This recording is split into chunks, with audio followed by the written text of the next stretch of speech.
What's up, everyone? Kawaii Crew here, and welcome to episode 48 of the Weebs of the Roundtable podcast. In this podcast, we're going to be talking about our mid-season impressions of the fall 2024 anime season. Joining me right here is Oliver Smillie, back in the podcast after an 8-month hiatus. We also got, of course... I'm still not reacting, though. Yeah, still not reacting, but he is watching anime, so that's why he is here. We also got, of course... Reusation, Mad Loud of Culture, and Anime Review. So, other than that, without further ado, let's just get on to it. So, the first anime on the list is Dandadan, a very wacky, colorful shonen show from Science Saru. So, yeah, what do you guys think? Well, I've only watched I will say my thoughts for when everyone have to say. But for now, I need some answers from Anipo for your, hard critic of the latest episode. Yes. Does that mean that I should start then, maybe? All right. Well, I don't have much to say. Wait for Dandadan. Hold on. We definitely see that nice. Oh, I'll be right back. All right. Well, I'm sorry. Yeah. No, never mind. I was just checking. All right, but I might as well. First of all, I'm going to say this. Despite what I said about the previous episode, I actually have this anime so far as an 8 out of 10. I just want to point that out. My criticism wasn't as the show overall, just that specific episode. I'm going to get back to that. I'm just going to talk a bit so far of the whole show, because I made notes here, so I'm going to follow them. So, the things that I like. A lot of the comedy. I think the comedy many times hit, actually. It's many times very funny. I especially like the scene where they try to find each other during the break, right? I thought that direction was so well done. I absolutely applaud that scene. The characters are very interesting too. I like the animation. It's top class. I have absolutely no issues with the animation. And I do like the whole concept of mixing aliens and spirits together, like both of them are the dangers here, which I think is very interesting concept. Now, basically, yeah. So despite that, it's basically like Alien versus Predator, but like way better. Yeah, or way more interesting. Exactly. Now for the dislikes though, and those are really minor issues, to be honest. That's why I still have as an 8 out of 10, but I still want to point them out. And the first thing is that I do find some plot holes here and there in this show. And the first one that I was thinking about is when he, Ken, I think his name is, realized that his balls were gone. Because, as I understood the story, the grandma, the night before he realized that the balls were gone, were actually wanting him to take off the pants because she already figured it out. So it surprises me that he didn't notice when he went to the bathroom that night or before he went to school. He noticed it during the school break. I was like, do you never go to the bathroom? How could you miss that before? So that was one of the plot holes that kind of annoyed me, to be honest. But oh well, it's anime. I mean, I will say, like, he probably just. The thing is, like, I understand, like, the thing, but you probably have to think, like, like last night we probably. Like the night, like before we went to bed, he probably just just saw the shaft and just like, oh, so it's there, it's fine. And maybe he just double check. Also, I mean, I've been there. No, my boss did not go. Wait, take your hands, like, yeah, you might want to rephrase that. What? Clarify. No, Please clarify that time you left the balls It's just like, oh, it's like, is everything, is it cleaned up? There's just like, I just check it. It's just like, oh, okay, it's fine. Maybe it's just a reflection of just pee and then take, or maybe he just unzipped, so he didn't see everything. Or he's just tired. To be fair, like, I think, well, if one of us realizes our balls are gone, like, we would probably, no, it's gone. Like, something's missing. Like, we wouldn't, like. Oh, yeah. Mm-hmm. Yeah, interesting discussion. Now the next thing, and I think maybe they explained it. Maybe I missed this in the anime, because maybe this has to do with the balls being cursed and everything. But I don't remember balls being this big and holding it like this.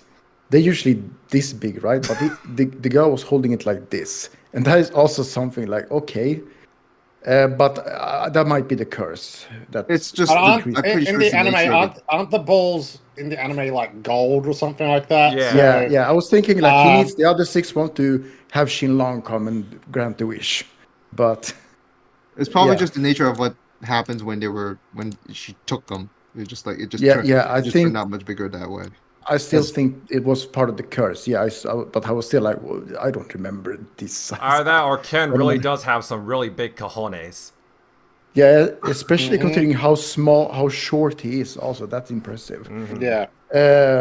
Well, the other thing is, while I said that I do like that they mix spirits and aliens together, I feel like it's only episode 1 that really focused more on the aliens. Yeah. After that, it's been pretty much 100% spirits, which maybe more aliens will come in the future, because I do like if they mix it up, but it feels like the aliens have kind of been forgotten after the first episode. But we'll see what happens later on.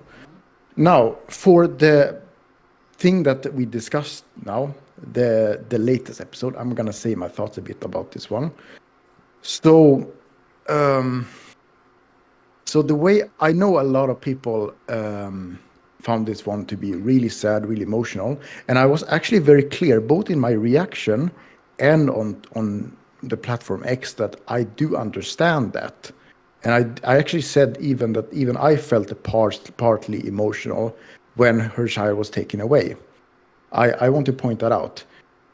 But I also want to be a bit realistic here, because as far as I understood the story, this happened because her mother put herself in loans to buy the ballet clothes.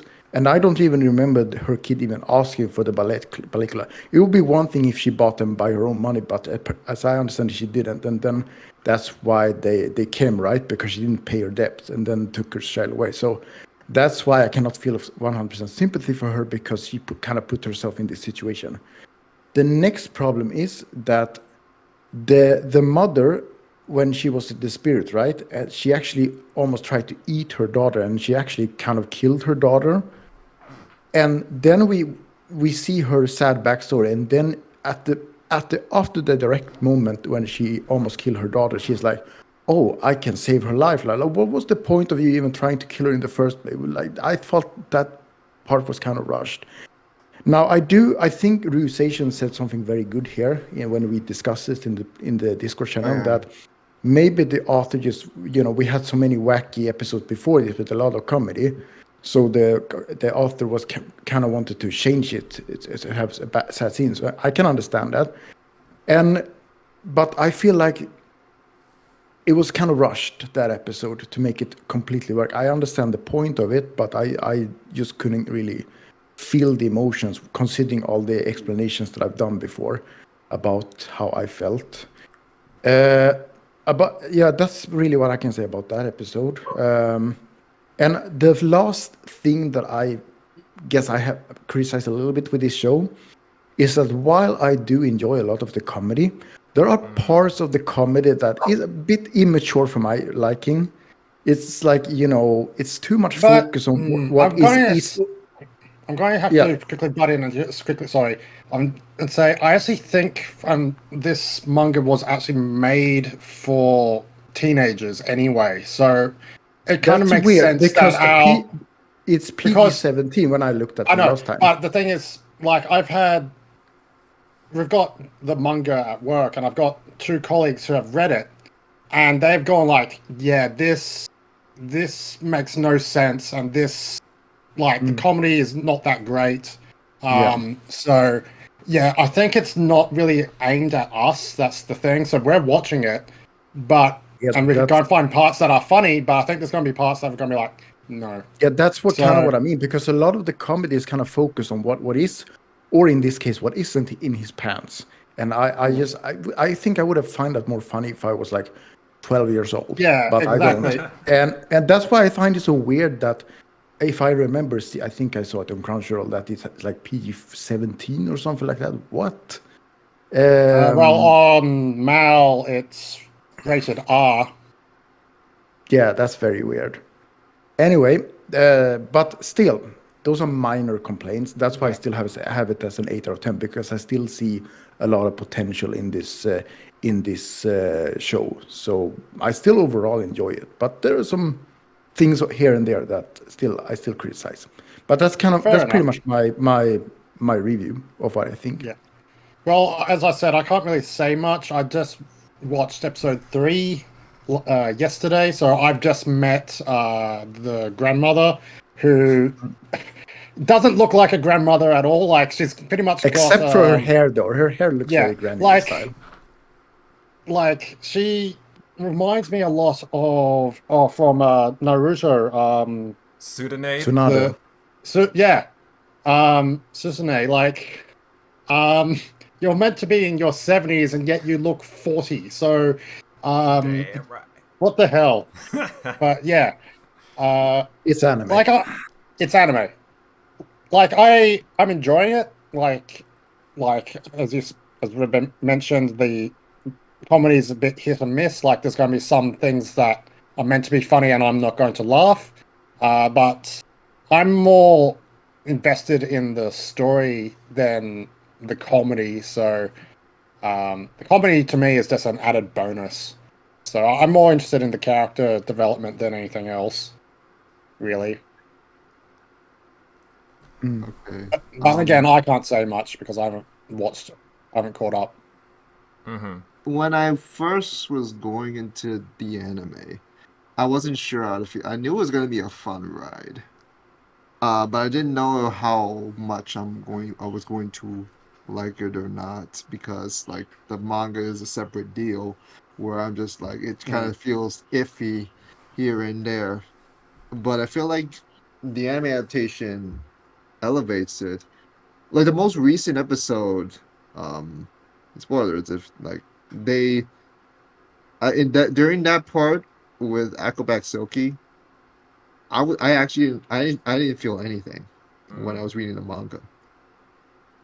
But the anime did something else. The visuals and directing was like that's the closest thing you can get to perfection with that particular episode as you can get, and they really knocked it out of the park. And I'm gonna say, like, the reason why I'm liking it in terms anime wise so far is because they're somehow throwing all these things in: the romance, the action, these crazy ideas regarding aliens and yokai, the stat and like commies there, some of the usual familiar stuff there. There's going to be a lot more more wacky stuff down the road. And then, like I've mentioned, and Anapol brought this up earlier, amongst the confusion there will be these touching moments that it will have, and I feel like the author intends it. I understand when people say like this, but it's Danmachi. It doesn't belong here. But if you're not liking it, if you're not liking Dandadan for being just all this chaos and somehow not, and with the fan service and all, then when it tries to do something different for you that you should theoretically be fine or liking, why not? Why do you now complain? Why do you now complain? The thing is just like there's some foundation. There's like, it's not just all this ridiculous hoopla and all with running into aliens and yokai and all of that. There's some touching moments it will have as well, and I feel like, and this is just like the tip of the iceberg. This is not going to just be. I mean, like, I'm pretty sure, like, for this first season, it's just going to be trying to find getting his balls back, or at least maybe the first 2 seasons, depending on how it's paced. The thing is just like, I feel like for me, because it's clicking so well with, like, it theoretically shouldn't because of how much stuff it does, but somehow it works. And the comedy, like, I don't really care so much if I laugh at the comedy or not. I just like the dynamic of the dynamic that is done within it. Like with Okari and Momo, I really like their dynamic due to these banters. due to these sort of interactions they have when they're up against an enemy, and how like I don't really care for romantic development. I just like that. I just like to see that dynamic. And then you also gotta like how some other characters are right now in the midst, how she's going to be part of this charade as well. That's what clicks.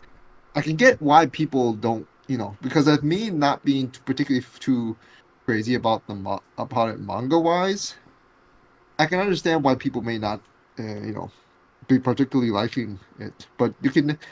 I feel like you should at least acknowledge like there's some wherewithal there when it comes to the touching moments. It's not just all this, this wackiness that people claim it is, and you just like just generic. Like I've seen some people say it's generic, like just like there's not much substance to it. There is. It's just like it's just not like in the recognizable terms. Like it's not like it's trying to be deeply philosophical or anything. It's not, but it's definitely not just. There's definitely not just to turn your brain off. Just always just to turn your brain off sort of deal either. So yeah, that's why I particularly I like it a lot for this season, even though like it's usually part of the group where I wouldn't be particularly fond of, because the comedy, like I've seen worse. I've already seen. I'm pretty sure we've seen that. Yeah. Many times. Well, this one's only 12 episodes, so if they're they haven't announced a second season yet, but chances are they probably will because of how popular it is, and the fact that the manga is still ongoing too. So, I don't know if the only problem is in this sort of situation is that it's possible that they might catch up with the manga, because I don't know how many volumes there are currently, but because in fact this one's only 12 episodes, it's probably not going to cover that much. So as mentioned, it's probably only going to cover like Okurin getting his balls back, and hopefully that's not the entire manga. Like hopefully the manga moves on from that story arc and they do other things besides that, because if the entire anime is just going to be about the joke that Okurin keeps losing his balls, well, that's not going to get that the comedy of that's going to get old very quickly. So yeah, they have to be very careful with this, I think. Yeah. As I said before, I still think we need some more alien focus in this show to mix it up a bit. Yeah, and for me, I'm enjoying it. I wouldn't put it as my top 3 of the season or anything. Like it's. Neither would I, actually. Yeah, it's not something that I feel like really strongly about, but I still enjoy it. I like the action. The animation's great. Science Sorrow is doing a really fucking great job.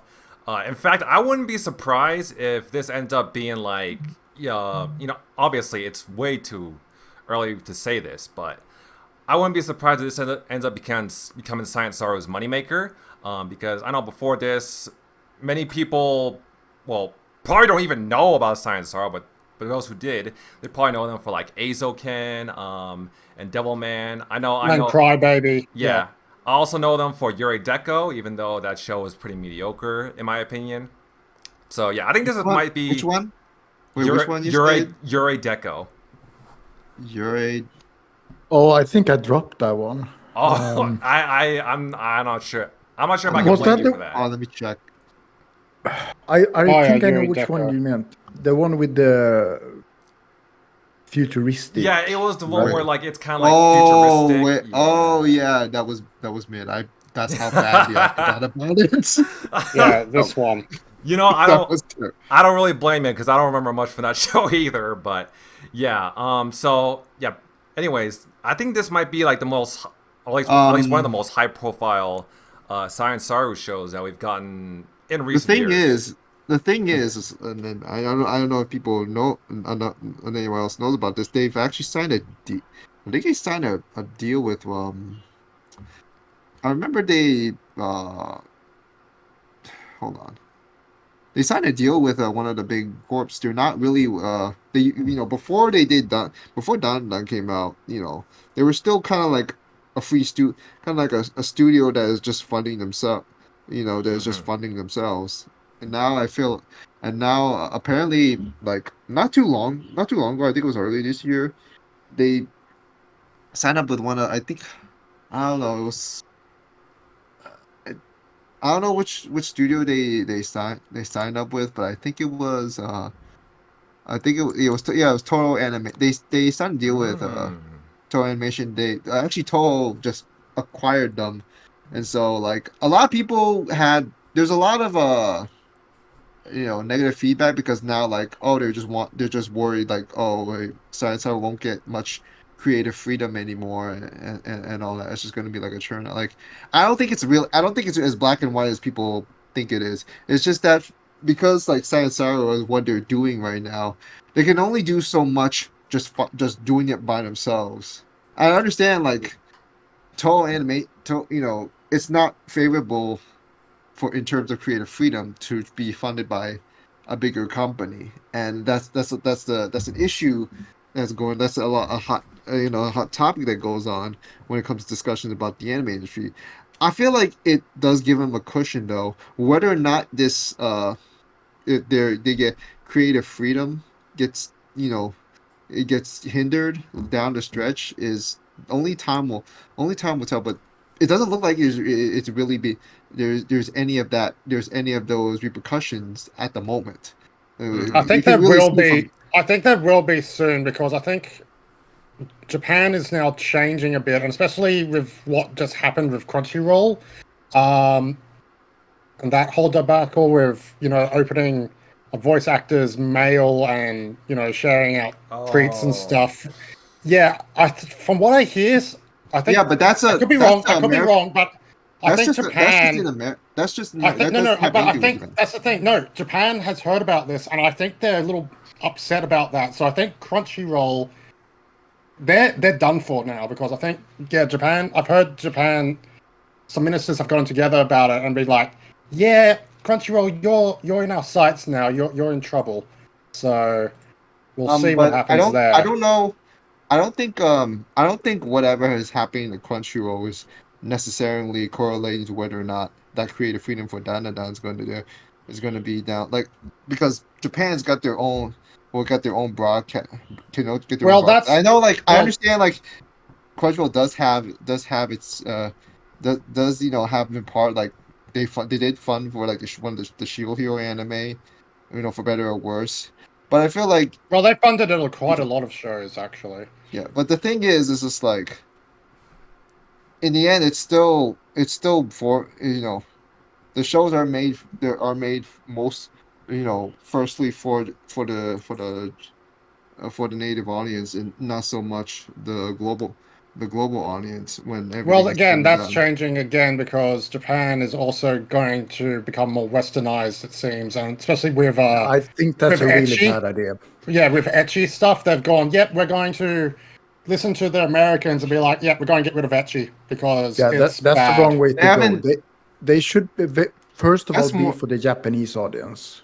So I think it's a very bad move.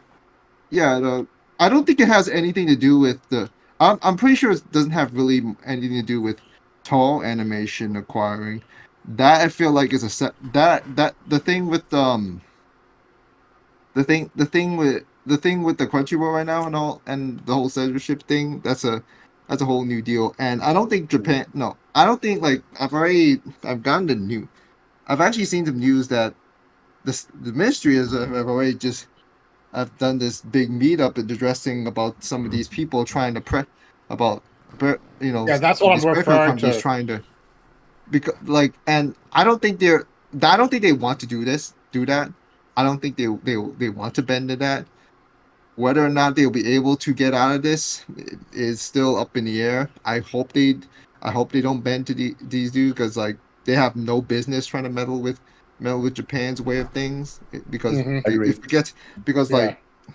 I hate that we're going on talk, but it really just it's really just like anime doesn't belong to y'all, man. And if you have a problem with it, why are you messing with it to begin with? And why are you such a hypocrite with the censorship when it's okay on your end when it comes to the Western products? That's the fucking hypocritical shit that just drives me crazy. That's the part where it irks me. Why is it for your end? Why is it for their end censorship? Oh, we gotta censor all of this. You gotta do this and that. But when it comes to your stuff, it's so hypocritical, and it's so blatant that they're just doing this, and not enough people are calling them out for it. There's not enough authority to call them out for this. That's the biggest problem. Like, no one is calling out anything about this, and yet, like, Stephen King is allowed to get away with some really creepy shit in his books and in the films. It's just like, yeah, why is Stephen King allowed to like do like especially with It, Stephen King's It, they're all 13 and yet there's a fucking gangbang scene of that. It's like, oh, that's perfectly fine, but a 13, like a teenager just having a bath, which is a natural thing that we all do. No, that's frowned upon. You can't show that. It's just like, what the fuck? To be fair, there's no actual pictures of the gangbang scene, whereas like not even in the It movies, they don't even have a gangbang scene. Oh, you can't put the they're just fictional. You can't say but it's in the book characters. Though. It's in the book though. That's the thing. Yeah, it's in the book, but there's no like visual, there is no illustration of that event. Or okay. Yeah. All right, let's move on. Yeah, that's okay. Yeah, so going back to like my thoughts on Dandadan, just continue my thoughts. I also like the characters as well. The characters are very likable. I think I can't think of any like. I'm pretty sure this is like a shonen type show, right? Like I can't really think of any like.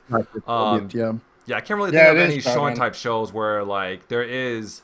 There seems to be like clear romantic development between Momo and Ken. I can't say I've seen too many of that in shonen, so I think that's really cool.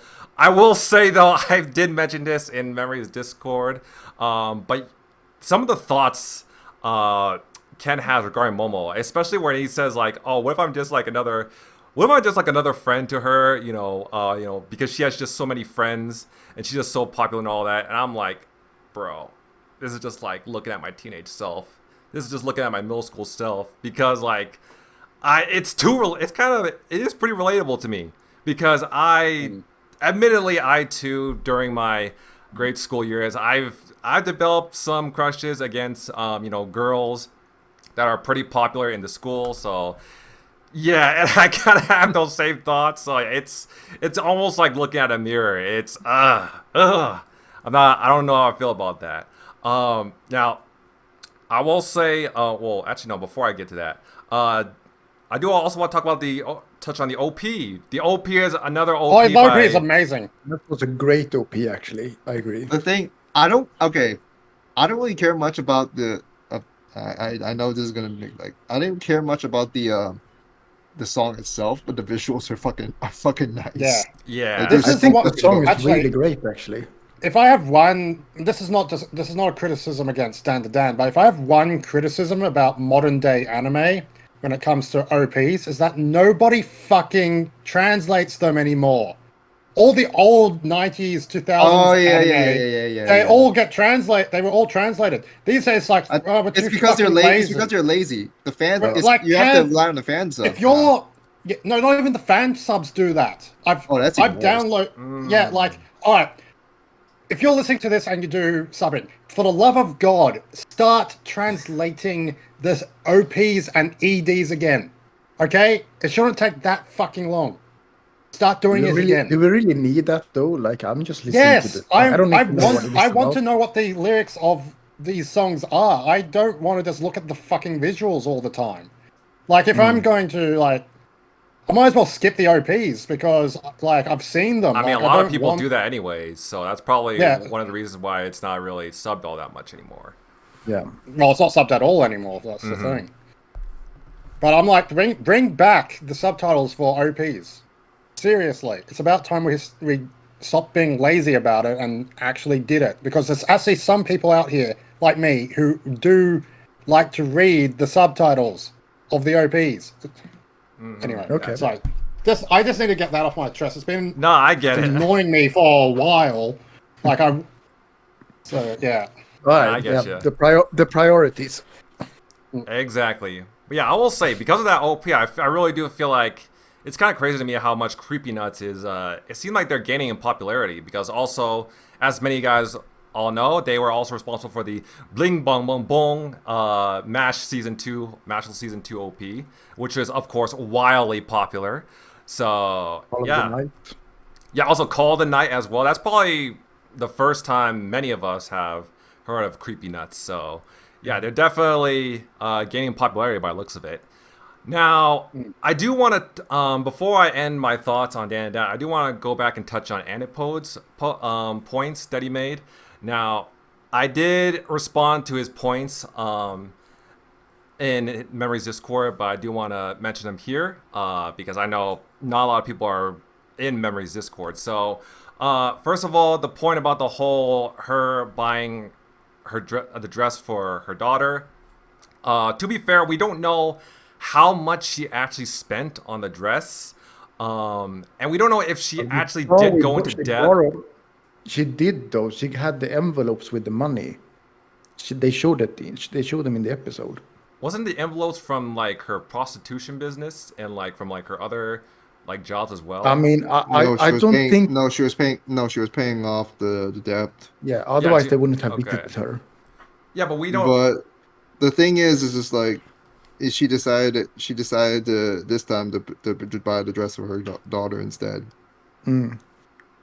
Yeah, I mean, I don't think we actually know how much the dress actually costed though. So, I mean, Well, But I mean, the but fact that she had to borrow money the way it was displayed, it probably cost a hefty amount at least. looked pretty expensive. I agree.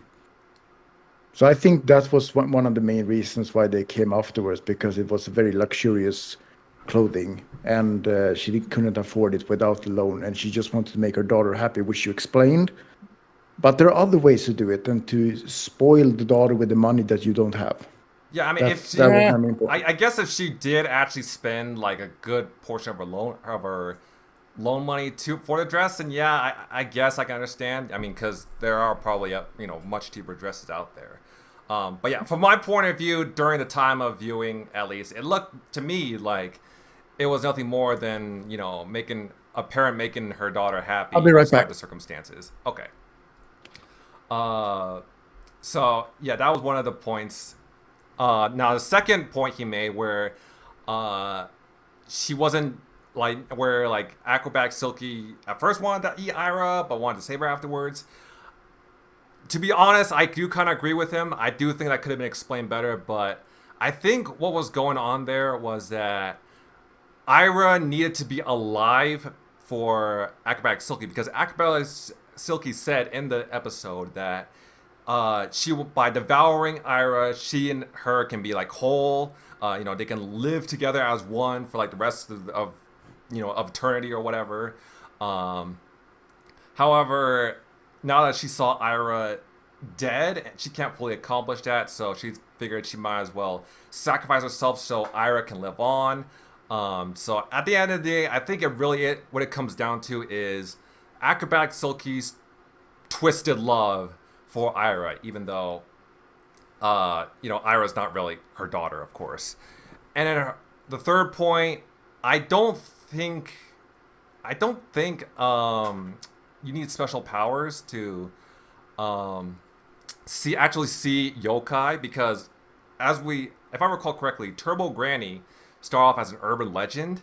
So Yes. yeah. So that confirms that other people can see yokai, because otherwise they wouldn't have spawned off as an urban legend. So I think that would explain why a young Ira was able to see Acrobat Silky. Also, I think it also references, some real world instances as well, because I have seen videos of like little kids.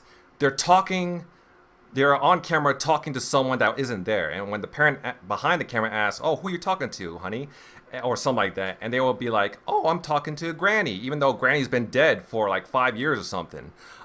So yeah, I think it references the fact that there's this theory that some kids have like an affinity for the supernatural. They're able to see the supernatural or like ghosts and stuff like that.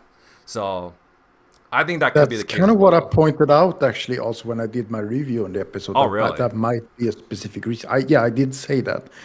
But I still was confused though because she was still able to touch her. And anyway, that's I do, I do agree that I think they could have explained some stuff better when it comes to this series. But yeah, other than that, Dandadan, really enjoyable show. And yeah, so far, like I said, don't feel too strongly about it, but I'm still interested in seeing more. Yeah, my final thoughts on it is that's definitely not going to be anime of the season for me. There's honestly better shows this season, but it's still enjoyable, and I am going to catch up obviously before the end of the season. But yeah, just enjoying it so far, mainly just for the characters though, not really for the comedy though. Although one last thing I do want to touch up on is that I really hope there doesn't become some sort of love triangle between like Momo and Ira all going after Ken. I really hope it doesn't come to that, considering how shitty she was towards Ken at the beginning. I'm pretty sure it will though. Pretty sure. It feels like it. I agree. Pretty sure it will. It's a shonen, of course it's going to be. I've watched too many animes to be able to predict what's going to happen. I won't be surprised if our prettiest girl is going to fall for Elkarun. They changed her mind, I thought you were bad first, but now I changed my mind about you. It's gonna be like that. Yeah. I had the wrong impression of you. If that's the case, then I'm not gonna enjoy it at all. I mean, there's so many people that were like, oh, after the latest episode, they'll be like, oh, Ira's okay now. Ira's great. Best girl. I'm like, no, no, that's gonna take a lot more than that. For me, there are already comments about that. I've seen it. So I have because I got now we understand her because I caught up with the manga. Like I personally don't see much of an issue with her, but I'm not gonna try to convince anybody about whether or not about why her character is just fine or not. Like it's kind of a personal deal. And there's a lot of go-to characters that I'm not particularly fond of. Like I don't really give a fuck about them by any means. Like even if they're the most popular guy, this is actually going to be regarding some of the other shows we'll be talking about. But I'm not gonna later on in this podcast. But I'm not gonna really harp on it at the moment. Yeah. For me, I feel pretty much nothing special. Not before, not now. So yeah. But yeah, anyways, I think we can move on now. So next up on the list is Re:Zero Season 3. I've only seen the first episode. Yeah, I've heard a lot of good things about Season 3. I've only watched the first episode so far, and it's Re:Zero. Of course, it's going to be good. I just desperately need to catch up. I literally watched the first episode, I think last week or something like that. So I don't know why. I think it's because I've got I'm watching so much at the moment that I've sort of was thinking, I might skip on Re:Zero until I at least finish some shows. But then in the end, I decided, no, I'll just start it. I think the other reason why it took me so long is because I knew the first episode was like an hour and a half long, and I was just like, I need so much time to watch that. I wish it was 24 minutes, but still a really good first episode though. Don't get me wrong, but yeah, that's why it's taken me a while to get round to the rest of it. But yeah, what do you guys think? What do I think? Is Re:Zero. It's always peak. It's always good. And at the moment, it's number 2 on Mal. Dandadan is number 1. So, dude, Dandadan is number 1 because it's a new anime. Okay, new anime always gets agreement. So, yeah, I'm not gonna say anything more about that. But yeah, Re:Zero, it's back, and it's better than ever because White Fox keeps on impressing us with some. I won't go as far as saying great animation, but I'm going to say that they really level up this time, not because of some certain aspect of Emilia's body, but also because when it comes to the fight scene, there was a little when I've been told from my subscribers and from what the voice actor said on stage. This season gonna be a lot more fight, which we can see from the past couple of episodes. And White Fox is not really known for great animation fight scenes, and that was the one thing I was quite concerned about because what we saw from White Fox from season 1 and 2, those are not bad. Those are like one-off moments and stuff like that. But I've been told that this season is more like proper hand-to-hand fight, which not gonna lie though there's not a lot of hand-to-hand fight, but it's more like there's a lot more action-oriented moments in this season than the previous season. So I'm quite curious to see how White Fox handled it. And they did a fantastic job with the fight against the Witch's Code. So I'm very happy with that. And that really signaled the fact that White Fox are literally putting all their budget, all their money, all the hard work into this season, into ReZero, and they're not going to care much about other projects. But what I can say now is that since we're now on to the final episode of this arc next week, and we're gonna wait 2 months. Yeah, I was going to say, like, I'm actually it's kind of interesting with this season that they've essentially put combined 2 arcs into the one season, and if that makes sense, you got the first 8 episodes is one mini arc, and they need quality control. They need quality control, so that's why they go approaching this way. They do go all the way to 16 episodes to the end of January, then you can definitely see the downward curve of the animation. So they need the 2 months to do some quality control for the counter attack. So are they going to put a pause on it? Yes, next week. I said it. Oh, okay. Next week. Oh, sorry. Yeah. Next week is the final episode. So that's why I think next week could be the better way to start a mid-season podcast. But since everyone's so eager for this week, I might as well go for this week. But yeah, let's just say I am just very happy to see ReZero back, and of course this season we get to see the Witch's Code at the full strength with all the members coming to the scene. And they're absolutely terrifying this time. I haven't finished yet, but yeah, so you can say I am very happy to see the fact that our boy Subaru. I mean, you can say he's the same as usual if you guys didn't count from last episode, but you can say Subaru this season.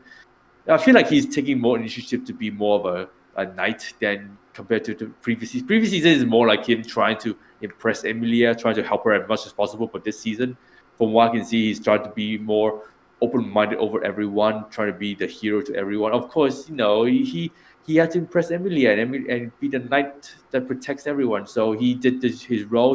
The kid at the tower, he tried his best to rescue it despite dying it in the most horrendous way possible. Episode 2, that's what I'm referring to.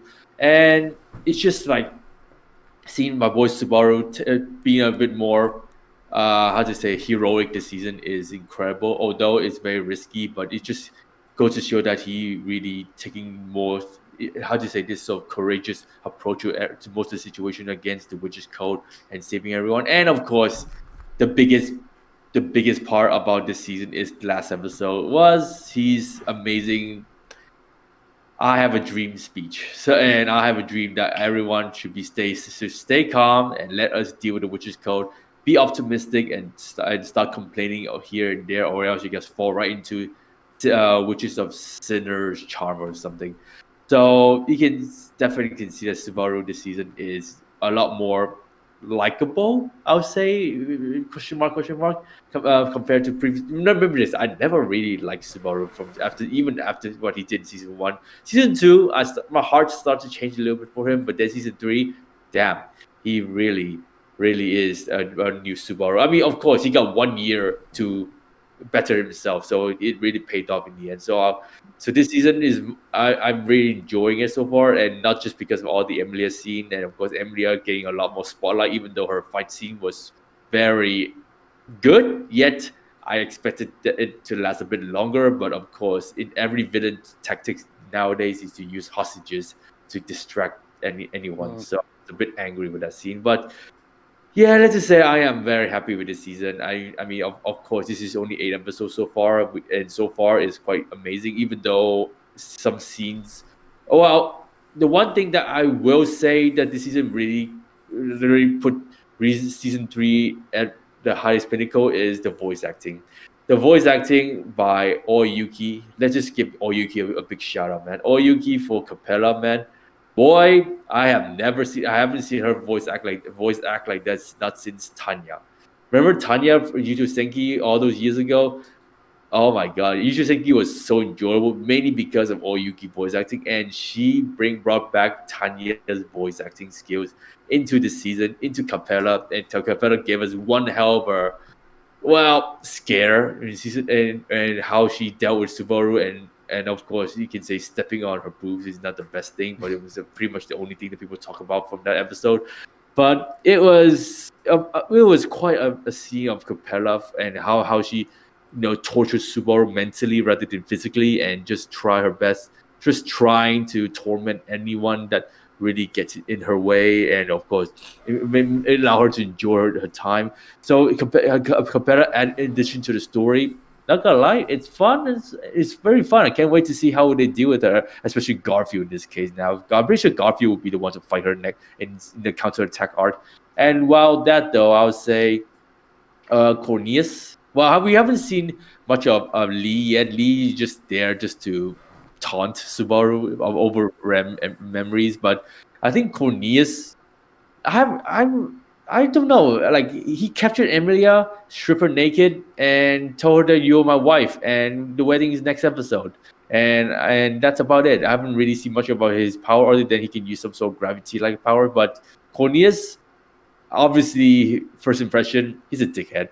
So you can definitely tell that Subaru gonna be the one to face against him, even though I don't even know how would he fight against. Well, Reinhardt, I'm pretty sure Reinhardt and Subaru will be the one tag team against him. But it's just like I'm just kind of curious to see how really strong is Cornelius, man. But that will be in counter attack arc. But so far, ReZero season 3, not bad. I really liking it.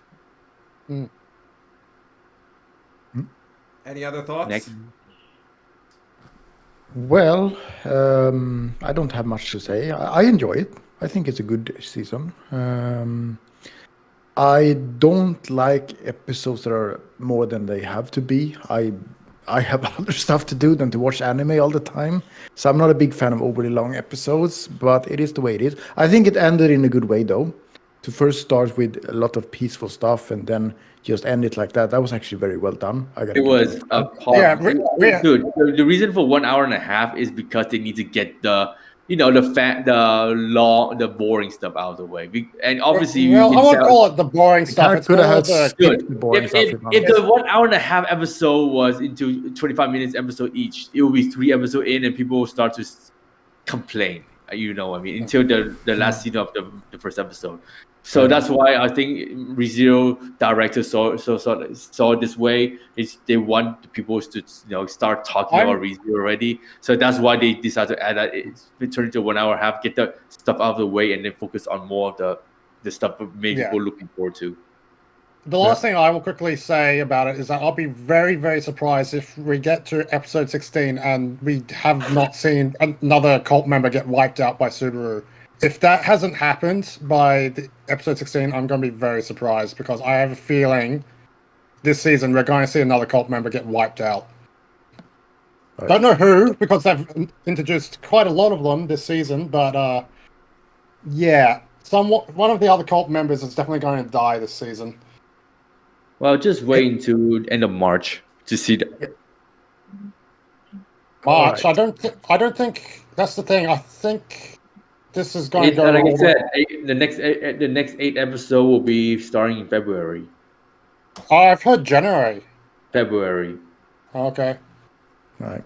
So I'm gonna keep going. Go ahead. So after the long episodes, I think a lot of villains, and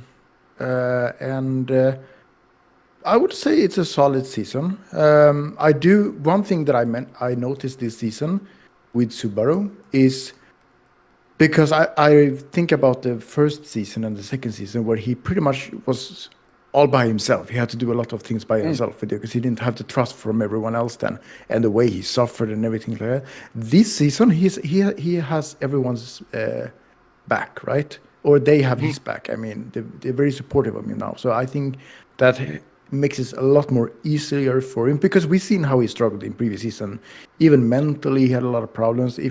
I still remember that this is actually something that annoys me a bit. While I do think Emilia has progressed a lot, it's kind of unfair to call her best girl when the other best girl, Rem, is still sleeping. There's no competition here. Yeah, there is no competition anymore. Don't cry about it. And Because the only way that's going to be fixed is when Subaru takes out. Rem anymore, okay. Well, I've been told that Rem won't be back into season 5. So. Because the problem is though, Subaru doesn't deserve Rem. Not after the way he reacted her in season 1. We all remember that. I was so upset with that. Don't cry about it. Yeah. Anyway. Enough about that. But yeah, he has a lot more support now because he doesn't have like the physical strength like the rest have, right? But they trust him, and I think that really helps him a lot. And I do want to talk about the speech in the latest episode. It makes sense that he's the one speaking to the people in the town because he's pretty much like them, you know. He's just a normal person, but he shows his weaknesses first, and then he's able to get the faith in everyone else, which I think is very good. About all the girls that are married to that evil guy, I forgot his name, but Cornelius. It looks Cornelius. Yeah, it looks like some of the girls still has some inner hope to get out of there, but they're still kind of giving up. But we'll see if Emilia is able to save them. I reckon so. If anyone's going to save them, it's going to be Emilia. Yeah, even Emilia has a lot more faith in Subaru now. I still remember in season 1 where she was like, "Oh, you're disturbing me," pretty much. The one thing though that I think was very, very interesting for me this season is Garfield and his story regarding his. Maybe I'm spoiling here now for Oliver. Sorry about that. No, tell you what. Before you continue, I will go get some water and then. All right. While I'm away, you can talk. Hang on. All right. So, what I'm going to talk about is his relationship with his mother, who got the amnesia. Right. That actually felt for me, but I'm very happy to see the support he has from Mimi. Mimi has been very, very good this season. So it's very sad to see what happened to her after that. Because I mean, I can just imagine how much more difficulties would be without Mimi. Mimi has been such a great support to him, and we'll see what happens between them. I don't really have anything else to say. I think overall this is a solid season. I do enjoy it. Nice. I really don't have much to input. I'm pretty sure I've already reiterated. I'm not as fond of ReZero as most other people are, but I'm not gonna try to be the guy that guy to try to rain on anyone's parade. I do have my faith. There is moments I like. Subaru's speech in the most recent episode was pretty cool. Amelia's action scenes were pretty. Well, early on was pretty good as well. Capella was quite the entertainment for sure. Thanks, shout out to Aoyuki for making another stellar performance. Although I won't say, no, this isn't one of her best, but she definitely knocked out the park as per usual. The overall production seems okay so far compared to season 2. As for how I'm engaged or not in terms of the writing itself, I feel like I'm having a slight bit more of an enjoyment factor than I did with seasons 1 and 2, only because there's a little bit more action going on at the moment. That's the main draw. That's the one difference for me for this season. I do not know if that's gonna last, but for now it seems a little bit more. I can say I'm enjoying it a little bit more, at least than than back when season 2 was airing. And remember, this is back then. White Fox was in some trouble in terms of the business. Apparently, like they shifted. I think I remember they had to shift. They had to completely shift their a whole a whole change in departments and whatnot. And in the meantime, they were also doing another adaptation at the time. I think it was out to we talk about Rumino, Mask of Truth. I heard the visual novel was great. Um, I plan to get to read it at some point. I feel like I'm going to like it because right now I'm currently on Mask of this. I've done the first one, the first Uta. It was so. The second one is pretty good so far. But White Fox, it was not. Just the bottom line. White Fox prior to this, prior to Rizio season 3, was not cooking. There was not. They were having a lot of some sort of internal issues at the time. So it's nice to see them bounce back. I just wish that could have translated to another show that they're still currently producing this season. Sengoku Yoku, the second act, which the adaptation for that one it's serviceable, but considering that I really did like the manga, I'm quite disappointed. I'm not particularly too wowed or phased by what the end. Like it feels like just a play safe adaptation for that one, with a lot of production setbacks, because everything seems to have gone to Reseal instead, which is fine. Like I'm not I have nothing against that. It's just kind of one had to be sacrificed for the other, and in this case I would say. But other than that, I don't really have anything else to say about ReZero. Gotcha. All right. Other than that, I think we can move on now. Next up on the list is one of the biggest blunders of 2024, Uzumaki. Let's Not go. watching it. I cannot I'm not watching wait it. to roast this I am not- fucking series. Oh my God. I'm not going to. I am not going to say anything about it except for the fact that how do you flunk after that first? I'm not a fan of Uzumaki and the Jui Ishi's works as a whole. I particularly dislike them, but I just really wish this man got a proper adaptation for his works. The first episode looked promising. It was That's for sure. promising. It was. And then everything else after that, and then everything It else after all that, went it just downhill from there. looked like a whole different studio was doing those. There was It's- one time no, it was like everything they were changed literally falling down, and that was just like some PG That's strike. And I'm just like, oh great, this is crap. Also This the is beach, fun. Oh, that one was terrible. Yeah. That one looked terrible. as fuck. Infamous. Look, the infamous scene. They were just like sliding. They're just sliding along the sand like Michael Jackson doing a moonwalk and shit. I'm surprised none of you dropped it. I'm surprised. Well, none it of It's was you only only four like episodes. It's only 4 4 episodes. It shouldn't hurt too much. but it was a struggle. to watch. Theoretically. It's but- only 4 episodes. Yeah. Unbelievable. Wow. Like, literally, like when I. And yeah, and that goes to show how they rushed everything too, which they shouldn't technically. Yeah, do. like you. Like let me see. You might tell an entire story Let me see in the 4 chapters episodes. for Uzumaki.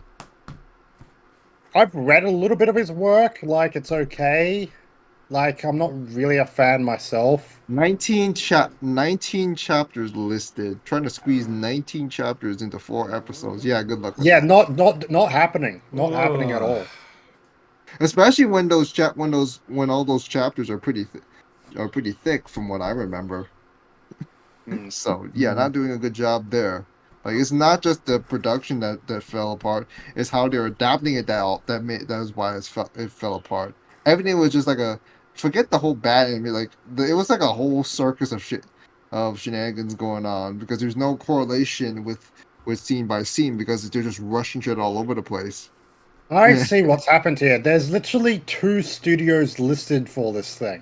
Exactly. One is Fu Agu, which has only done 2 shows, including Uzumaki, and the other one, I don't know how they fell off so hard, but I think it was production IG.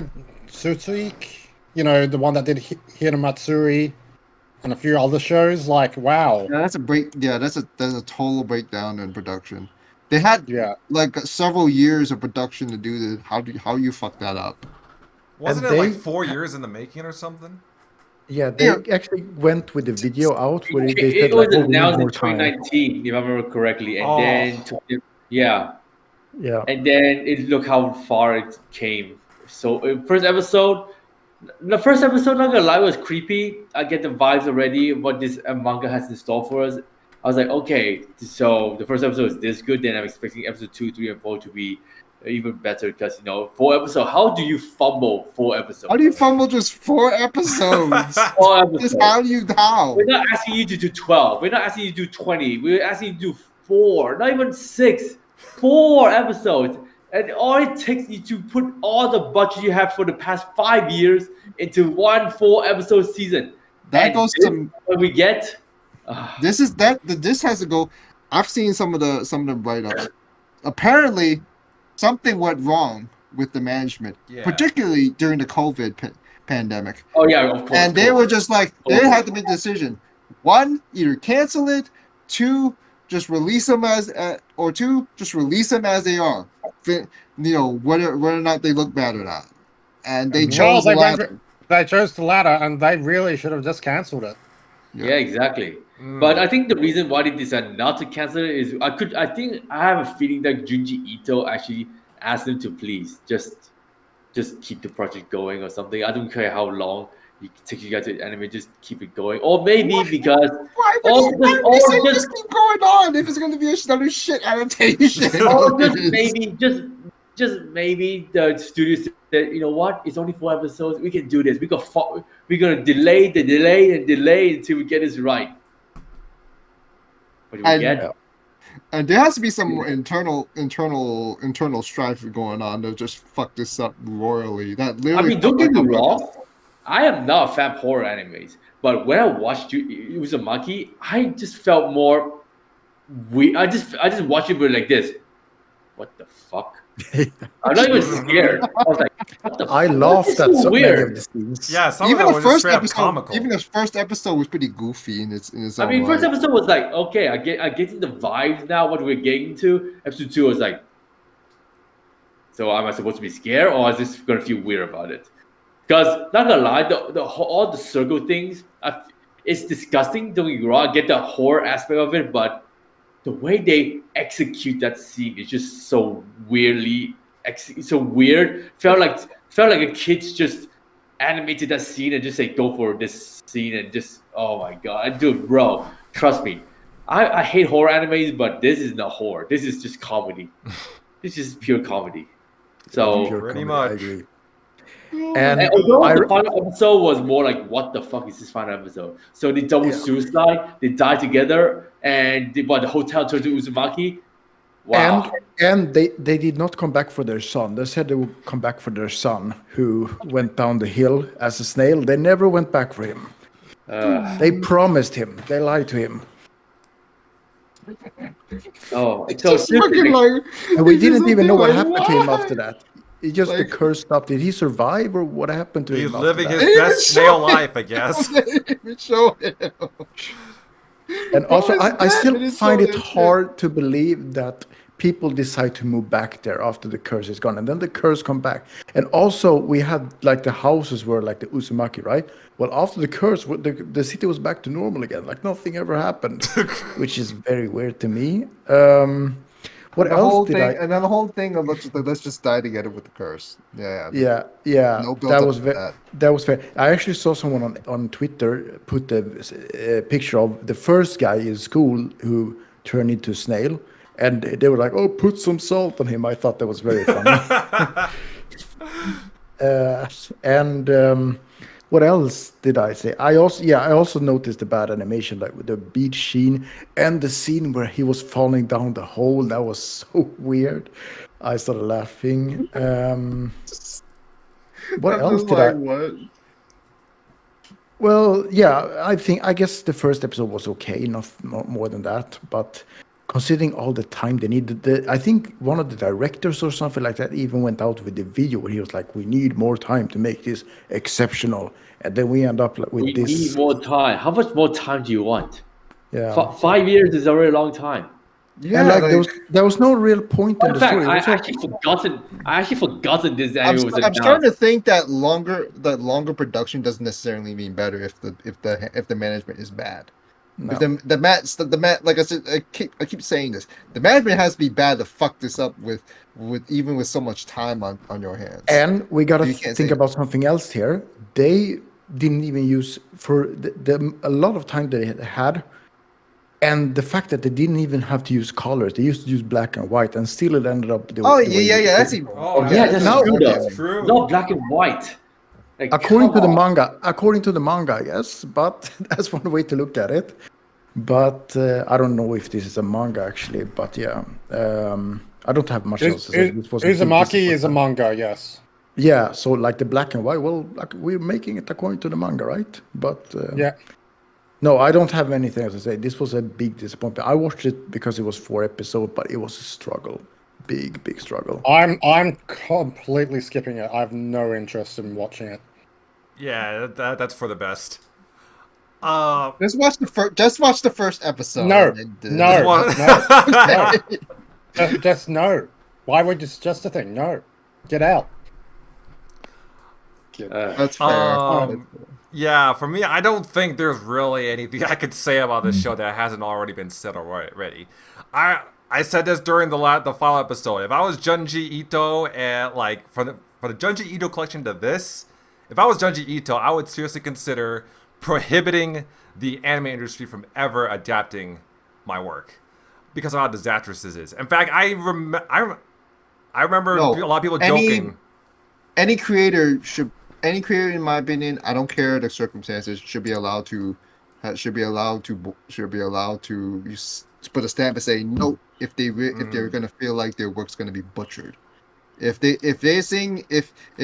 should be looking at, they should be allowed to go into that damn studio, check everything out. If it's not good, just be like, no, you gotta stop it. You're wasting my time. You're wasting my time. This is not gonna help with the light novel. This is not gonna help with my light novel sales.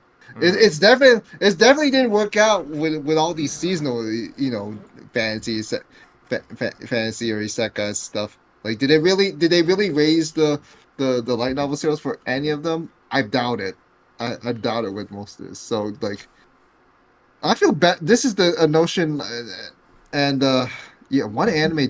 I think that one anime touched Imoto Sai, A Sister's Only You. Kind of touched upon that sort of feeling. Like you can. I remember that just scene. Yeah, you can only just watch when they see their stuff get butchered. Oshinoko also kind of touched upon that as well, if I remember correctly. Like it was that. I do remember that scene from My Sister Unique. When they were that's the watching feel. that That's how I feel. Judito is looking at this right now. There's no way he should have let. There's no way he'd be saying he's okay with this. Okay with it at all. One of the best things I heard about this show was that the anime itself is like a spiral. The pacing is like a spiral with the way it goes faster and faster until it spirals into some bullshit. So yeah, in a way, if that's what they were trying to accomplish, then congrats to them, I guess. And they achieved it. Yeah, congrats to them, I guess. But the only good thing I can say, just to end up with Uzumaki section, is that at least they have better animation than Blue Lock. That's all I have to say.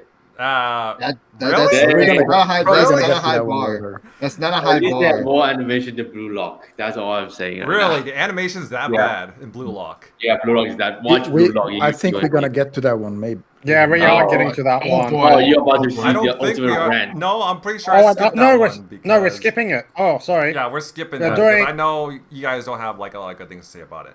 Oh, I have nothing really good to say about it, but yeah, gonna let's just skip on it. But We can yeah, skip on like, that. well, yeah. So yeah, just ending off my thoughts on Uzumaki real quick. I've heard some comparisons to Ninja Kamui as well, with how, because both shows are Adult Swim shows and both shows have been pretty much butchered and very underwhelming, which is understandable when you really look at it.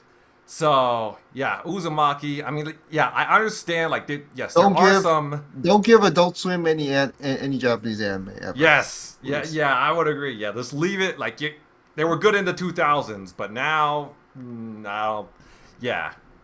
Yeah, Uzumaki. I will admit, yes, there were some pretty unsettling scenes, but other than that, it's been mostly comical with how it's been. It's easily one of the biggest blunders of 2024. But yeah, It is. other than that, If not the biggest. yeah. But other than that, I think we can move on now. Next up on the list is Bleach. That was the year of Blood War, the conflict.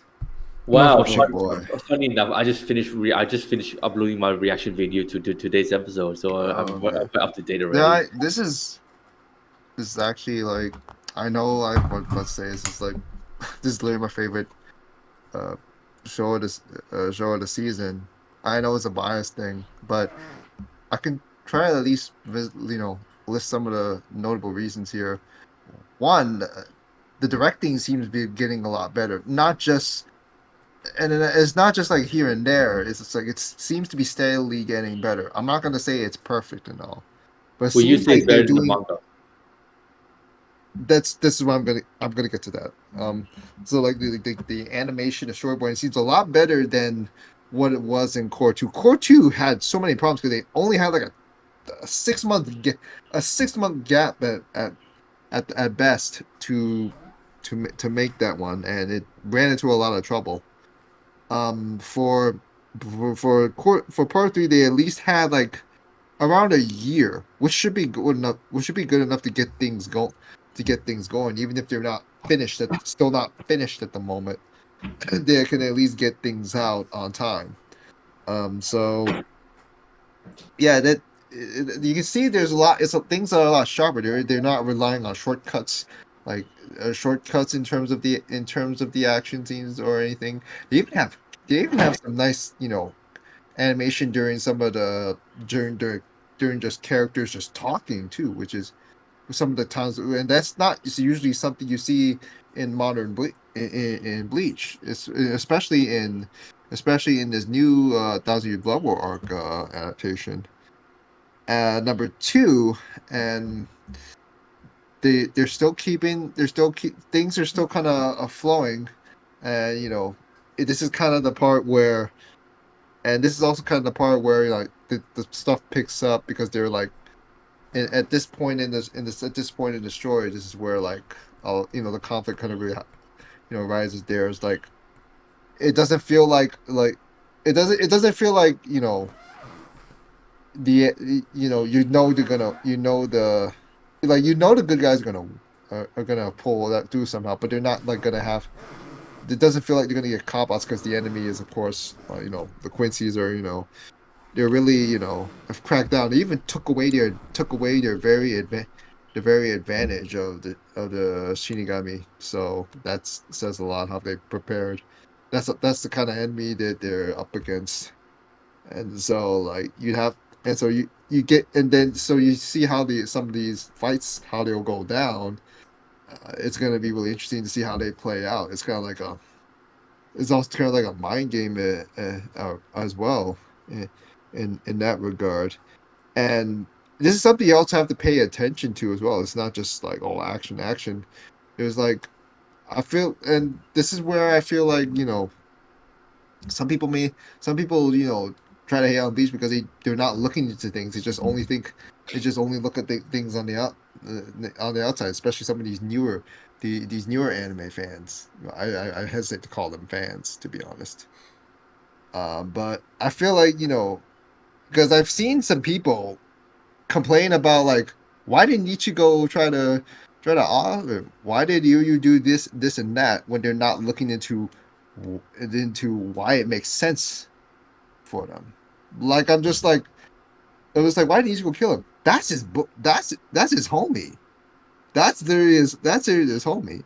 And Uyu is kind of the same thing for Uyu. He's kind of still buddy, even though he went to the other side, even though he's intent on it. Now, of course, like it's more convinced. Now, of course, the anime made his betrayal more convincing, given the extra stuff he's been given back in Core 1 when he was finding out about the Quincy history. Which I'll get to with my third reason. The anime only editions are really improving over what the manga did. Now, of course, like you could say that some still say the manga is better in terms of like they still keep more stuff in. There's some, of course, the manga paneling is still dynamic. It has something to it over the anime, but I still feel like, at least for this core, the adaptation is a lot. It's already surpassed the manga. It's done. It's filled in a lot of the blanks. They made Uryu not just a background character. They actually gave him a freaking Volstagg, which they fucking never did in the manga, if I remember correctly. In the most recent one, Renji's no longer taking L's anymore. Remember, he used to be on the butt end of things when it comes to the jokes. Like he just gets beat up, but he actually stood up. Yeah, he still lost, but he was given Uryu to work. He did his best, and we also get to see how his own Bankai works. Remember, he was sidelined most of the time during that part in the arc. So Kubo's fixing stuff. It says a lot when the very creator wants to go back. Didn't you say that the manga back then was rushed like fuck? Like how? Yeah, it was. Kubo said he got the ending he wanted, but it was clear that he was rushed. That like it was clear that he was hurrying too much because of his health. A lot of people are saying, "Oh, it's not because of health. This is just how he exactly won." Yeah, he got the ending he wanted, but he didn't get. But the road to it was not how he didn't go according to plan. That's why he's going back to try to rectify some things, some plot holes and all. Give some more of these characters more of the highlights they need. It involves some rearranging of events too from the anime standpoint, because how it differs from the manga and all.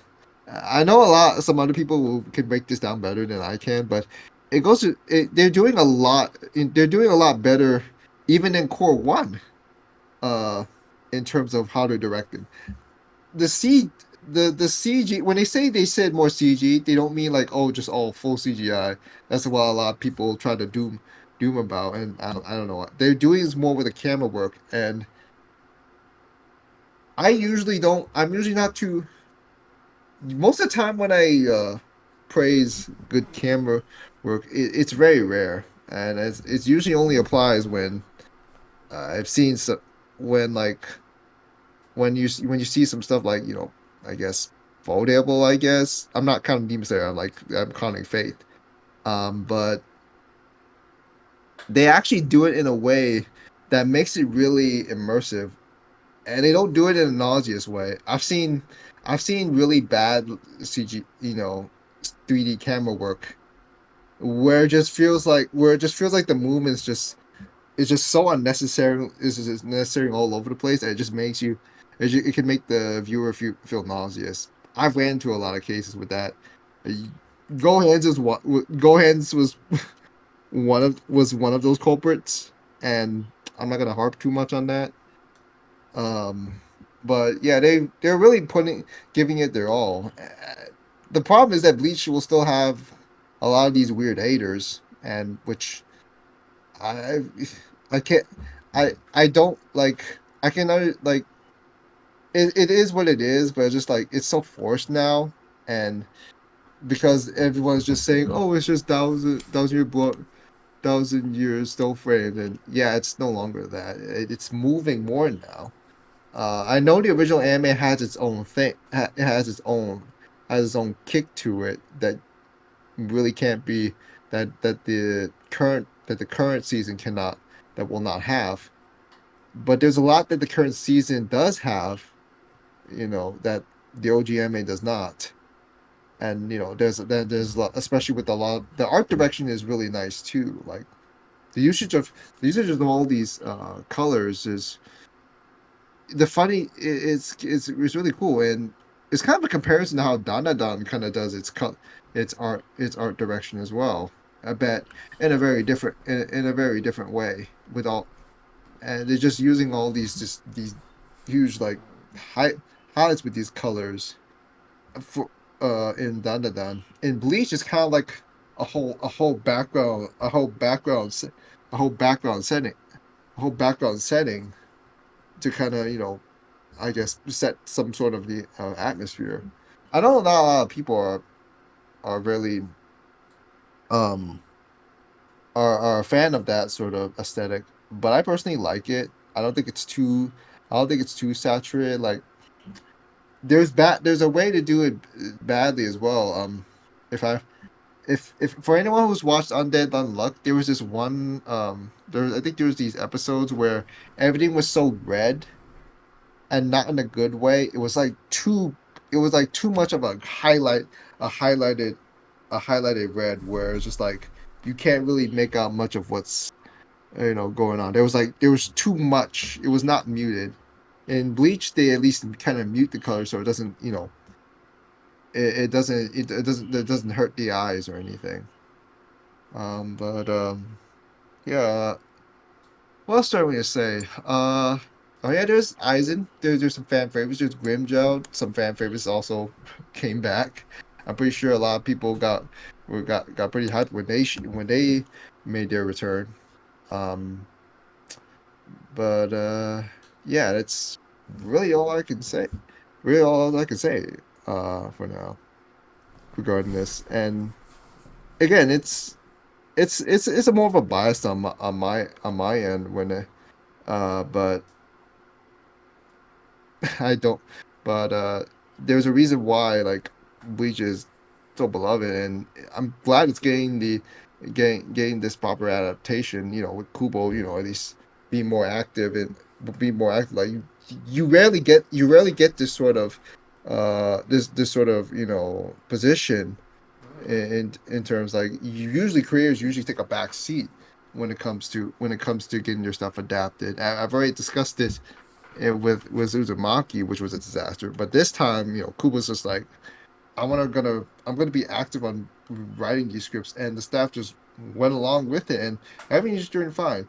Not everything goes according to plan. Like like I said, part two had a lot of issues. Still had some good stuff. Still had this good stuff here and there with the anime original and stuff. And additions. But here it feels like I think they've really stepped up the game. I think it's better than part one at the moment.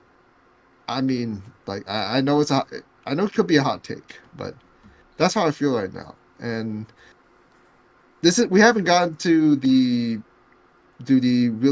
some of the more popular fights, the ones that a lot of the fans are really really highly anticipating, and the opening teased them already as well. So yeah, I'm just confirming. Is this gonna be another 12 episode for the season? let me see. Probably, I think it's I'm Because pretty we're sure on it's 13 episode episodes. 7, aka 33 right I'm now. pretty sure it's 7. I'm pretty sure it's 13 episodes. Oh, I could be wrong. Okay, I it's mean, probably because good. I remember I said this in the opening reaction that this wow, cannot wait for this final arc, and I've been told that this is not the final arc. Apparently, we still got one more big fight to come after this arc, the conflict arc. The part four, part four. Yeah, it's because they said it's going to be separated into, like, when Bleach was when the new season was first announced. They said it's going to be it's going to be 52 episodes total. That's the thing. So it's going to be like 13 episodes per core. So Fair Makes me enough, I think guess. of it reminds me of what they did with Attack on Titan in a way, like, oh, we're ending it now. No, we're not. We're ending it now. No, we're not. I don't think it's that. I don't think it's. It's I'm not pretty as sure bad. it's not No, it's not as bad as Attack on Titan. Attack on Titan, like, they just don't want it to end. Didn't they make like That- a recap movie or something like that? Yeah, now? they're making a recap movie essentially now, and it's just like, what the hell are you even doing? Apparently, Like, the recap movie has some special ending to it too. yeah, it's got added content too. It's just like, come on, just end. Just Like, end Attack on Titan is it. done. It's done. The story is done. Stop milking it. No, It's the done. cows still got some milk in it, so they might as well just The extract. cows every are last dried drop. now. Yeah, Yeah. it's a shriveled husk. Anyways, It's just a husk. Yeah. yeah. Anyways, so Bleach for me this season, yeah, just your very fun shonen enemies to react on a Saturday. But also, I can say for myself that I really enjoyed the season a lot more because a lot of returning faces that I really liked back in the original Bleach, aka Grimjaw is here now, and of course Nell in her mommy form. It's good to see that now they're joining in to support Ichigo. I know, of course, Ichigo fight against Uru. I've been told that's anime original too. And of course, that scene with Renji in the latest episode was anime original too. So I was like, oh wow! So they are really stepping up now. So I'm very happy that Bleach is getting this treatment because you don't usually see this a lot in a lot of shonen animes unless it's Demon Slayer and so. But yeah, I gotta say, man, I'm really enjoying this season of Bleach. I have nothing really much to say other than just a typical children boy, just enjoying Ichigo and of course the others now. All the Soul Reapers are now all in this together, and they're at the final charge to stop your watch. Which in my opinion is going to be very hard to kill now because he has the Soul King power. So I'm kind of excited to see how Ichigo handle the situation because hey, he can't even fucking defeat your watch when he doesn't even have his soaking power. So how will Ichigo do it? Well, we just have to see, man. But yeah, looking forward to the next coming episodes and hopefully Well, the end. Ichigo hasn't. Ichigo hasn't. Well, Ichigo hasn't like turned. Was only fighting in his in a Shinkai form. He hasn't used his Bankai yet. It's just that's we the shall thing. see. We shall see. Yeah, I'm looking forward to the end of the season podcast where we're gonna see how would it end, and then I'll give my overall pundit on it. But yeah, let's move on if you want to. Alrighty then. Apparently, yeah, because we're the only two that are watching it. Watch Bleach. Unfortunately. Yeah. Alrighty Oh. then. Next up Blue on the Box. list is Blue Box. Very Okay, very. I need to let you guys know I recently caught up to the mangas and gotta say the latest chapter was so peak, not gonna lie though. But yeah, let's just talk about the anime. The anime, I like this one too. But I'm not as crazy talking about it as some other people are. It's just a really nice show. It's a really nice go. Like I've caught a bit. I'm up to date with the manga too. I'm a little there's some stuff along the way that I'm not too fond of with some how some characters, how some segments are handled, especially with the love triangle thing. But it's not overall. But it's not an overall negative experience. It was on a downtrend at one point, but it was like, oh, it's fine. It's just kind of like one of those things where like you're trying to figure out this whole relationship deal with Taki and Jinatsu. I know he does not winning. I'm sorry. She is best girl, but she's not winning. I'm not gonna lie to you guys. I'm not gonna lie to you. Ru. When I try to catch up to the manga, I mean, obviously you have got a few. You obviously know that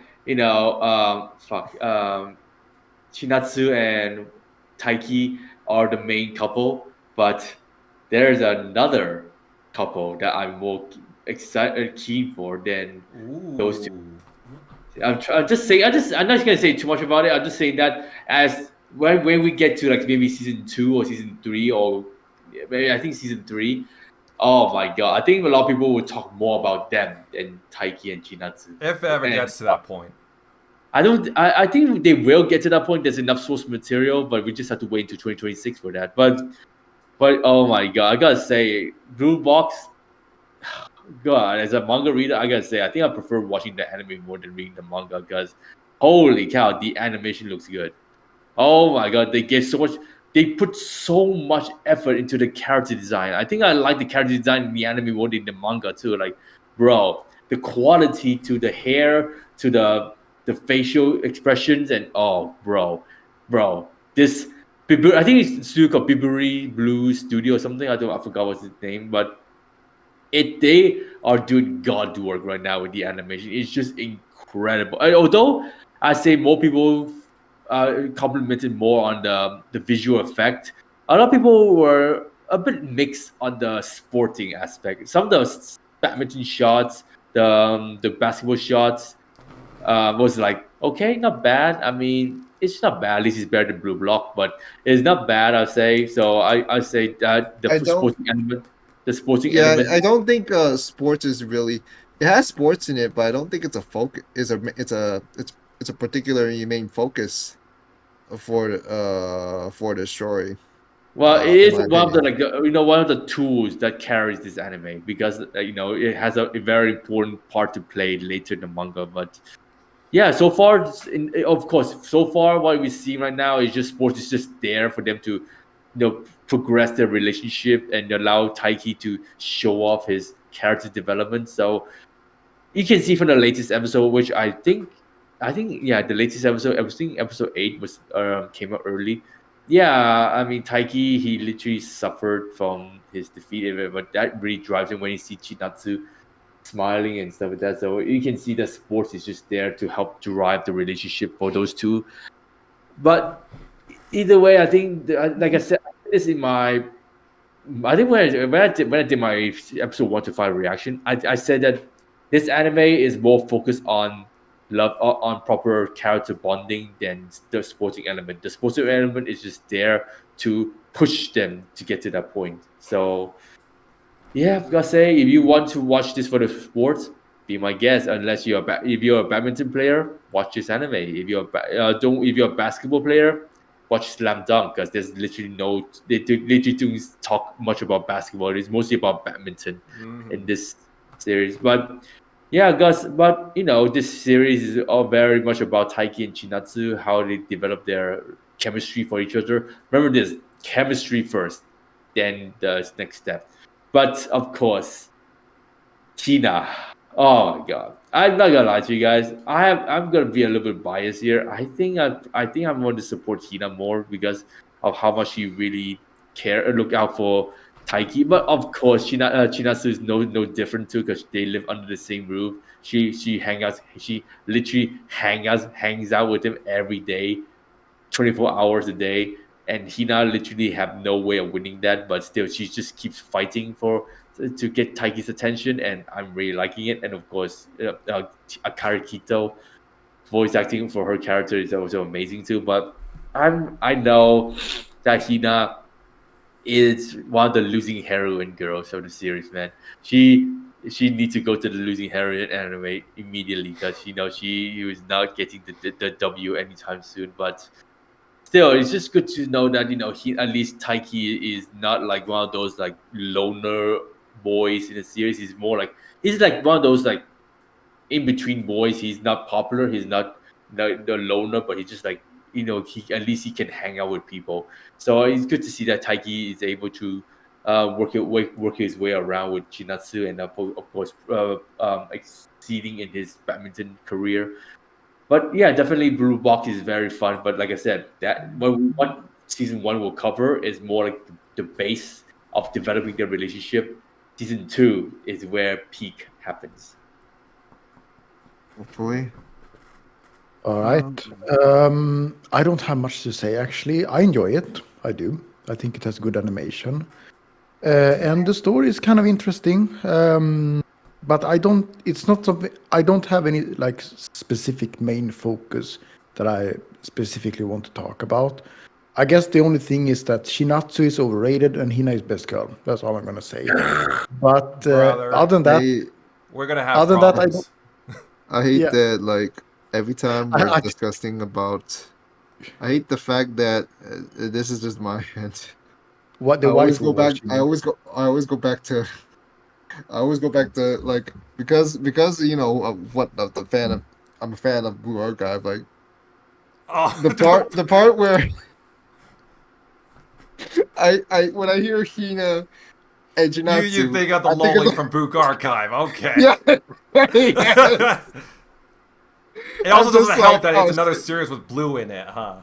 Yeah, I mean, that's even worse. It's just a I blue mean, box and then Blue Blue Archive. Oh, Archive. great! They both.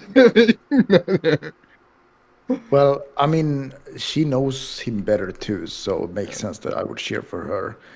Other than that, I don't really have anything to say. I enjoy it, but Also, both Hinas are best girls in their respective series. That's the I thing. haven't watched Blue Archive. But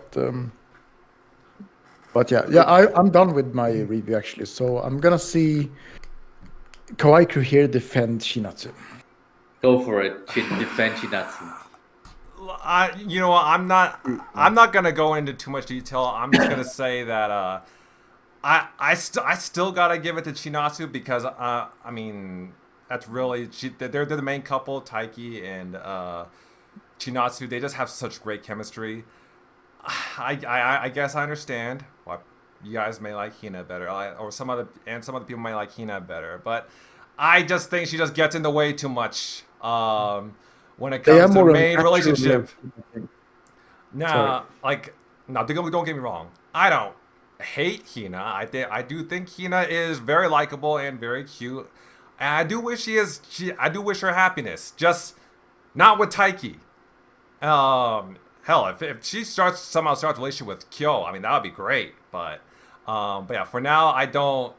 I can't. She's not my best. I can't call her best girl. I'm still gonna have to go with Chinatsu. But yeah, as for my overall thoughts on the series, honestly, I'm really enjoying this anime so far. I remember during the first, I really loved the first 1 or 2 episodes. I think I pretty much fell in love with the series right then and there. I mean, the visuals are stunning. The characters, Taiki and Chinatsu right off the bat, they're just very likable. I find Taiki's affection and for Chinatsu very believable. I think Taiki in general is just a really great MC. Chinatsu, absolutely adorable. I love the other characters as well, especially Kyo. Kyo is just best wingman. I just really love the side characters, how supportive they are. Even though we did have that misunderstanding with Hina as well. Hina eventually finding out about the Taiki and Chinatsu relationship. Also, I'm a little. I mean, if you're calling this a sports anime, then I'm a little ashamed to say that this is probably one of my first sports anime that I've watched because, admittedly, I don't really watch sports anime. However, I never thought I'd end up watching like a sports anime, but so far I'm really enjoying it. I'm really enjoying how they're blending like the sports aspect and like the romance anime aspect as well. Even though, of course, I don't know really a thing about badminton, but throughout the series, I did find myself wanting Taiki to succeed. I did find myself wanting Taiki to win against his opponents and making it to Inter High and all that. And every time he takes an L, and every time he struggles, I really felt that. I end up getting invested in the sports aspect as well. So I think that's one of the things this show really does well is just getting me invested in the sports anime aspect of it all. But yeah, other than that, I really don't have much else to say. Other than it's so far a really enjoyable romance anime, and I'm really looking forward to seeing their Chinatsu and Taiki's relationship develop and all that. So yeah, that's pretty much it for me. But yeah, any final thoughts on Blue Box, or are we ready to move on? Move on. All right, next up on the list is Seirei Gensouki Season 2. Are any of you guys, I think some of you guys are watching this, right? Move on. I don't even know why you added it. I'm watching it, but move on. We're not. Why does this anime even get Season 2 in the first place? Why is it one of the most? Why is it the one of the most popular on the season? Why? How did it even end up on the anime polls? What? I don't see. I don't get it. What's particularly special about it? Why? No, exactly. I was like, dude, Somebody please season tell one me. is more entertaining than what season 2 has in offer for us. Like, I felt every episode felt just so boring. Season 1, at least we got some backstory to how Rio get to his become OP and stuff. At least that is something interesting. But season 2 is like, so he's taking care of his harem now. Like, what the hell? I guess I will- the hair. I will- the hair yeah, thing. I will- That's doing it. I will That's say doing this. I'm behind on this, and I'm actually considering dropping it. I did enjoy season 1 mainly because of his journey when he went to place. That was actually very interesting for him to meet new people. But yeah, season 2 has been not very enjoyable. I'm probably gonna drop this one. And also one thing that annoys me is when they're trying to mix the Japanese with the native language, and they have that weird translation going on that covers the voices. That is, I don't like that. I don't have anything else to say. Mashoko did things better with the other language part. Yeah. This one they just didn't try. They straight up just slapped it on whatever. They should have done just use one of the languages and then maybe translation with the subtitles. But no, we're gonna have to be confused with 2 different voices here. Fair enough. That sounds like the old. I don't know how it is with in your countries, but I know, for example, some countries back when they were having dubbed versions of, for example, Harry Potter and such.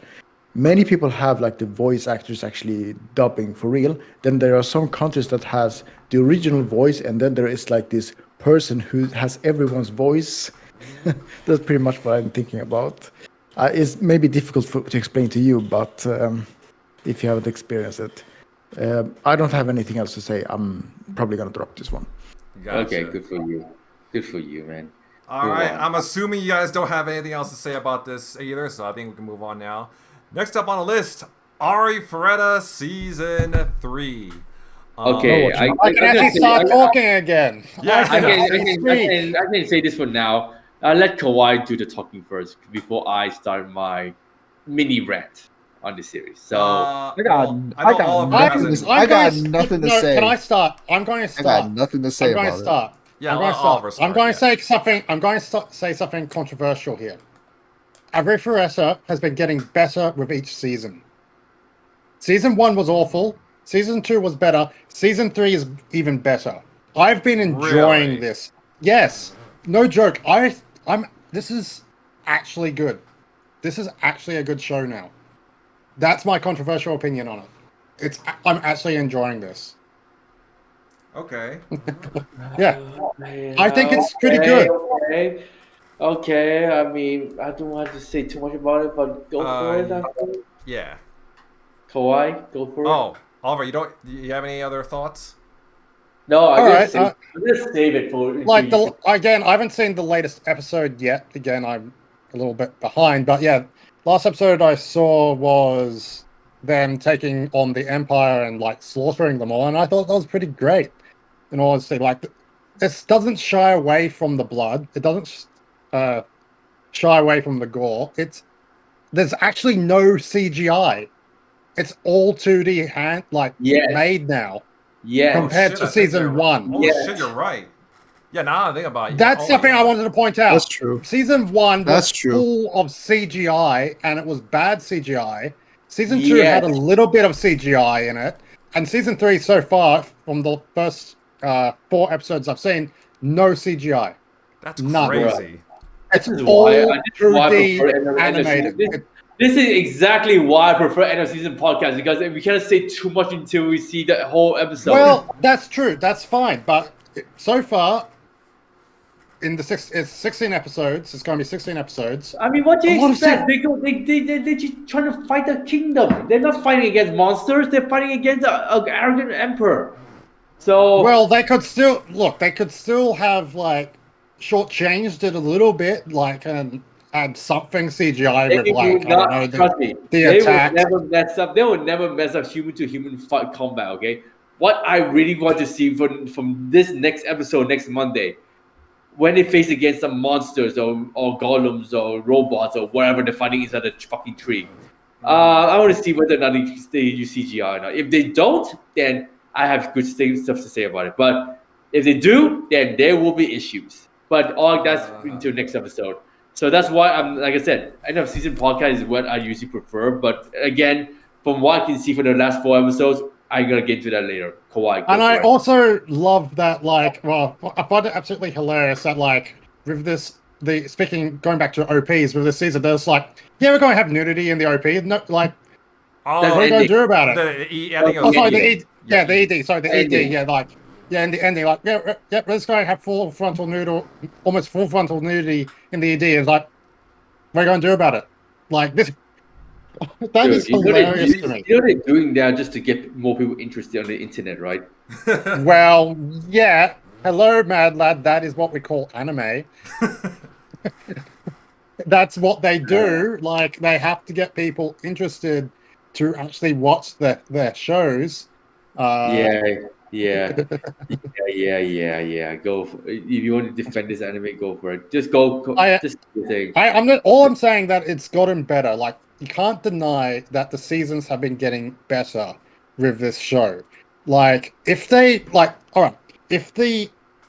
at this point, if they were still had really terrible CGI, like with season 1, like so bad, like Shield Hero season 2 bad CGI, I probably won't be watching it.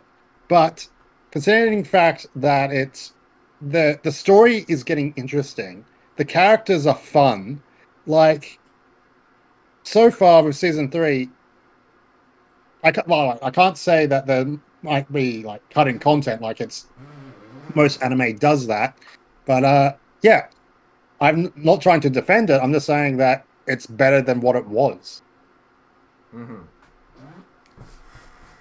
But yeah, for me, I wouldn't say it's as good as season. I wouldn't say I like it as much as season 2.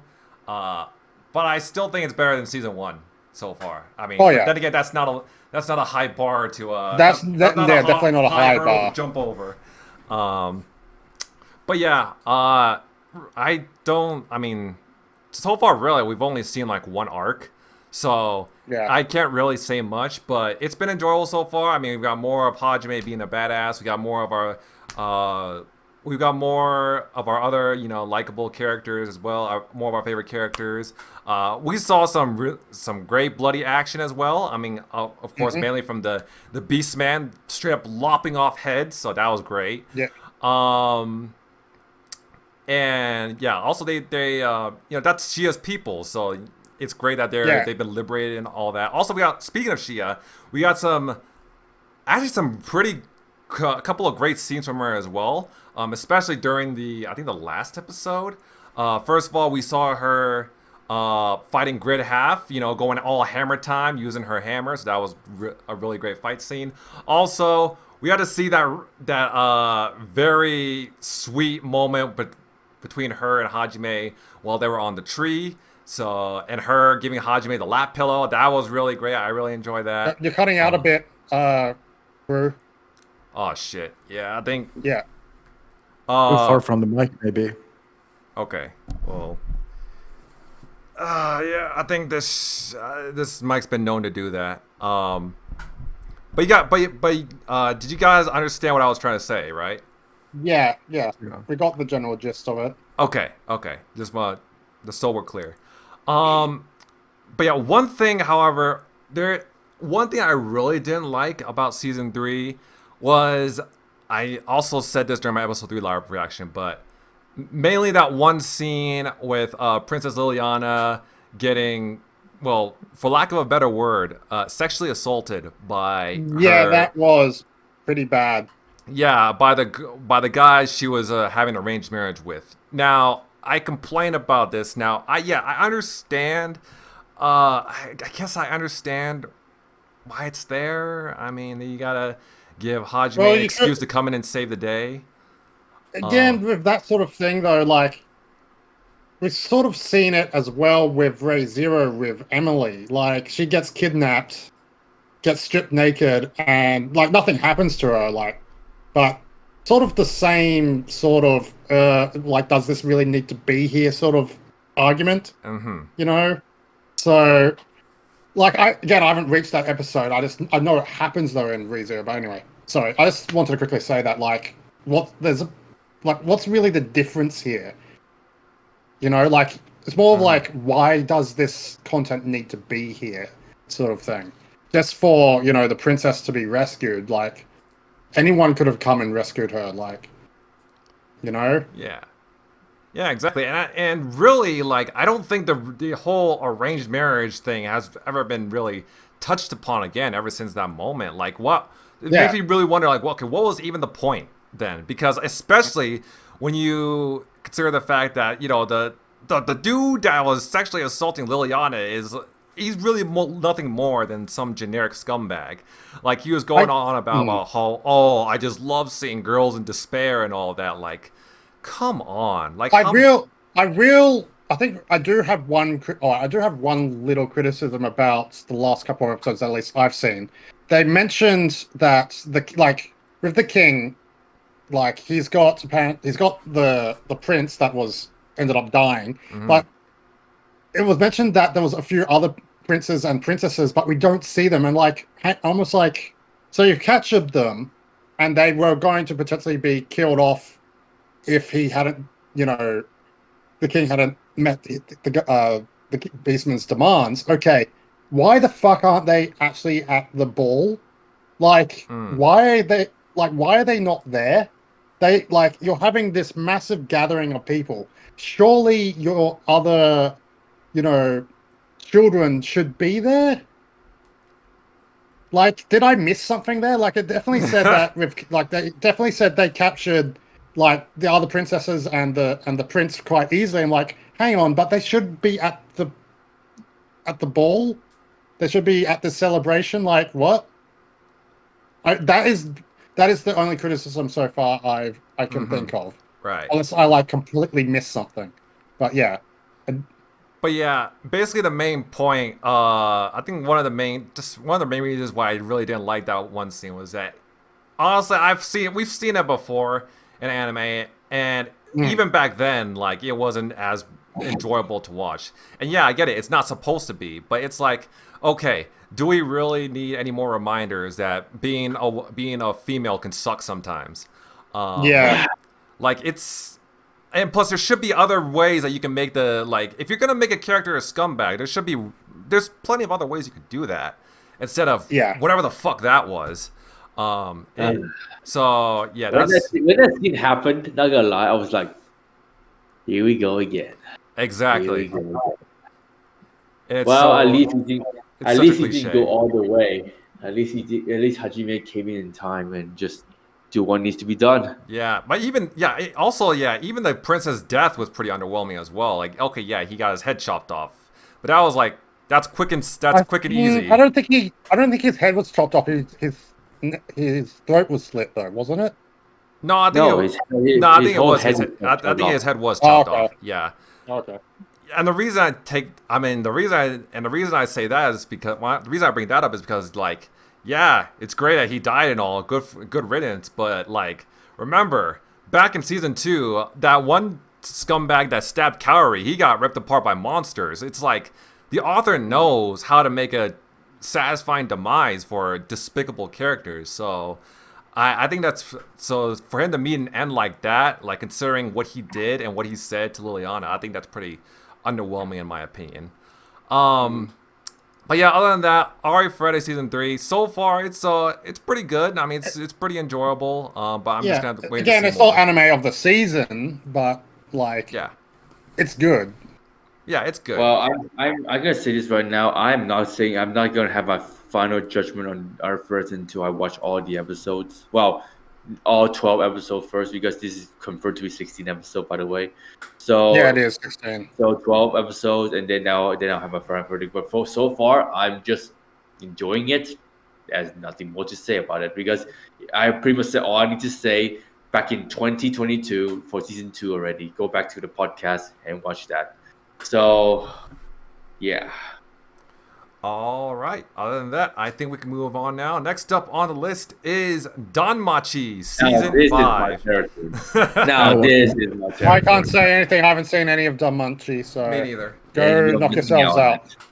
And you're definitely missing out on it. But yeah, Danmachi season 5 after 1.5 years since season 4, and not gonna lie, I think I'm starting to like season 5 a bit more than season 4. But I'm not. But that didn't start not saying much. But well, the main reason is because I actually enjoy the politics more in Danmachi than the whole dungeon adventure. I mean, I get it. Last season 4, the dungeon adventure is not your typical generic dungeon adventure you saw from season 1.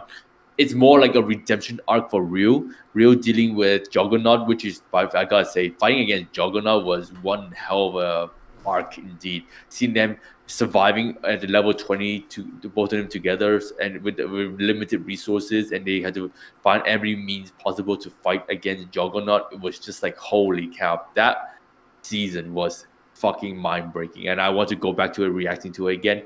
But season 5, we dive right back into politics, and that is very interesting because I'm gonna say this right now. I'm pretty sure Ryu isn't that surprised by it, but for me it was because Seir, when she first came to the scene back in 2015 at season 1, episode 1, I remember watching the very first episode, and all I saw from Seir was just a very fun supporting character that has an interesting bell. Never ever thought that she is Freya in disguise. And episode 4, when it was revealed to be Freya in disguise, I was like, what the fuck? But of course, if you know your history lessons with gods, people told me that if you know your history of Freya, Seir and Freya are connected. And when people first introduced Seir to the story, people say, could that be Freya? And then apparently from all the comment section below that people commented on me reacting to Seir being Freya, I made a YouTube short to it, which got like 18,000 views for it. Or like I was like, what the hell? And majority of the comments said, "Oh my god, man! How could you not saw it coming, man? It was so obvious from season 1. How am I supposed to know? I don't even know fucking god politics." So yeah, let's just say now Freya is in. That's an adaptation issue, if anything. Huh? That has to be an adaptation issue, if anything. It has to be, and I'll get into that later. But then Freya decided to become a very bitchy girl. Decided to take Belle for herself and use her charm to charm the whole city to make sure people don't get in her way. And so this is where we're in right now. Belle just trying his best to adapt to his new life with Freya, while Freya tries to seduce him in every way possible. So far, I can say that this mini arc we're in right now is just very sufferable to watch Belle, in pain.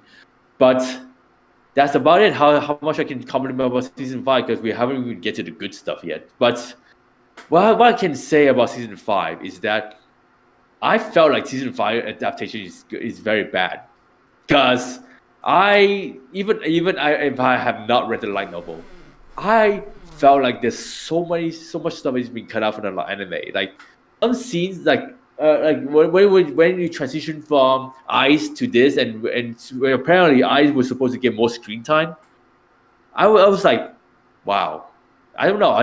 This scene felt very weirdly paced out. Like I feel like there's a lot more dialogues, more scene being added in, and apparently, according to my good friend on Twitter, he was right. He showed me the line like a cut off. They got showed me the scenes like a cut from the light novel, and I was like, so you're telling me season 4 was really well adapted, and then season 5 they went back to shit again?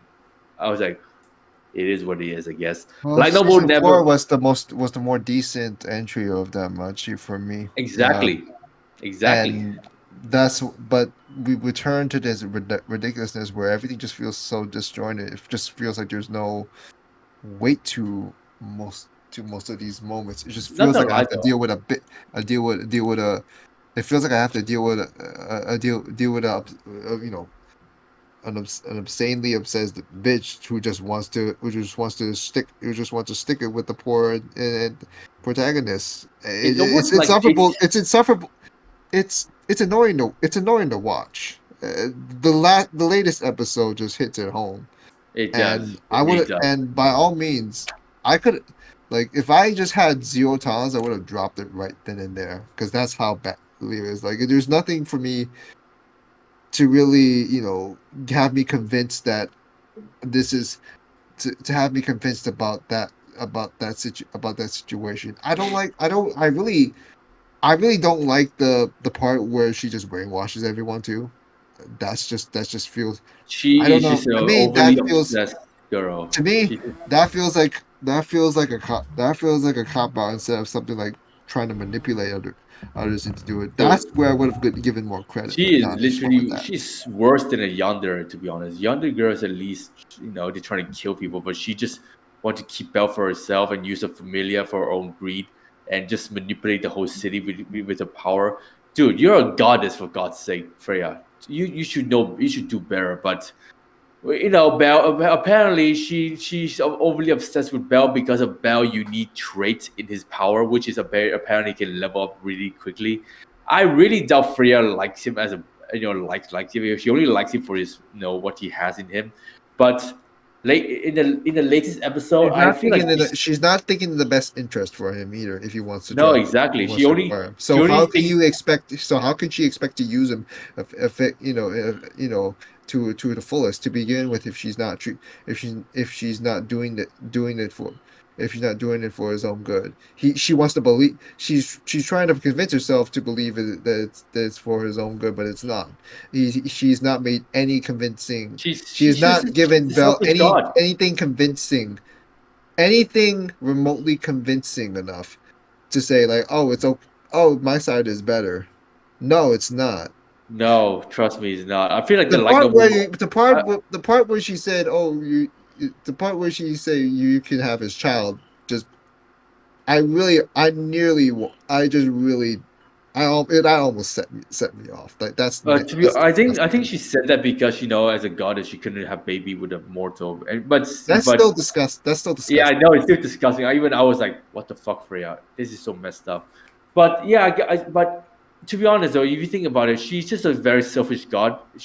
All she knows in life is that she gets all she wants, and if she doesn't get what she wants, she just abuse her own power. And I think the purpose of the author trying to make this arc very sufferable, because slow build up our hatred for Freya, is because when it comes to the gods, the war game, which will happen according to the opening, and if Freya was defeated, it will be one of the best feeling ever.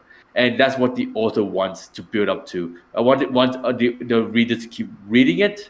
Remember this: the light level trying to get people reading it to the point that they want to see Freya get fucking dunked on. So that's why I think this arc was purposely making us feel for Bell, that he's suffering like crazy right now. And not to mention that Freya, I don't know, something about the stuff she said is almost like she just feel no there's no feelings being said to her. She just said it just to make Bell feel good. Like I don't really feel like she said it for her own feelings. She said it just to make Belle feel like he belongs here and stuff, so that she can keep Belle for herself.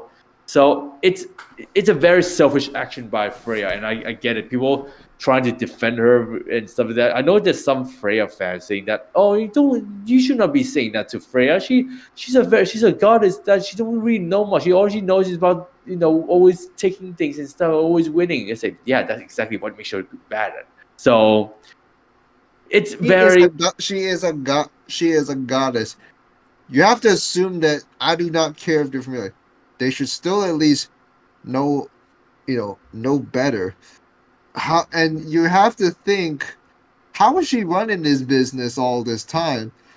If that's all she knew. She used a charm. And like, I understand if that's where they want to try to make, if they want to try to make a case with Freya's character, then they're not presenting it in a way that makes me convinced that she's a that she's a very very well thought out a very well thought out character and concept as many people would think she is, because it just feels like it just feels like she's not gonna get she's not gonna get she's not gonna learn it just feels like to me that my gut instinct is telling me she's not gonna learn anything from this when everything is said and done.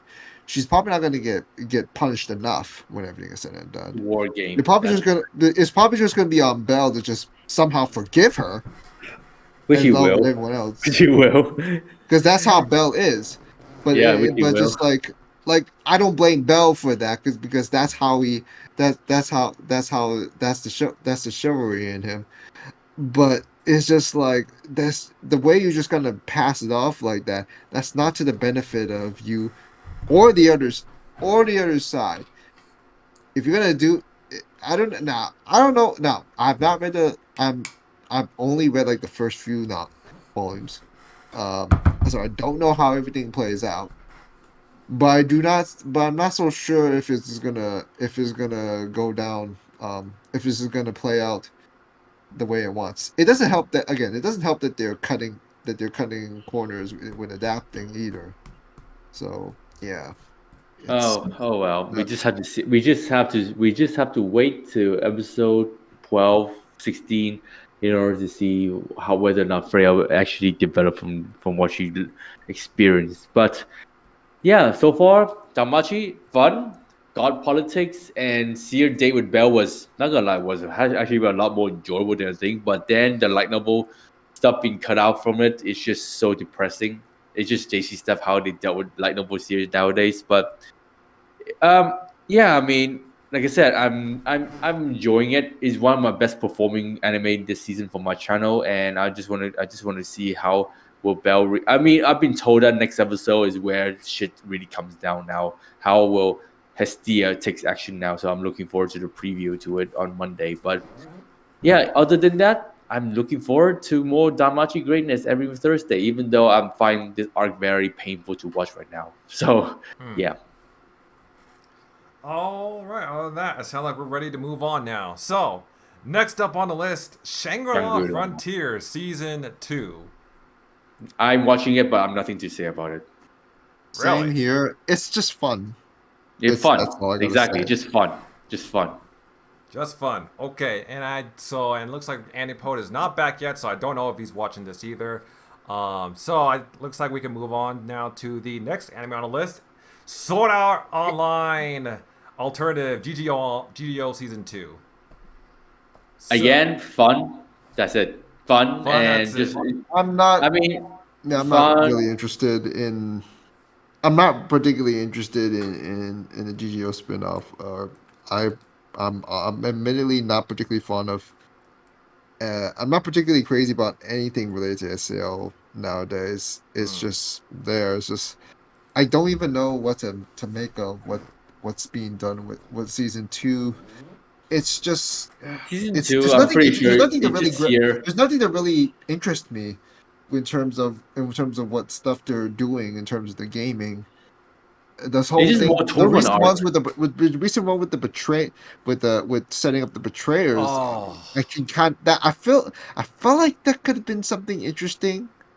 I felt like it could, but it just kind of feels flat with the way it is. I don't know if this is a light novel thing either. But it's just not it's just not interesting at all. Like the first season at least kind of had some interest into it, considering how Len is so different from in game compared to in real life, and how it can and how it's kind of reflective of how she wants to interact, of how social or not she is. After that, it just doesn't feel like it's really done anything to catch my eyes at the It moment. really doesn't, to be honest. A1 Pictures is not really doing a good job with some of the animation style and some of the stuff they have for the latest episode. I But feel like the visuals slightly downgraded too. Although that just it's dude, trust me, that was my biggest complaint. A1 Pictures, what happened? Why can't you guys at least put in the effort you guys did for Alicization? Why can't you guys just do that for GGO too? Oh my god, I was so angry. They just used the B team. Everyone went to solo leveling. That's what happened. Oh, Yeah, exactly. I think all the money goes to solo leveling at this point now. So that's why Maki was such a godsend for me. That was a passion project. But anyways, but yeah, I'm still hoping for a season 2 of that one.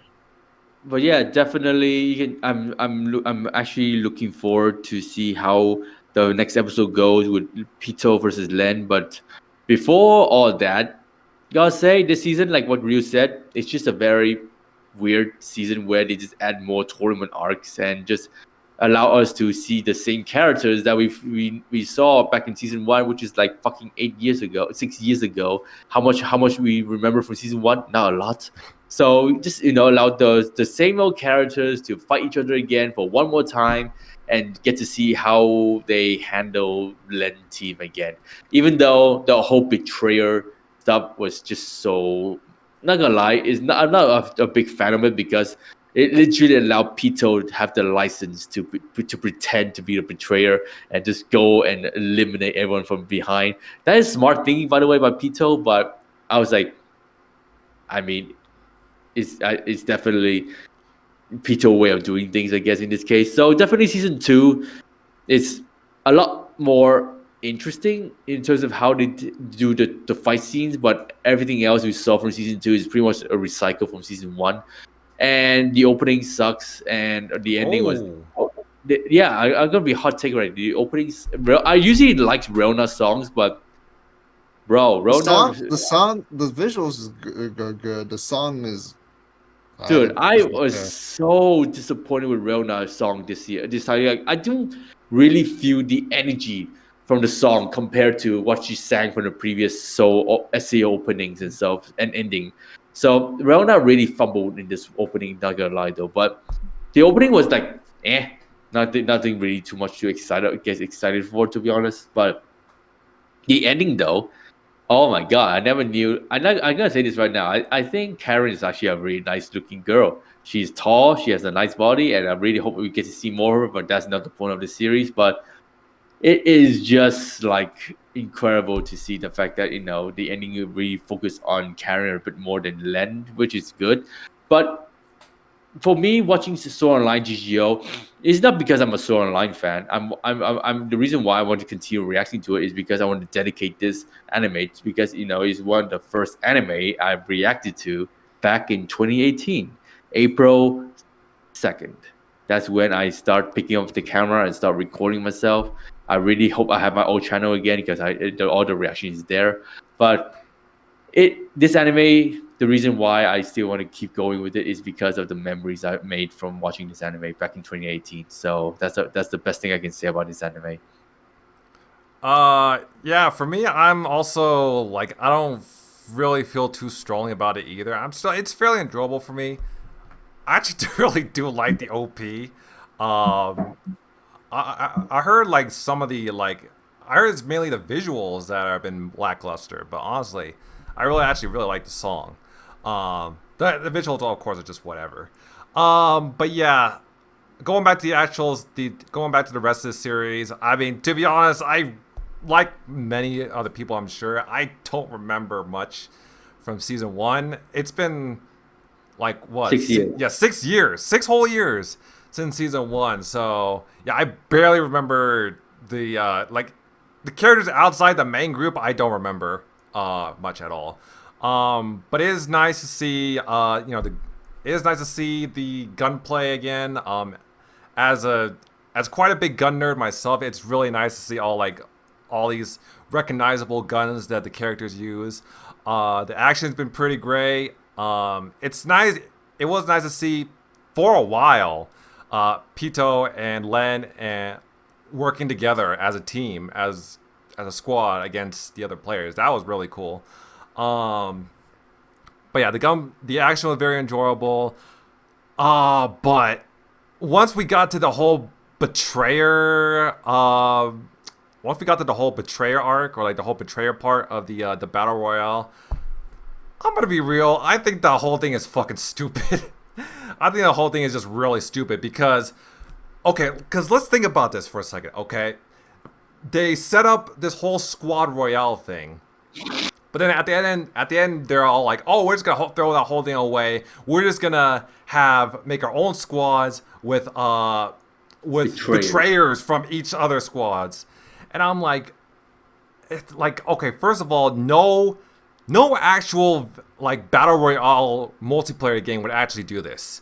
Nobody who is in a squad in an actual video game would want to betray their squad like this. Will actually want to leave their squad like this. And what's also stupid is that the players, for some reason, are compliant with this. Like, what's stopping them from not getting on that platform? What's stopping them from just just straight up refusing and just sticking with their original squad? Like, who cares? Like, we didn't.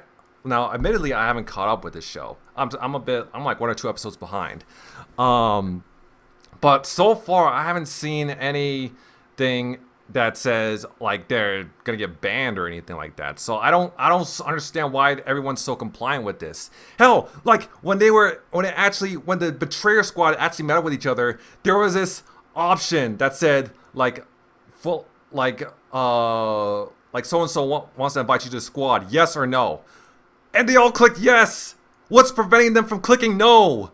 Like why is that even like an option? So yeah, I'm honestly that just like I wanted to enjoy the rest of it, but that's every time I'm watching the next episode, I just can't help but think about that. It's like the author has never played.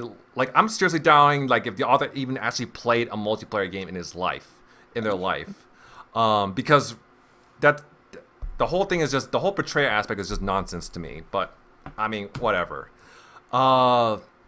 But yeah, other than that, Sword Art Online Alternative, it's just enjoyable so far. Like I said, I don't remember too much from season 1, so I can't really make a accurate, fair comparison about how good I think it is compared to season 1. But so far, yeah, it's pretty enjoyable. Exactly. Enjoyable. Yeah. Enjoyable. That's pretty much all you could say about it so far. But yeah, other than that, I think we're ready to move on now. Next up on the list, Dragon Ball Daima. I think. Okay, I gotta say this right now.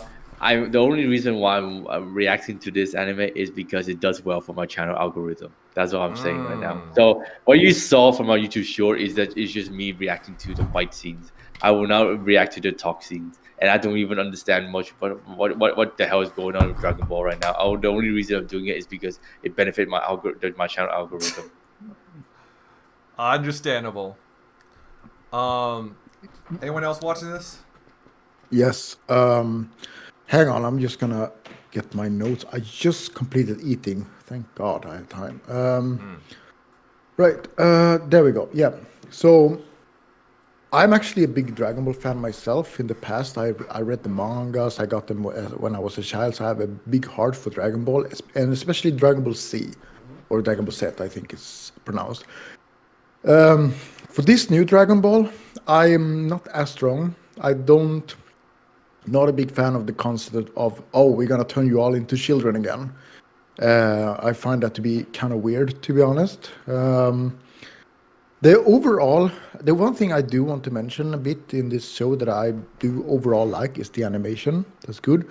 Although I have seen some issues with that too, and I'm gonna explain a few specific details. So in one episode, I don't remember if it was episode 2 or 3, there was a specific scene when Goku was up in Kami's place, up in the sky, and he wanted to practice. So he decided to kick a pole that was there. It broke. Then they go into just a scene, just 1 second after that, the pole is back to normal. Like it was never ever kicked by Goku, which I find to be very weird. The second part I found in the same episode, I don't know if they had struggles with that specific episode. The tower, I don't remember the name of the tower, but the tower that is just under Kami's home was tilting like this, and I directly thought of the Leaning Tower of Pisa when I saw that. That was very weird too. So I don't know if it was something specifically with that episode, but overall, where's my mouse? There it is. Overall, it's solid animation, I would say. The story isn't really clicking for me. It's not bad, but I'm not as strong about this one as previous Dragon Ball. And I guess it's the fact that they turn into children again. I just find that plot to be kind of pointless, to be honest. Other than that, I don't really have much to say. I'm also 1 or 2 episodes behind, actually. But yeah.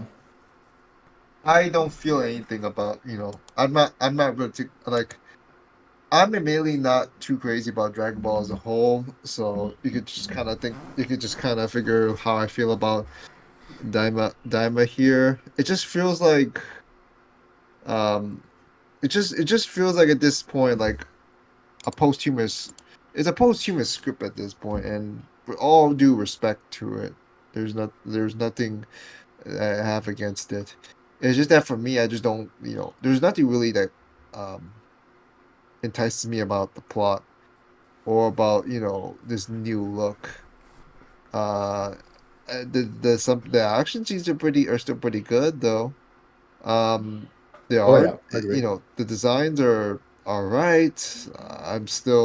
It's not particularly something I like in modern Dragon Ball, but it is what it is. Well, Toei animation Toei animated series in general, but yeah, there's next to not much, if at all, I can really discuss about this one either. All right. Other than that, I think that's a sign that we can move on now. So, next up on the list is probably one of the most surprising hits of the season, Orb of the Movements of the Earth. Ryu, you want to start discussion with this one? I feel like Ryu could have a long discussion. It's not my favorite. It's not something I'm too crazy about, but I do like. It's pretty well received in Japan, and I'm actually surprised that's the case.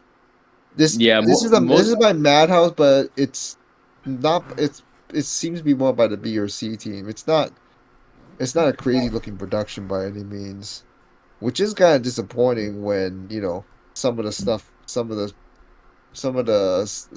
particular stuff feels off with how to be honest, it looks. Like this is more.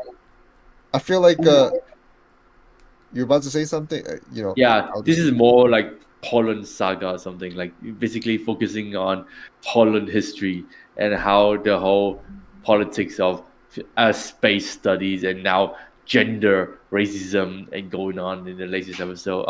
I mean, what Rio said here is that, what my house is doing is like quite interesting in how they goes about to adapt the source material to the anime. But not gonna lie though, I enjoy the elements of teaching us the how space has been studied back then. But I never knew that it went so hard on the societal politics, I would say in this case, and that was just like the thing I feel like many people forget is that many of these established theories that we now have that we've learned in class when we're in high school, a lot of that was thanks to not just one particular person, but a bunch of people just handing it down. And this is what Orb is basically trying to.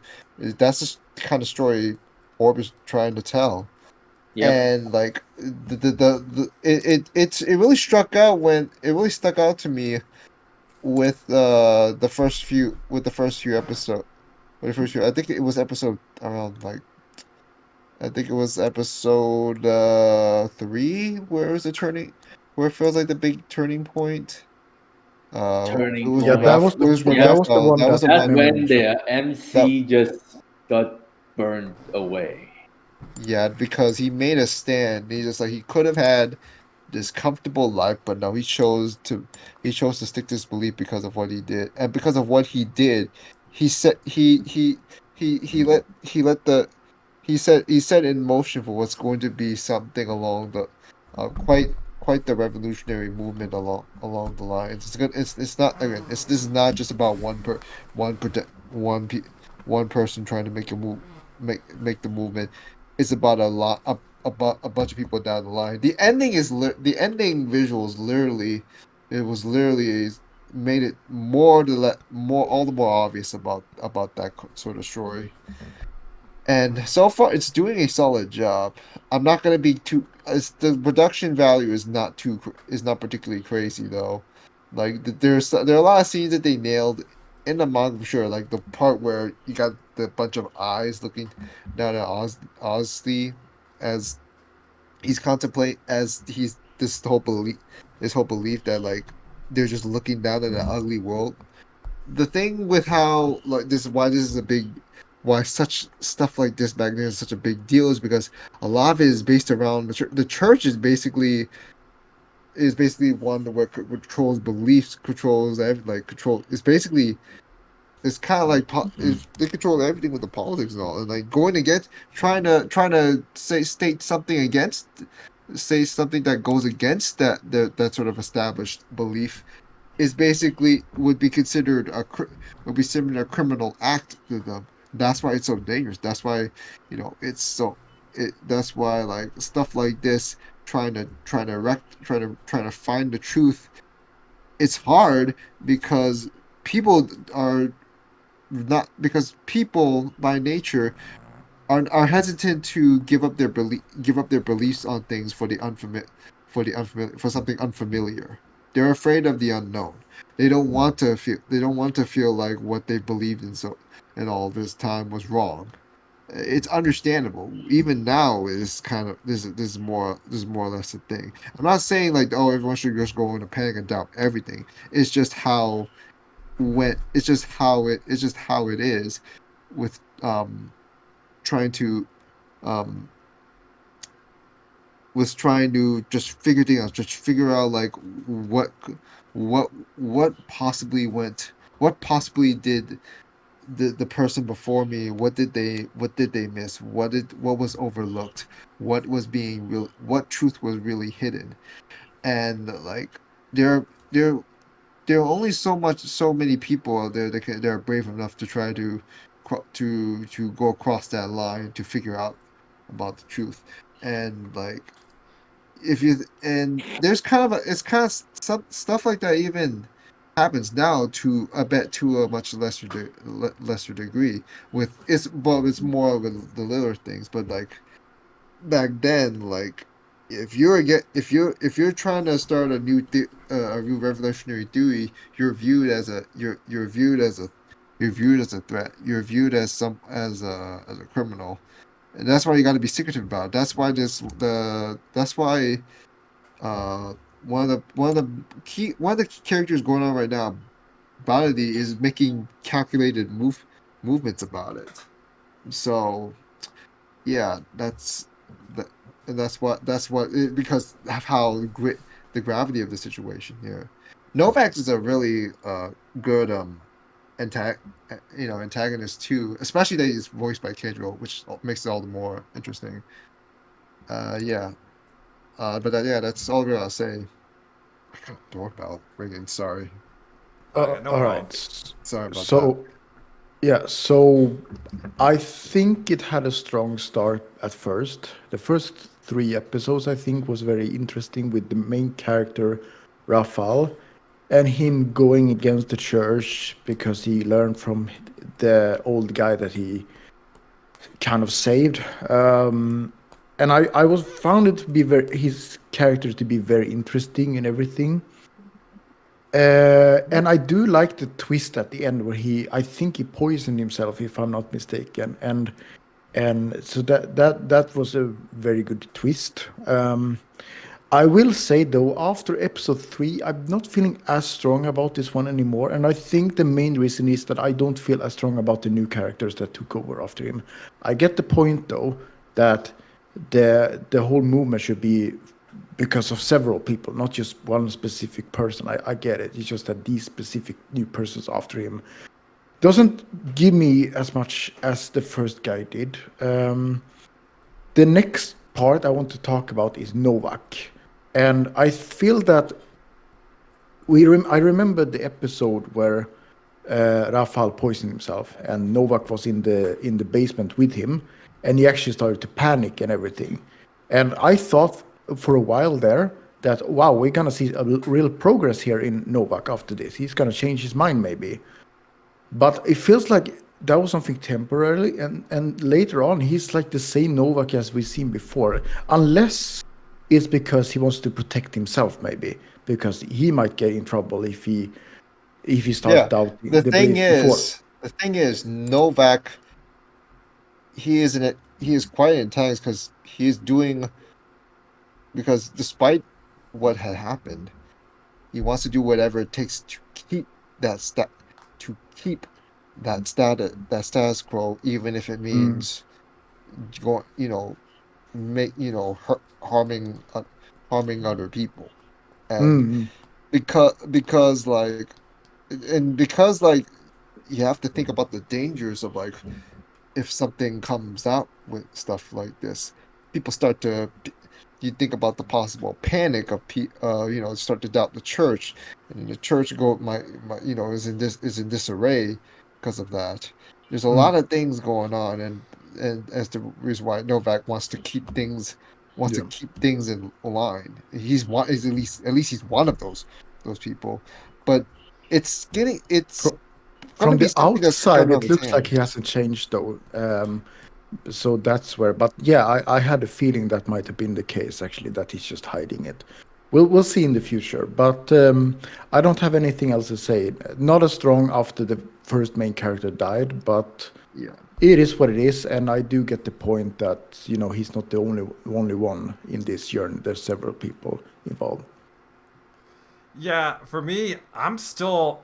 First of all, I just want to say that I'm still very surprised that so many people are praising this, because I really didn't think this type of series would be like a hit with the majority of anime viewers. Because here we have a historical fiction anime. Now, we already don't see a lot of those being popular as it is, but not only that, but a historical fiction anime that centers around like the history of heliocentrism. There's no crazy fight scenes. There's no there's no like waifu bait characters, no fan service or anything like that. It's like, yeah, for some reason there's still a lot of praise about that, and that's still really surprising to me. So, oh yeah, speaking of which, going back to the historical fiction aspect, yeah, I heard like the fiction aspect of it is very big here, because apparently, yes, while this is based on real history, the series of course takes some liberties. For example, the pairs of anguish that Noak uses to torture a guy, that was never actually used. And also, the church apparently wasn't all that opposed to heliocentrism. But of course, that's not really... While this anime does take liberties, it's not really that big of an issue for me. But for me, overall, I enjoy this, but I can't really put this on too high of a pedestal. Like, I'm not like a few of like many other shows from this season. I'm not too crazy about it. Like, I enjoy it, but I wouldn't say. I also wouldn't put this in my top 3 either. I do like how. I do like it whenever the characters like they get some right when it comes to like the movements of the Earth and like the sun being at the center of the universe and all that. Like it's the whole. I love it when they get some right about heliocentrism. Like, for example, when Raphael fell and he realized, oh shit, it's not the mountains that are moving, it's me that was moving. And I was like, yes, you're finally getting it. Like that, like moments like that, I do really enjoy. Speaking of Raphael, I really didn't expect him to die at season 3. Like, I thought he was gonna, like, judging from the poster and the OP and the ED, like they really made it seem like he was gonna be like the main character throughout the entire series, but that it turns out to not be the case. But of course, there are still, despite him not being alive anymore, not being the focus anymore, we still see him we still see his legacy live on. Like, for example, we still see the orb necklace that he has. It's now, of course, as we know, with another owner now. So I really like what they're setting up with that.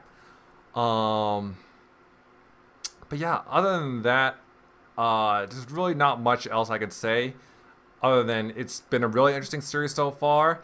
Like I said, I can't say I'm too crazy about it, not as crazy about it as other people. But I'm still looking forward to seeing more of what the show has to offer. But yeah, also I wish Memory were here to discuss this because I know he's also putting this series in high regard as well. But yeah, other than that, I think we can move on now.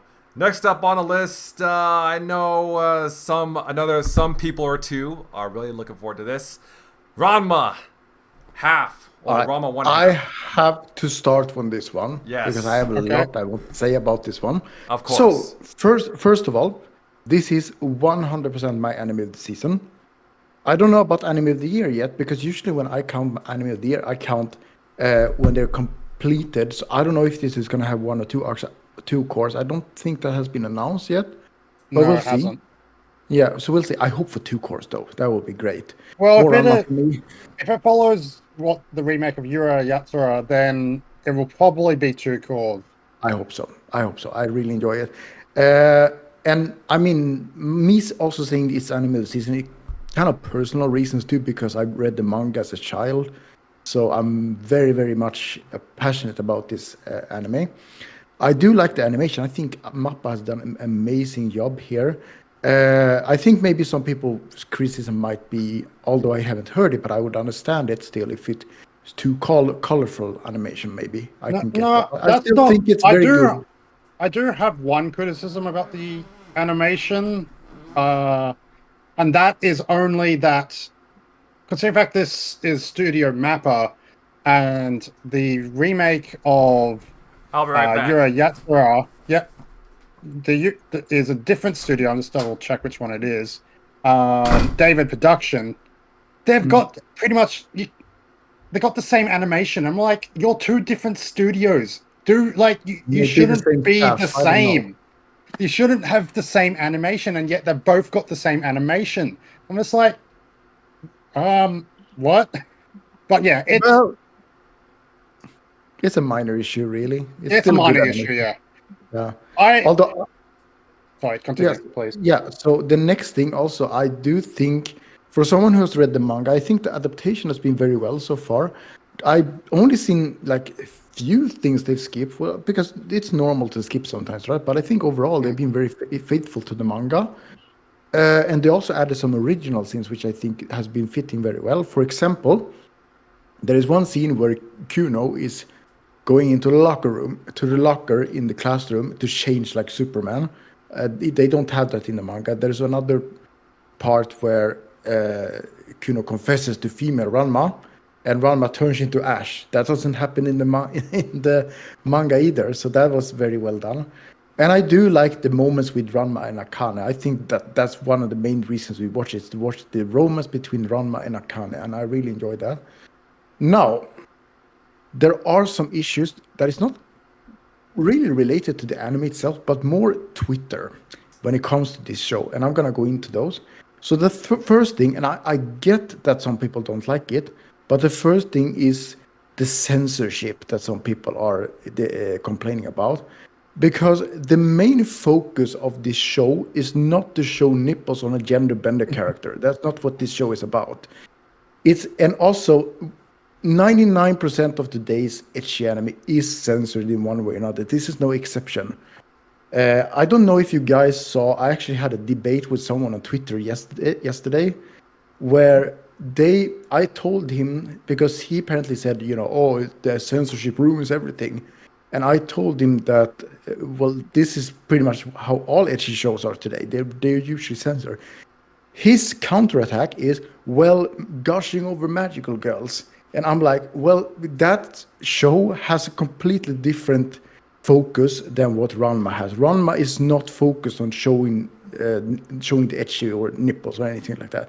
The focus of Ranma is to show Ranma and Akane and the action around that. As the ecchi is just a bonus, but it's not the main focus. So it gets very frustrated because I also saw someone say on Twitter that, oh, they dropped the show because of the quote censoring for modernized audience, and I'm just like, okay, so if you decide to drop it because it's censored, I saw that one complaint about they removed the little communist sticker on one of the outfits that Raman was wearing because they don't want to make that reference to it. I didn't know And that. I'm just like, I get the outrage, but it's just like, if you're gonna drop the anime over this, then be my guest, because stuff like that's been done for a long time, and it's not just because like just doing a global, because you have to think many people in Japan just may not just be comfortable seeing that on TV. That's just straight up, and just like you can have your uncensored version in another place, okay? That's what they have. Yeah, and in fact, the world. I'm not trying to advocate censorship. Yeah. It's just like I understand why And censorship. I understand it as well, because like you have to remember, like Ranma and a Half was originally made in like 1989. Like that is now like 40 or so years ago now. The world of then and the world of now is different. Like it's a completely different landscape. We have to accept that it's different now. So like dropping a show because it's not showing like a reference to something of that era. Do some history on why it was like he had that particular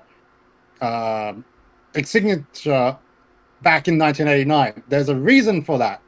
So, if I remember, wasn't that controversial back then? I don't remember if maybe. I don't even know he had that actually from the start. I must have missed that. But going back to that, so also if we go back to the Gushing Over Magical Girls, although I didn't watch the anime, but as far as I understood it, also it had 3 different versions, so there is still some sensitivity in that one too. And usually other ecchi shows that has like. Why do you think visual novels have partially? Why do you think visual novels even have some partially censored versions? Like, come on, like you got. Again, I'm not trying to advocate it. You just have to understand why it's there. The problem when I have is when it feels like they're trying to push everything to be, to be safe, or they have it so blatant. Like it feels like I'm going to argue this. When it's a bath scene or when they're changing, that's not fan service. That is normal life. Like if you're censoring that, then there's a problem. Because that's not fan service. I'm sorry. Because when they were showing Asuna's hangers when she was bathing, that is perfect. That is perfectly fine. No one should have an issue with. No one should have an issue with that. Why can't we? Why can't it? Why is it like? Why is it so hard to ask for it? We're not asking for full on nudity. People running on the streets naked and all. We're just asking like just show it here and there and stop being so blatant about trying to cover all that up. Yeah, I get it. But the problem I had is when you decide to drop a whole show just for that specific reason. Don't drop the show for that. Like, that's another thing. Then you just was watching it for the wrong reasons. Yeah. And there was actually a reply to that one. Oh, boo-hoo, you can't see nipples, which made me laugh. Actually, gave that one a like too. The second problem I have, and I don't know if this is a new thing to do now, because I don't think this was how it was when Ranma first was released in 89. Well, just remember, I'm watching the original now, so if there's anything that you're having problems with, you can make the comparisons. It's still a Twitter issue, actually. So there are scenes where I won't take anything said on Twitter as serious at all, because Twitter is a bloodbath of stupidity now. So. Yeah, I still want to mention it though, because it's very important to me.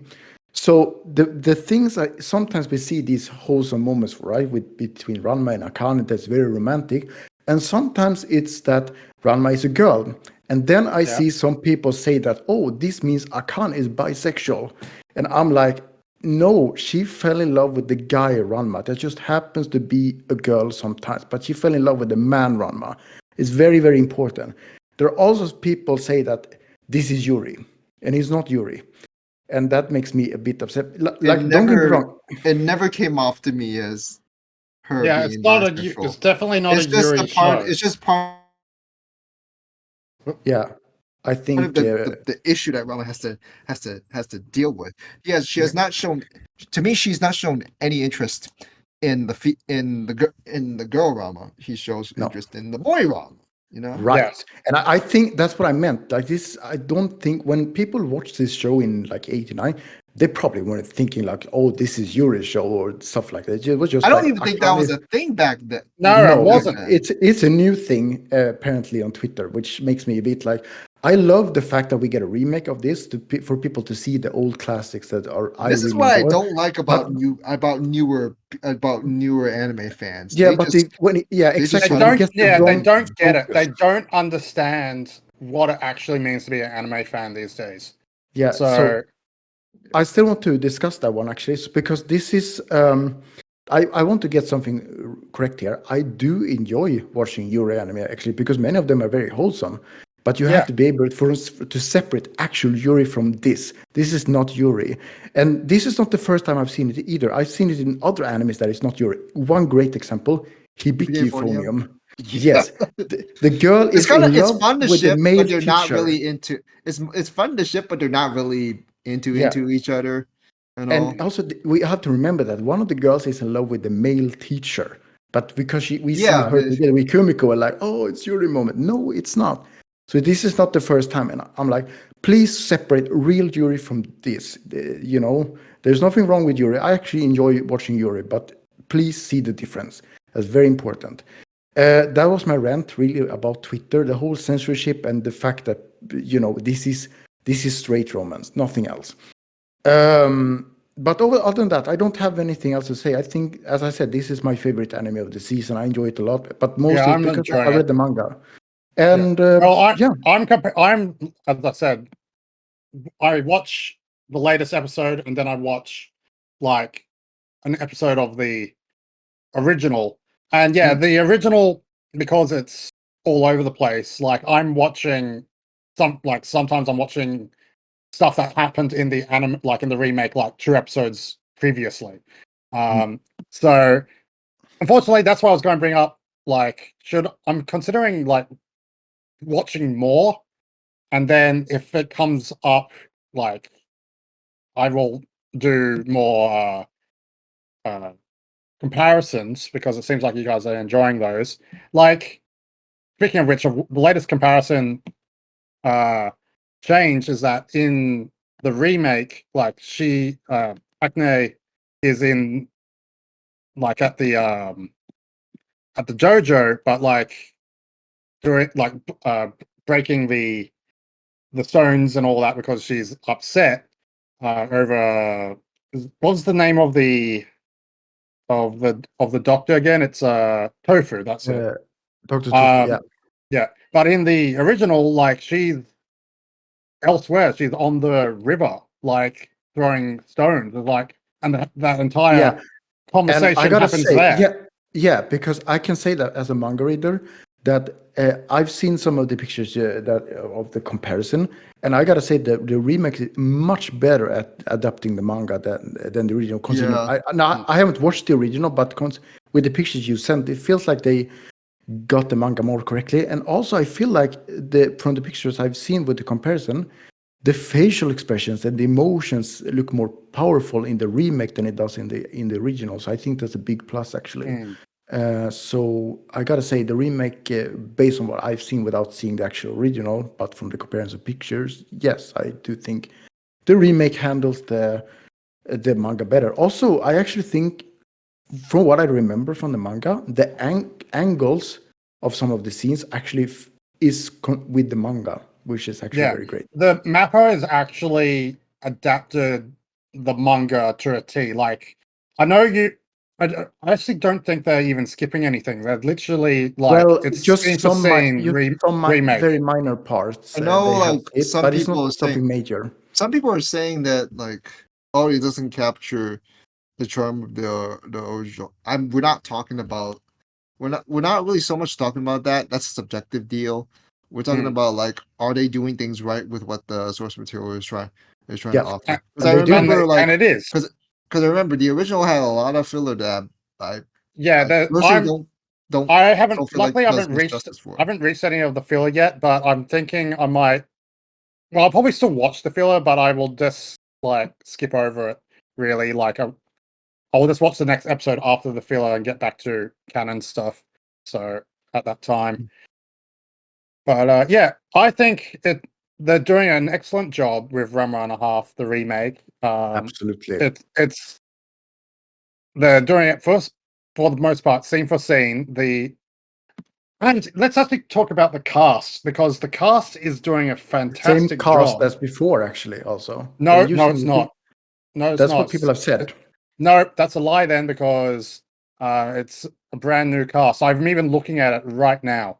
It's Okay. a brand. Oh, no, actually, some of it is same, yes. Okay. But some are different, like in the original, this person's passed away now, sadly. But in the original, there was Hiromi Suru, who is known for original voice of Bulma in Dragon Ball. And I just noticed in the remake, um, they've got Miname Takayama, who is the voice of Conan in Detective Conan. So that is pretty cool that they've got her. But she's one of the new ones. But yeah, most of them, there's a few other. I think there's only. Hang on, let me check. There is only three. Three of the original cast are back in this one. Oh, So okay. That's probably what they meant, though. yeah, seems like it's only three of the original cast have returned. Playing, yeah, the same character same voice actress for Shampoo, same voice actor for Roga, and same voice actor for Akane. So that's it. Still important characters. We haven't come to Shampoo yet, so I won't spoil. But Yeah, Shampoo hasn't been introduced yet. But I'm just saying, like, they're the only ones that seem to have returned. The rest are different. I mean, did I just notice I know another this is one? early, but yeah, it just the score. Oh, sorry. There's and Kasumi. Kasumi, the voice actress for Kasumi, is also the same. Ah, Well, that's it. yeah. Do you have any other comments? No, not but really at the I'm moment. enjoying it for what it is. It like I think I'm looking forward to the comedy. Actually, the comedy is on point. I'm laughing so hard with the comedy in both the original and the remake. Like they've just got it's just spot on. Like this show is funny. Yeah. I mean, this is very much different, I would say, also from Urusei Yatsura. Because Urusei Yatsura is much more episodic. Well, this one actually still has an ongoing story, which I think is very good. I'm really hoping that they continue with adapting her work, like doing more remakes of her work, because it's definitely time for a Mason Ikoku remake now. I've not watched that one actually, but I think if we get more remakes, I will definitely watch that, because from what I've seen from Ranma, she's a great Rumiko Takahashi. She's a great author. Really. Yes. Yeah. So she has a lot of work. Really hoping for another remake. Yeah. But yeah, I unfortunately I need to go. So I can't stick around. Actually, I've got things I need to do. I was just happy that we were speaking about this one together. That's all that matters to me. I just want to quickly just jump over to another one that I'm watching very quickly from this season, and that's Tower of God. Yeah, I was not expecting 2 parts to this one. I I honestly thought it was going to be one core, and then them just going, yeah, we're just going to break this up into 2 different seasons and air them essentially back to back with a week break. I was just like, oh dear, because it seems like between part 1 and part 2 of Tower of God for this season, the animation quality has gone downhill, big time. Because they just decided to air these back to back, and maybe they should have waited. Like, I still think it's a lot. Tower of God season 2 is a lot better than season 1, but yeah, I definitely have noticed a decline in the animation for Tower of God in between season 2 part 1 and season 2 part 2. So yeah, it just baffles me of why they decided to break this up into 2 different arcs or seasons. You know? Mm-hmm. I don't even know how long this arc is meant to be. Like, I honestly thought it was like I said, I thought it was just going to be 12 episodes, but breaking it up now, it's like, that should make it 24 episodes. I'm not sure if they're gonna split it up or not. I feel like they will. I mean, well, they've already depends have on split it up. does. That's the thing. They've already have split it up. Like, the only difference is that on AniList, it's the same. Yeah, they did. But it's just like, But in it's like, okay, why? they apparently they did. They actually both analysts and Mal actually did break it into 2 parts. I don't know why they would want to do that. It's just not good advertise. Like, it's already like, if it's for advertising, they're not doing. That's not particularly a good way to do so. I mean, the quality hasn't improved. It's still bad. It's still not. It's no longer getting worse, but it's still just not good either. That's why I said, like, season 2, the beginning of season 2, like the first part, had good animation and the story was interesting. Like, I've prefer it over season 1, but I have definitely noticed with season 2, part 2, the workshop battle. Yeah, there's definitely been a decline in the animation, and that's not good.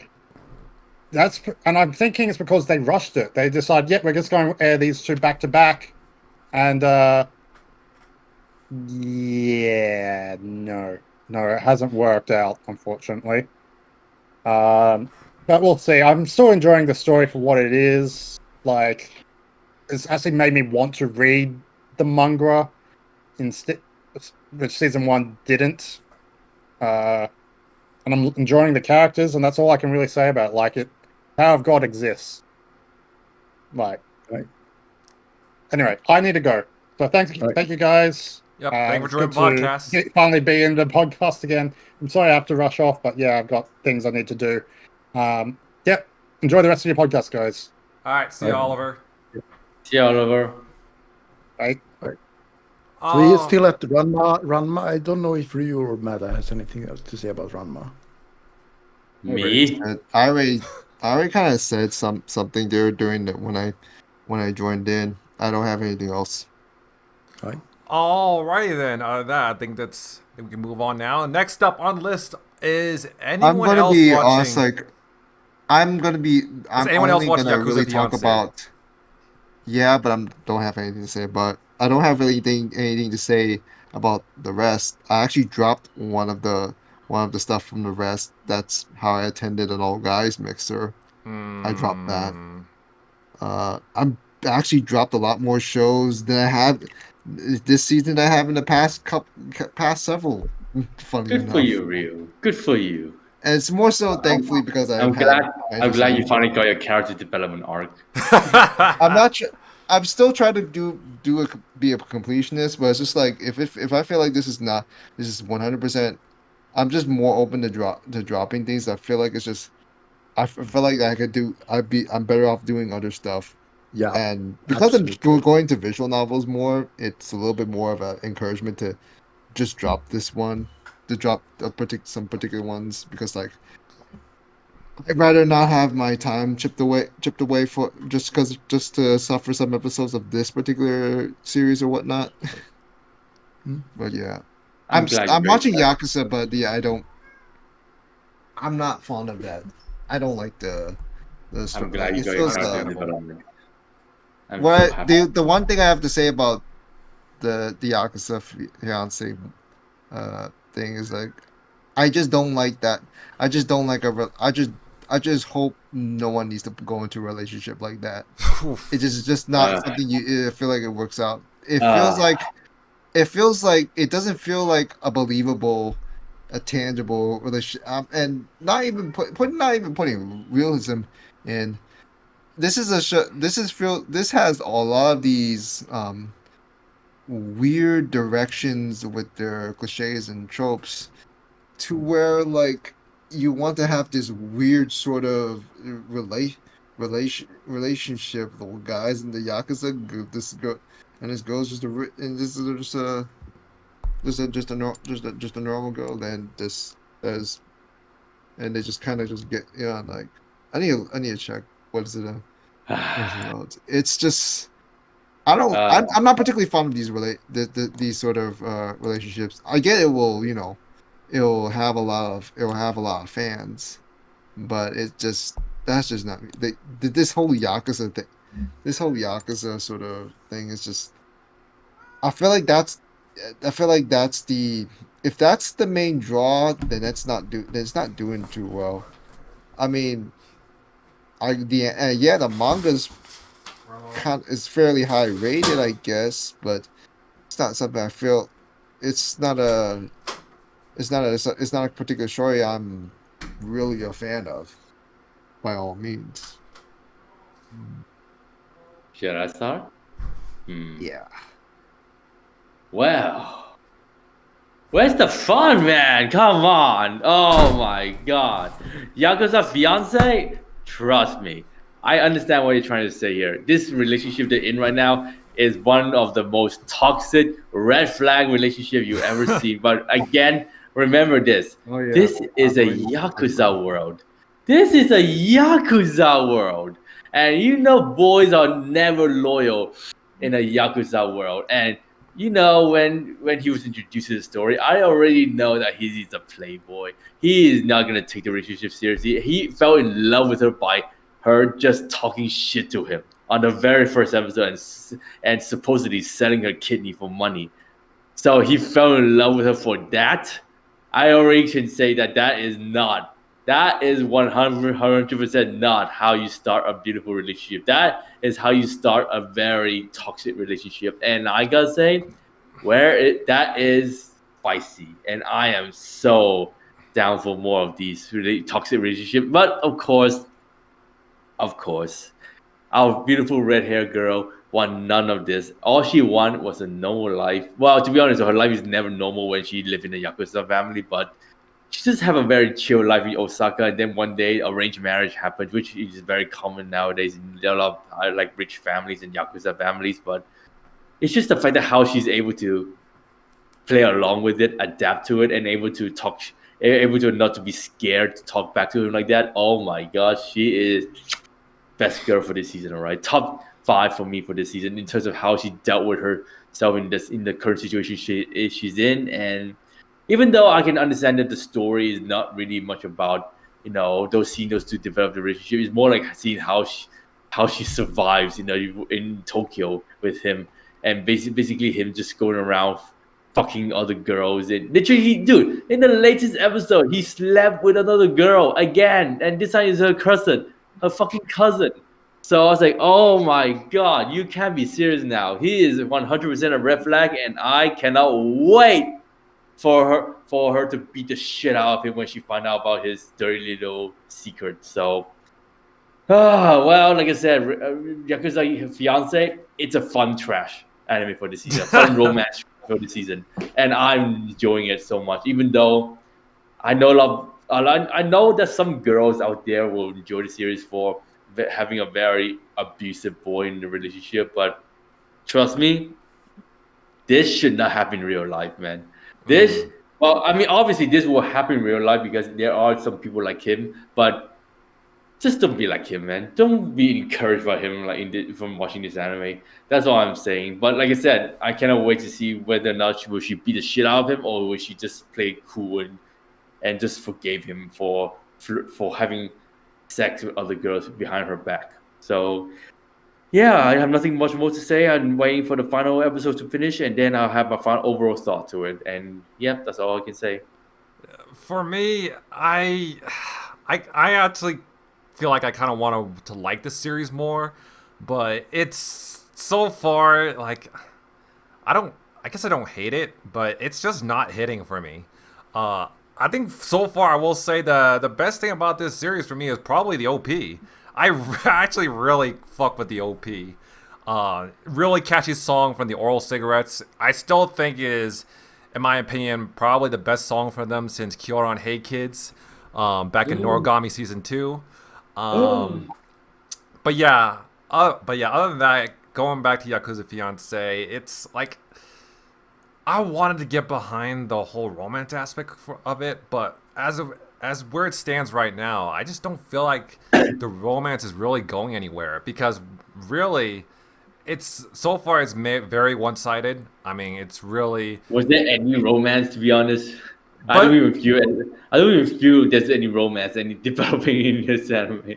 I mean, it seemed like at least. I mean, the show's called Yakuza Fiance. I mean, so I thought it seemed like it's gonna be a romance because she was forced to marry him. Well, I mean, yeah, there probably isn't any romance, but still, like, if there is supposed to be romance, then it's very one-sided, because like so far it's mostly just about Miyama supposedly fawning over Yoshino, even though she's like, even though like he literally told her in the first episode that she was useless to him, he wanted to sell her kidney. So yeah, all I'm gonna say is that Miyama's he's gonna have to pull a lot of weight in order for me to actually find him redeemable or likable. I will, and as for Yoshino herself, actually no, before I get to that, speaking of Miyama, I did not expect this show to show him like sleeping with other women as much as he did. I mean, in the third episode, literally at the very first scene, we see him tongue deep in Snatch. Like, he's literally eating another girl out. Like, they don't really censor anything. Like, they just legit show him his face buried in some girl's crotch. I'm like, it's just like literally right there. I'm like, okay, well, we're gonna start off like that, huh? So yeah, I still think that is just crazy to me. That is still such a crazy way to start off an episode. But yeah, going back to Yoshino, our main girl, I do think she has some badass moments, especially what we saw from her from episode 2. But other than that, I can't really say that she's one of my favorites either. I mean, if it was like, if this whole series was about the two of them kicking Yakuza ass, I would probably find it more enjoyable. But it hasn't really been that way. That's not really the case. It's just really, so far, it's really just mostly been her, like, kind of seemingly accepting of Miyama's bad habits. So yeah, overall, I just don't feel like the relationship is really going anywhere. But yeah, other than that, I think there's not really much I could say about this. I mean, the guys are pretty good looking, I guess. But other than that, yeah, really not much I could say in terms of this series. Also, the whole Yakuza... Also, I wanted to like the whole Yakuza politics more as well, but something about that is not clicking for me either. So yeah, I think that's pretty much it. All I can say about that. Yeah, other than that, yep, I think we're ready to move on. Next up on the list, 365 Days to the Wedding. This is another show that I'm not watching. What do you guys think? I mean, the manga is good. The manga in the latest was episode, in the latest episode, it got me even more interested now. For the past couple episodes, this whole shenanigan of pretend to be married can get very old very quickly. But then in the latest episode, I was like, okay, now this series picking up again for me. But Oh, I haven't real watched talk. it yet. I like real talk. Right, you.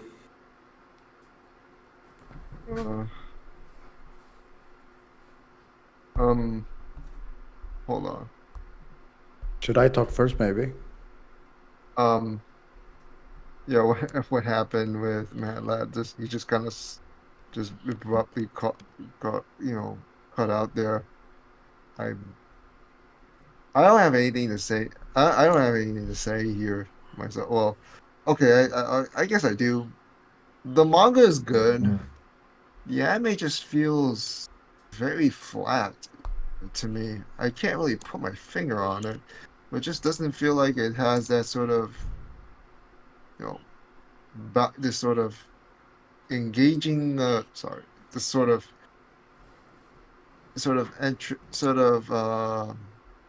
charm for me. Like it just doesn't have this. It just does. It just feels like a lot of the stuff. It just doesn't feel very expressive compared to how the manga is. It's just like some moments don't feel as highlighted as they should, and it goes to how flat. Let me see this. Let me see this the studio for this. I'm pretty sure it wasn't. I swear to God, it's by JC Staff, but I could be wrong. Wow, with a not a good looking average score so far.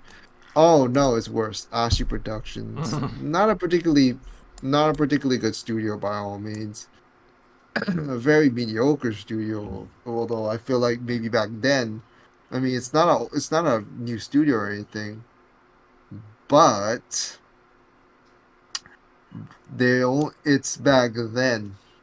It's back then when I feel like when things may have turned out better, were turning out better for them. Although I guess some of the shows even back then were a mixed bag. Not a good. This is not a good adaptation at all. It's not. It just doesn't feel like it's capturing it's portraying the dynamic between the two the couple Tak Takia and Rika, like that. It just feels like a lot of stuff is a lot of the stuff doesn't feel like it feel it's expressed as well as it should. I think it comes down to the part where like production, production quality matters a lot in terms of portraying each other's in terms of portraying the emotions of certain things. This is the thing with Blue Lock is like the reason why you can't just say like you prefer plot over animation all the time. Like the animation's still important because with Blue Lock, there's people that are supposed to have this sort of aura, this intimidation, this express intensiveness. It just the anime just is not able to. That anime is not able. The adaptation has not been able to portray that, and it's because of that anime owners will not understand the whole gist of that moment in the manga. This is something something more or less just similar is going on with this adaptation right now. Not to an extreme degree, not to an extremely dismal degree, but to a degree that it just feels like it's just not it the kind of appeal that the manga had is just not there here in the adaptation.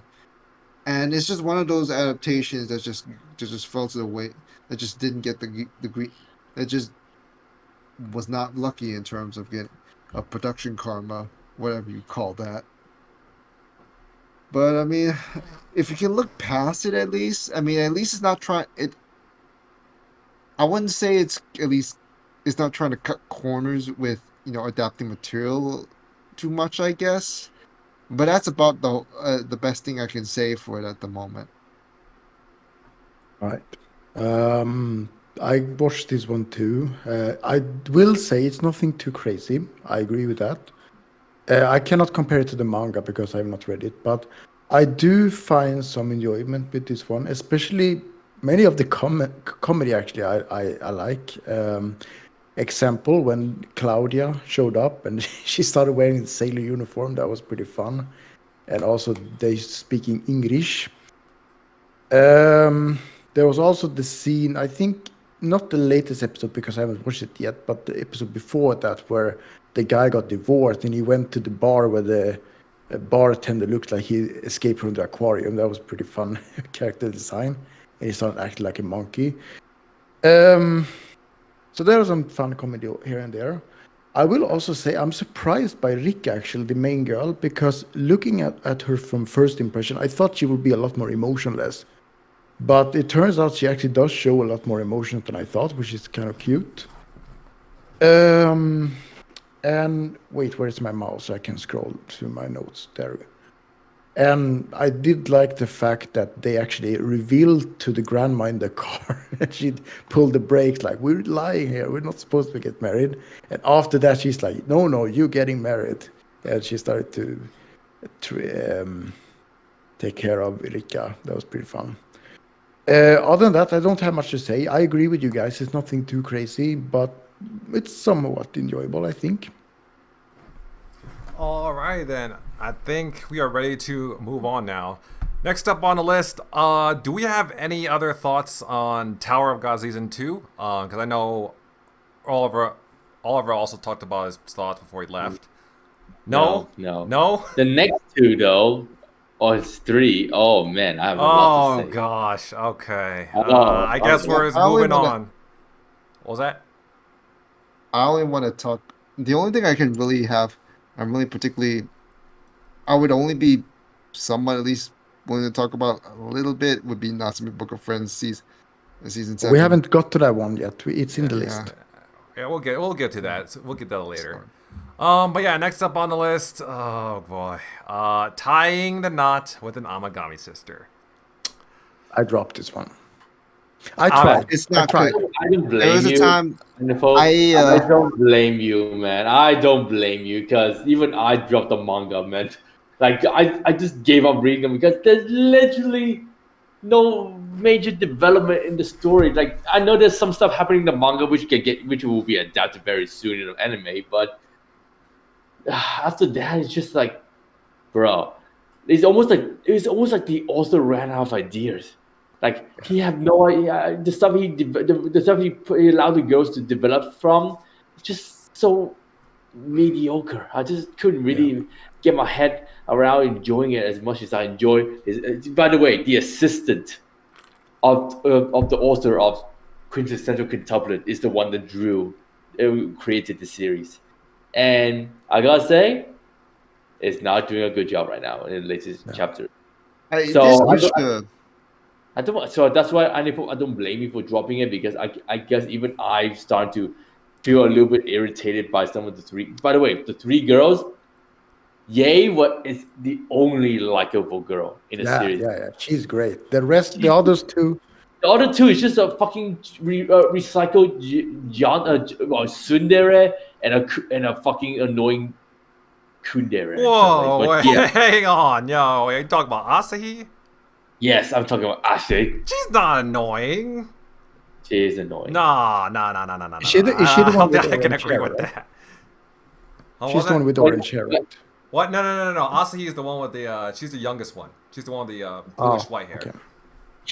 So that's why I couldn't like really enjoy the series as much because Yae is the only one enjoyable, even because of her wacky personality and not because of her size, but mostly because of her personality that I enjoy watching her a lot. And of course, she has a very interesting backstory, which I'm pretty sure the anime will get to at the second half of the season. But other than that, no, nothing really much to say about the anime. Other than it's a very generic harem series. You expect the girls to eventually fall for him, which they already did, by the way.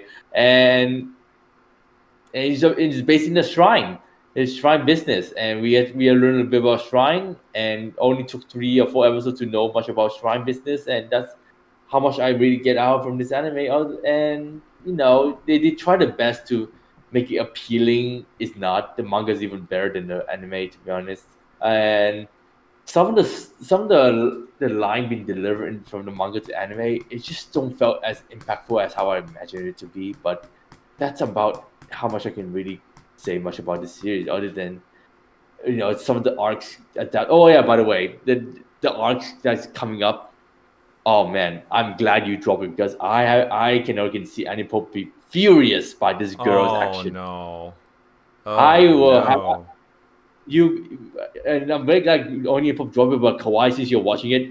I won't be surprised if you'd be very pissed off by Oh her no, action. no, no. To be honest, I'm thinking about dropping this too. Oh Yeah. oh yeah. I think what you're gonna do later in this arc, I won't be surprised if you dropping it. So I wish yeah. Memories was there. He I apparently mean, likes of it. course, memory was the one. Funny enough, fun fact. Memory is the one that recommended this manga for me, and I read it, and I enjoyed Oh. the first. I enjoyed the first 40 chapters, and then after that, it just felt very dry for me. So yeah, Yeah. I really, tried really at least, but yeah, it wasn't for me. I don't have much else to say. Romance did pretty much nothing to me. I was bored,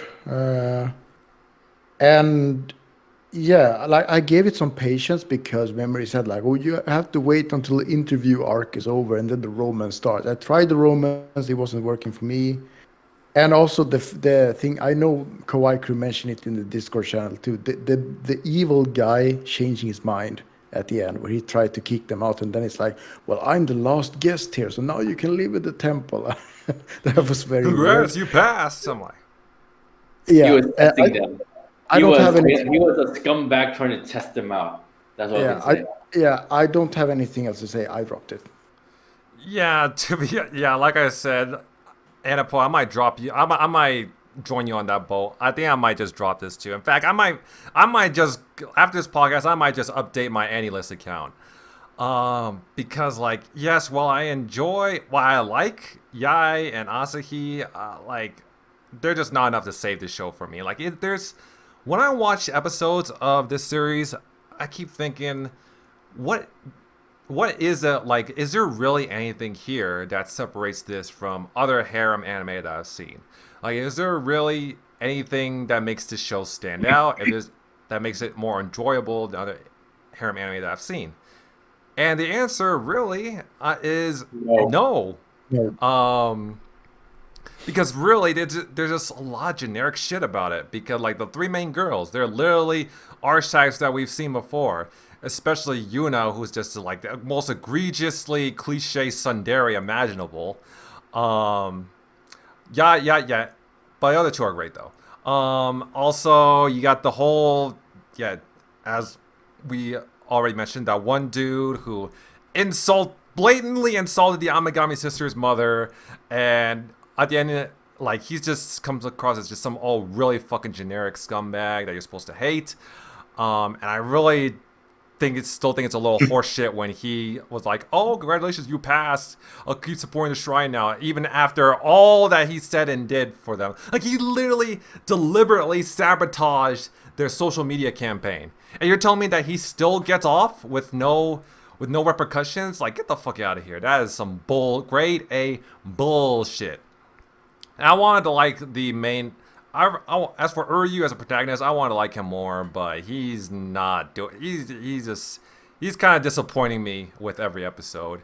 But yeah, other than that, like, there's not much I can say about it. Like, other than, I don't know if it's really, I don't know if I'm really am growing out of harem anime, or if this show really is just that mediocre. But yeah, this is just not.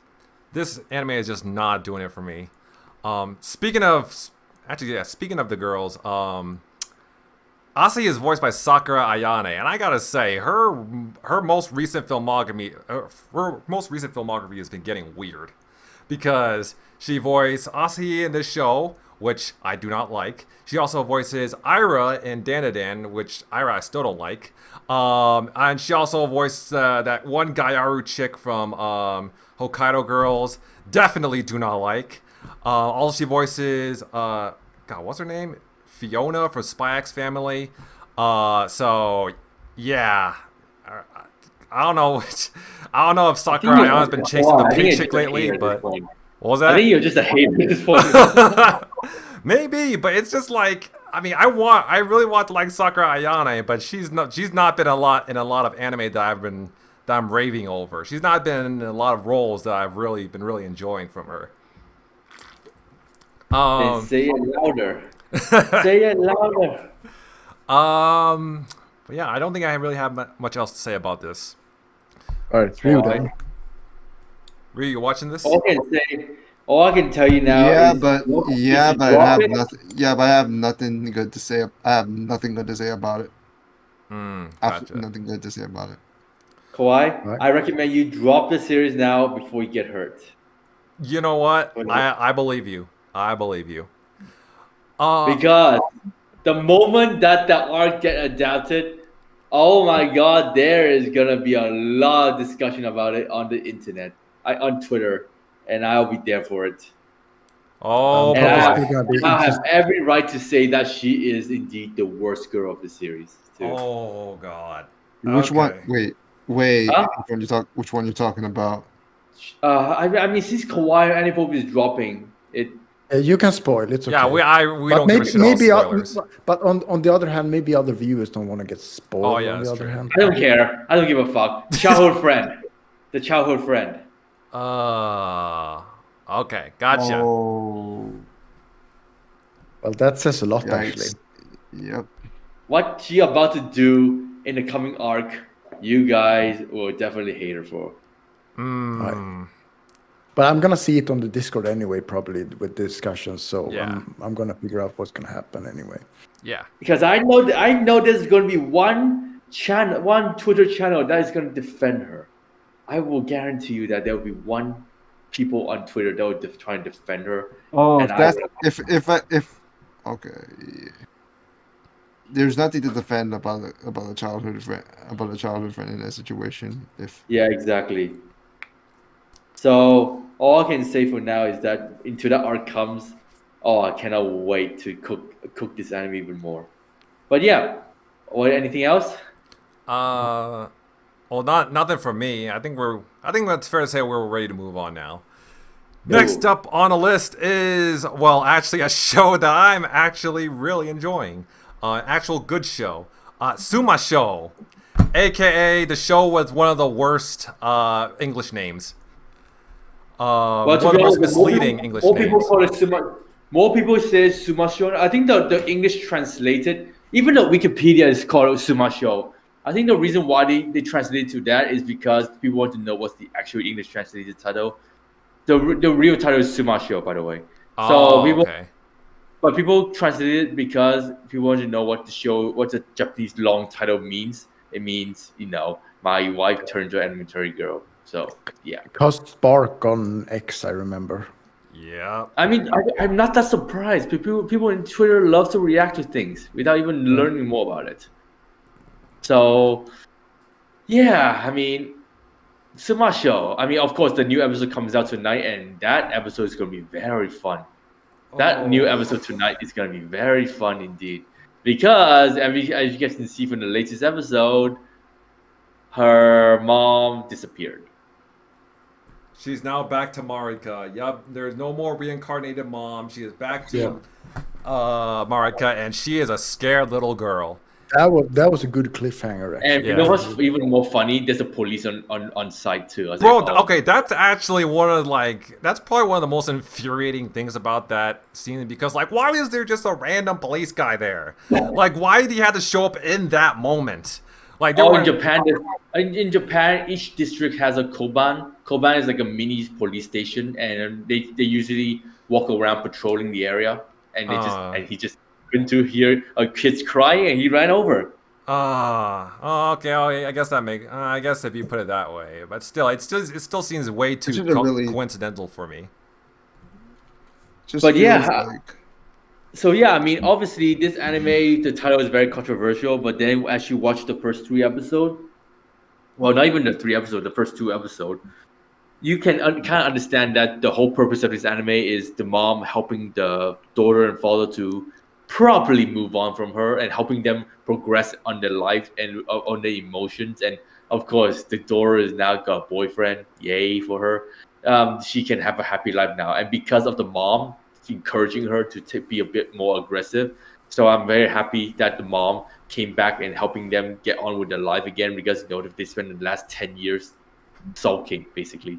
So it's very beautiful in terms of how the mom plays. It shows the fact how important a mother plays in a person's life, especially if if the mom is a very caring mom and not like one of those abusive mom that we saw for America's mom.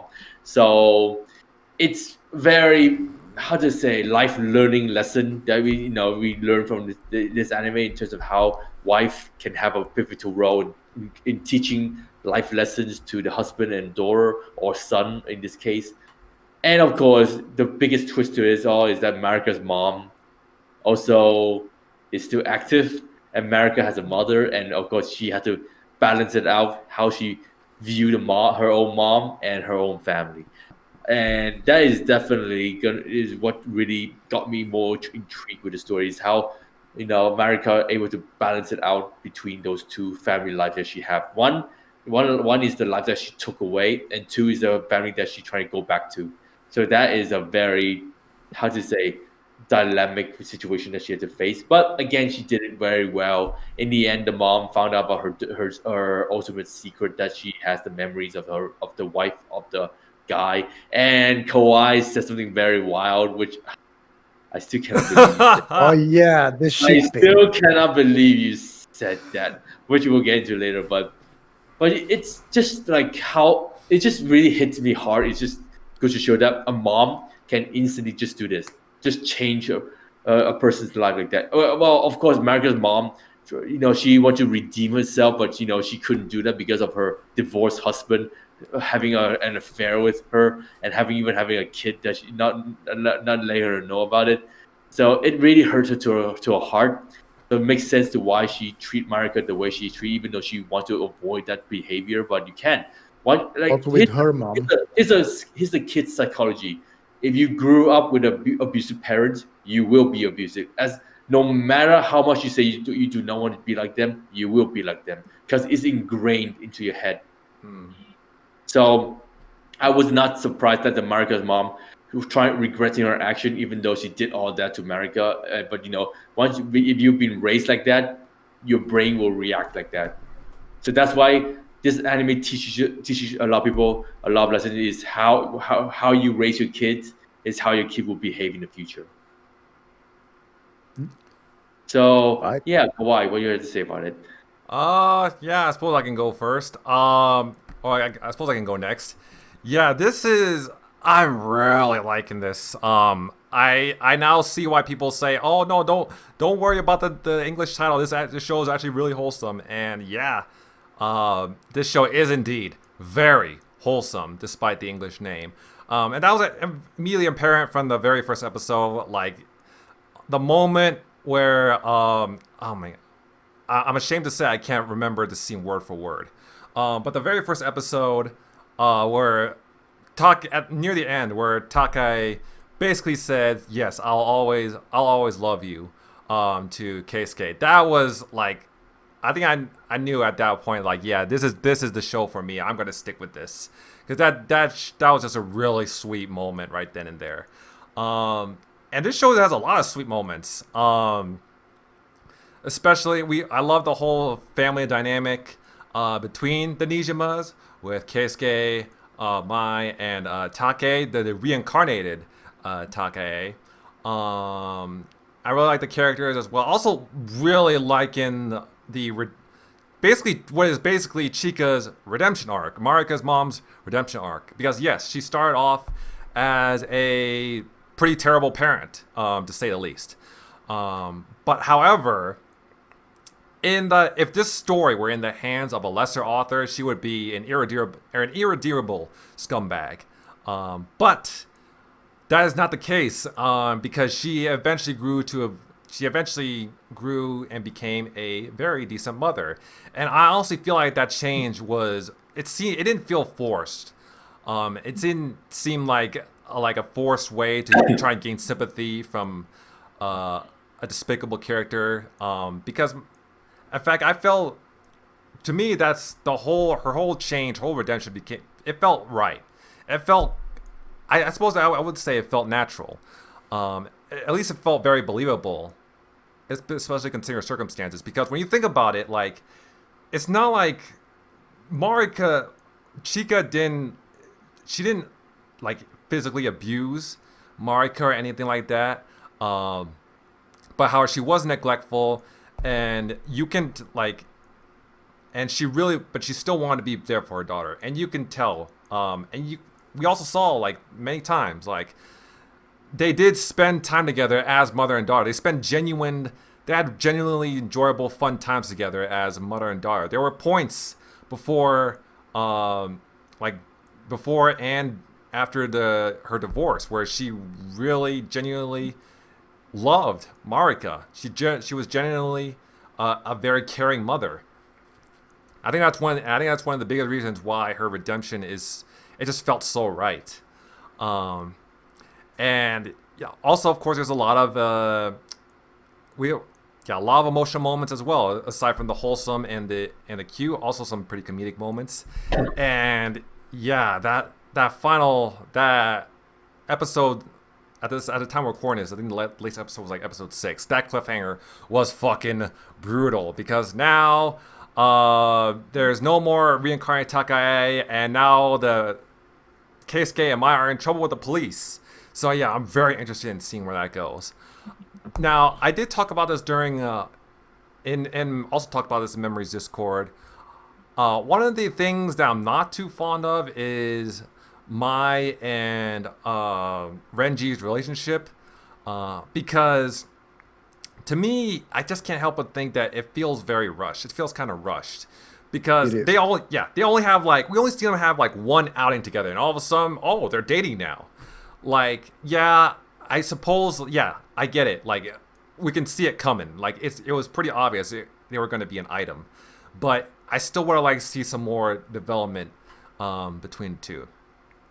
Now, the thing that I mentioned that Mad Lad was referencing earlier was I also reacted to that, actually. Yeah, I thought I had this weird. wild thought recently that what if Keisuke ends up remarrying Marika's mom, aka Chika? Ew. No, yes, Fuck okay, yes. Fuck like as of the time right now, like there is zero romantic chemistry between them. But hear me out. Now, if they were to remarry, I mean, because think about it, Marika's mom has probably never met an honest man in her life, considering her divorce and the whole cheating scandal with that one dude. And here comes Keisuke, the first man that has probably in her life that has ever been honest with her. And also, if Keisuke were to remarry Marika's mom, then that will give Marika/Takae the opportunity to be, well, both Marika and Takae. She can still be part of Mai and Keisuke's life while also being the daughter of Chika. Now, to me, at the time, of course, this is before I knew that there was a possibility that Takae would vanish and would go back to being 100% Marika. Now, but yeah, before that happened, to me, that seemed like a pretty good conclusion. But yeah, as of right now, it's definitely doesn't seem very likely. And if Keisuke were to remarry anybody, it probably would just be Moria, which I also like her as well. But yeah, other than that, this show is just really hitting for me. I really love the wholesome moments. I really love the emotional moments. The emotional moments really do hit for me. And I also love like the family dynamics and like there's some good comedy as well. Yeah. And man, like if I end up still loving this show after it ends, like I still I still wish we could have a different English name for the show, like because this is like one of my favorite shows that I'm not sure I can recommend because of the English title. Like I Just feel say like TsumaSho.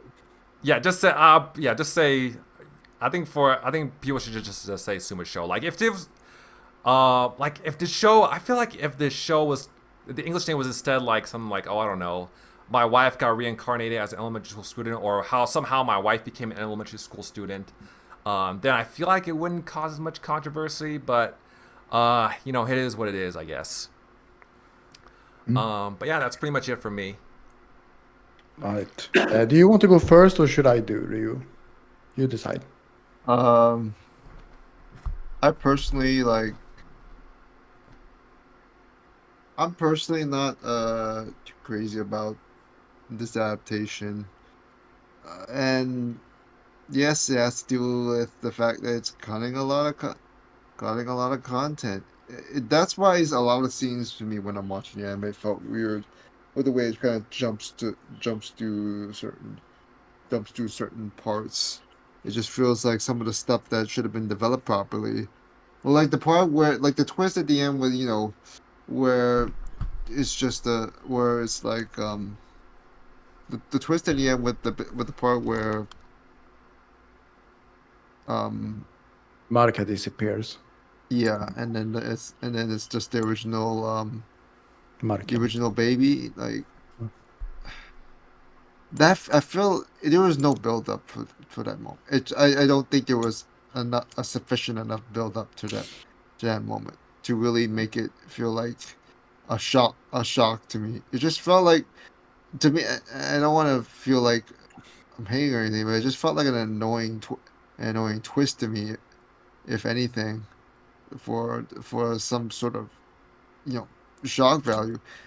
I don't like how Chica, the mother, the single mother, how she's was handled in the anime, because I think I remember, like, in the manga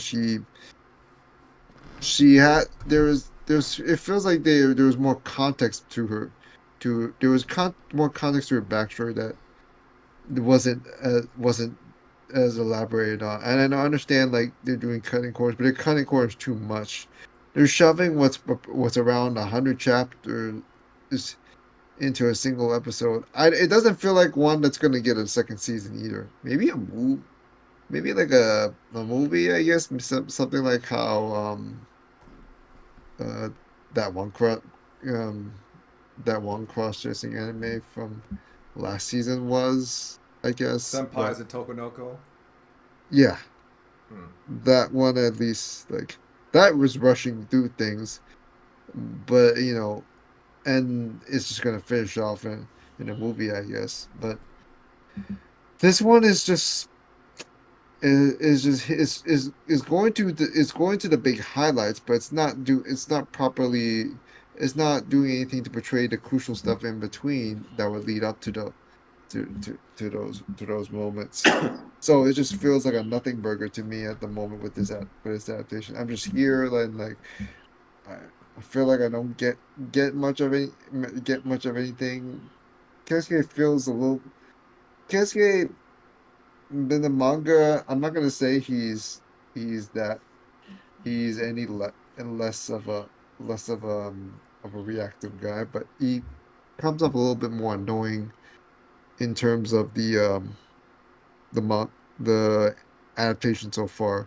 So it's just a lot of things. It's just all these little things with that subpar adaptations do just turn off. It's just not just one big thing. It's a lot of little things that is just not, that is just makes you feel like, yeah, I'm just gonna read the manga. I'm not gonna blame anyone for that who does enjoy it. I mean, there's still a good number of people that do, but your best bet is to read the manga and don't get intimidated by the English title, by all means. So yeah. Right, my turn. I have a few things to say, actually, and most of them are positive. So I will say, I do think for me, it's been a big surprise this season. I really enjoyed this one so far. I guess the issue I had in the start, and I know other people have as well, that the main guy, Keisuke, he was a bit too obsessive with Marika at first, where she was reincarnated as this child, and he started to take photos for her, and she was like, "Oh, I'm gonna tell everyone you're my wife," and that was kind of weird, I guess. But I felt that after episode 1, that kind of toned down quite a bit, so that's nice. There are some very good cliffhangers here and there, especially in the last episode. That cliffhanger, as Kawaii said in the description, that was brutal, really brutal. That was a great cliffhanger. I will speak about another specific scene where I'm gonna mention another reactor friend of mine called Jay Reacts, and it was the episode where they signed the contract that we always gonna stay as a family and sign the contract, and he got very upset with that one. He was like, "No, they're supposed to move on from each other. I'm probably gonna drop this one soon." But I was already done. Like, well, they just met each other after many years. They still in denial. So of course they're gonna make this contract and believe everything is gonna be fine. But that's probably not how it's gonna end anyway. So be patient. And I know other people told him to be patient, with the story. And now he's enjoying it, so that's good. I also have some issues with the scene where they reveal their stuff to the mom, to Marika's mom. And that is mostly how she reacted to it, because I feel like she accepted a little bit too easily with how it turned out. And I'm going to compare this with spoiling from another anime called Ascendance of a Bookworm. So in Ascendance of a Bookworm, there is this girl who was reincarnated to another world as a fragile girl who's almost dying many times. And apparently she took over the body from the other girl that was in there first. And one of her friends, who also has a crush on the girl, noticed that this girl has changed after reincarnation. And he calls her up on that. And she actually explained, yeah, it's because the original girl is not in the body anymore. It's me now. And he gets upset because while the body is still there, the soul of the first girl is not there. So he actually gets upset and like, give me back the real mine. And I would expect Marika's mom to have some more like that, because her actual daughter is not in the body anymore. It's a reincarnated mother in her own daughter's body. So I would expect her to have some more reaction towards that. But it's the way it is, I guess. That's where my gripe is a bit.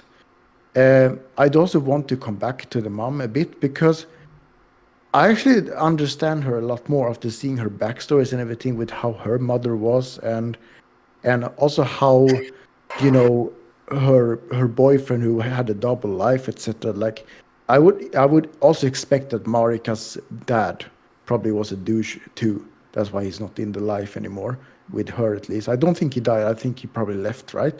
That's how I understood it. I think they were divorced. Yeah, so maybe he was not the best guy either. And this is where I don't agree with you with the whole shipping part that you were speaking about with Keisuke. Because while it sounds very romantic that, maybe she realized that Keisuke is a good guy with the way, and he's different. I'm not a psychologist here. I'm not. But I wouldn't be surprised if she fell for bad guys before. There's a possible reason that she will still fall for those guys. I don't think this new nice guys is going to change a lot of things. I don't think that's going to work, actually. As I said, I'm not a psychologist or anything like that, but I can guess. But maybe it happened. I don't think it's going to be happening. Yeah. Don't get me wrong. Like, I'm not actively pushing for them, for Chika and Casey to actually get together. It's just kind of like, it's just kind of like a theory of mine. A funny thought. Yeah, funny thought, I guess. Now, I will also agree with you, though, with the whole relationship with Maya and Rennie. I also think it was a bit rushed. Now, I think we can all ship them, at least. I mean, they do work as a good couple. I do agree. I share them all. But just as you explained, I would much more prefer if there was a build-up to it until maybe the last few episodes where there might have been a confession or something like that. That was very like, suddenly we are a couple now. So that was also very weird. The shipping that I do share for is Keisuke and Konomi. Now that's a great couple, because I think in the latest episode, because I don't think before Konomi, because of her inexperience with men, she doesn't actually realize her feelings until they had that scene at the bar where he explained, how love works, and then she started to realize, oh, I might be in love with Keisuke. So I think she's actually starting to realize that now. So I'm really curious to see how she's gonna approach that.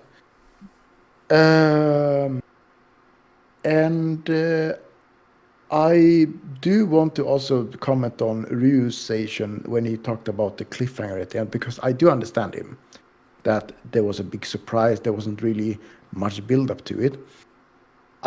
There was a little bit of build up to it. I will say that, because they did mention in the episode that Marika started to feel more sleepy than before, and so there was like, okay, something's gonna happen. I actually thought it would end up like, oh, she had like some disease that she will die soon. But it was the reincarnation.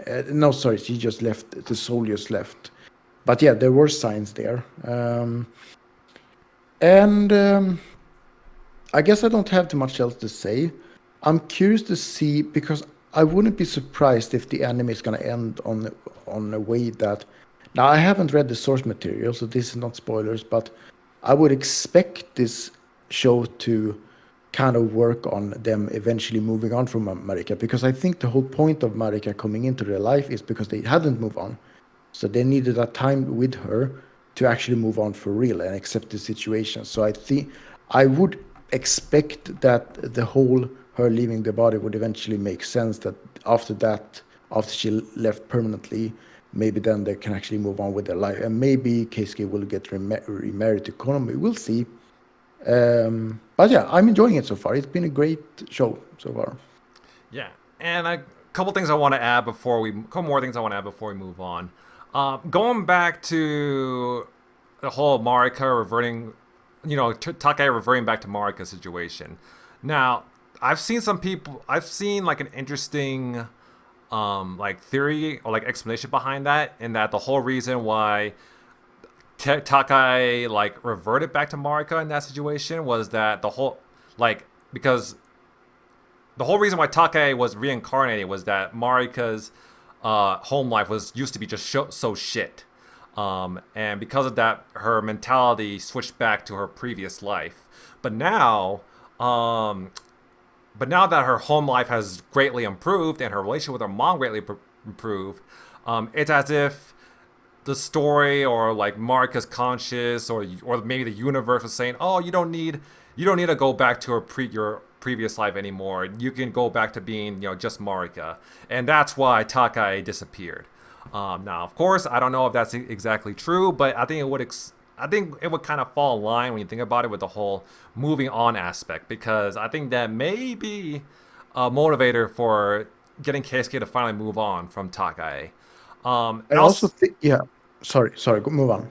Oh, I was about to say, and another thing I want to say is that it's kind of crazy how we now have two major scenes and reveals this season that stem from a character forgetting their phone.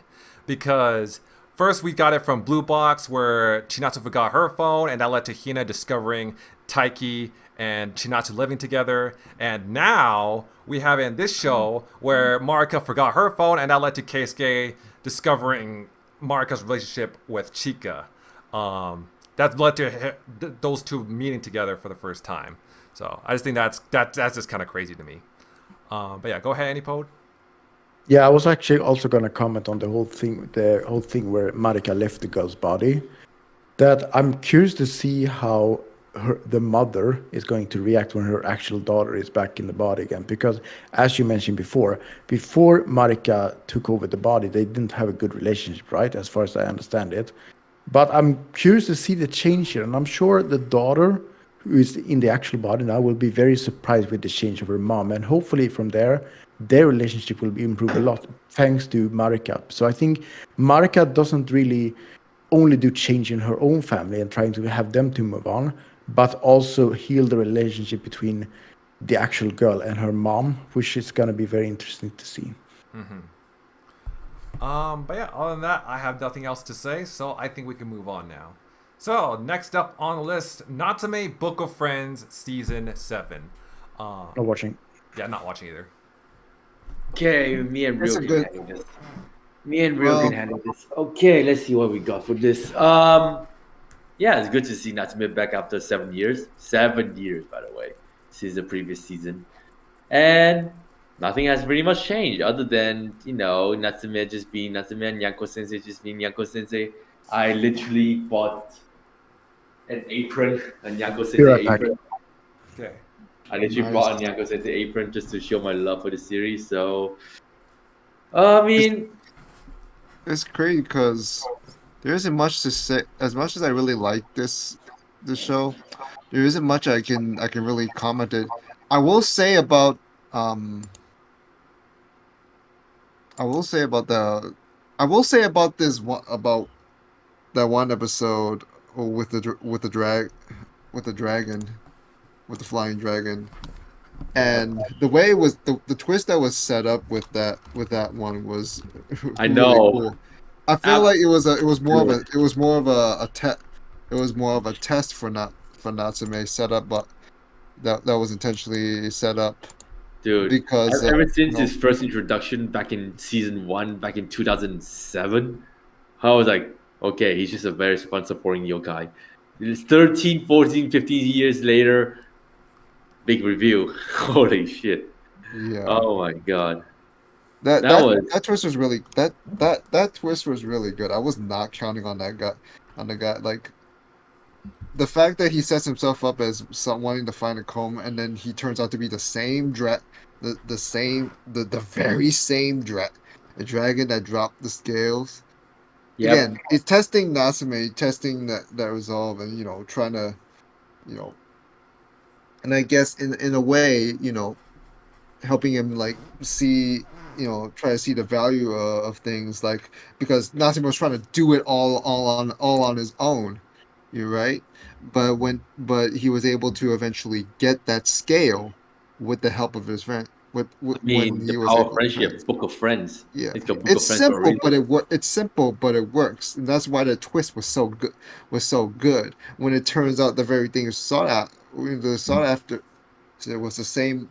Was sought after was the same one who he was trying to help by finding it, and so yeah, it was a really good way to send a message. Other than that, it's just been great. A fun Been season. really good Get to stuff. see the characters again, and Um, I'm still waiting on Toru. the one by the guy way. who's being voiced by Junichi, Junichi, I think was his name. Matoba? Senji, yeah. He's quite a nice, like, he's not, I wouldn't say he's all that memorable, but he has quite the presence whenever he's around, especially with the kind of stuff his clan is usually involved with. So it's kind of just says a lot, like, yeah, it's not always just an episode. There's kind of some really interesting overlying developments going on here and there at times. Now, I don't know whether or not this. I don't know where the end goal, as a whole will go, but I'm not too concerned about that at the moment with this series. I feel It's like just this season is going to is. be like one of those standalone seasons, and nothing. And then we're going to progress to new season. New season. Is the manga still ongoing? Yeah, I think it's still on. Yeah, I'm pretty sure. Oh my god. How much more source material is there? But yeah, Plenty. I'm pretty sure it's plenty. There's like around 20, 120 chapters out. Let me see what was covered so far. Manga okay, so manga updates.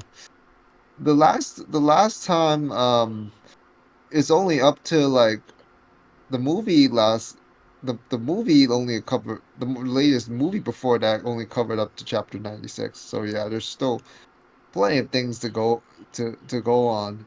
So the fact that it's also going at a really steady pace is why it still has plenty to move on with, and that's fine. It lets you we kind of need this sort of pacing for this sort of series. But yeah, other than that, like it's it's the same thing as usual. Maybe a little bit, of a downgrade of a little cap off in terms of production compared to the rest of this, compared to the Nah, I think previous it's the seasons, same but as the previous not season. much, not that much to make a big difference, if anything. To be It's honest, I feel like nothing has changed for the past 7 years, for the last 7 years, man. yeah, The studio just keep it's it still this. authentic. The The fact that thing is, they're still, the the thing about fact they're still, the thing about Natsume Joe is that they had to remain authentic with the show.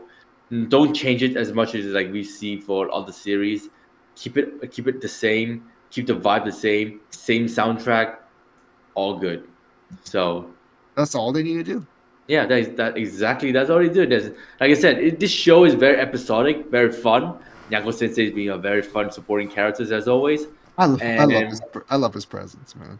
yeah, He's such an exactly. enjoyable Nyako Sensei guy. is always. I mean, of course, a cat is always the best president, man. But it's just something about Natsume this season. I feel like he's gonna have a much bigger role to play in terms of helping the yokais, maybe. But that's as much as I can get from the past couple episodes. But then I'm still waiting on the moment where he maybe released all the names back to from the book. But I don't think that we'll get to that point just yet. But it's just that something about this season. I feel like Natsume might play a bigger role in this than the I previous feel like season. it does feel like you're building up to something, so you may have a Exactly. point there.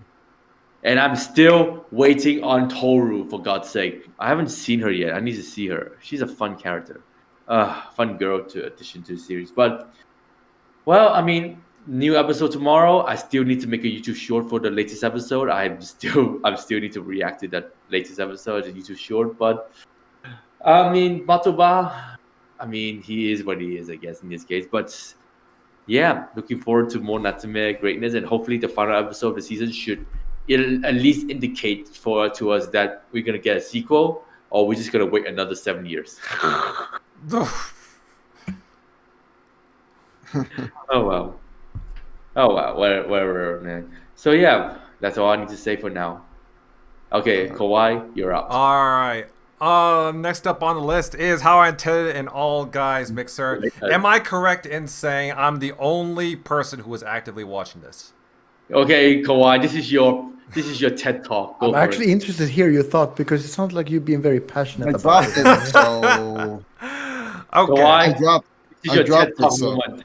This is your TED talk moment. Okay, I might as well just go ahead and start. I might as well just go ahead and start talking about this. So, first of all, I want to start this off by saying, shame on you, my anime list, for putting such a terrible synopsis for this series.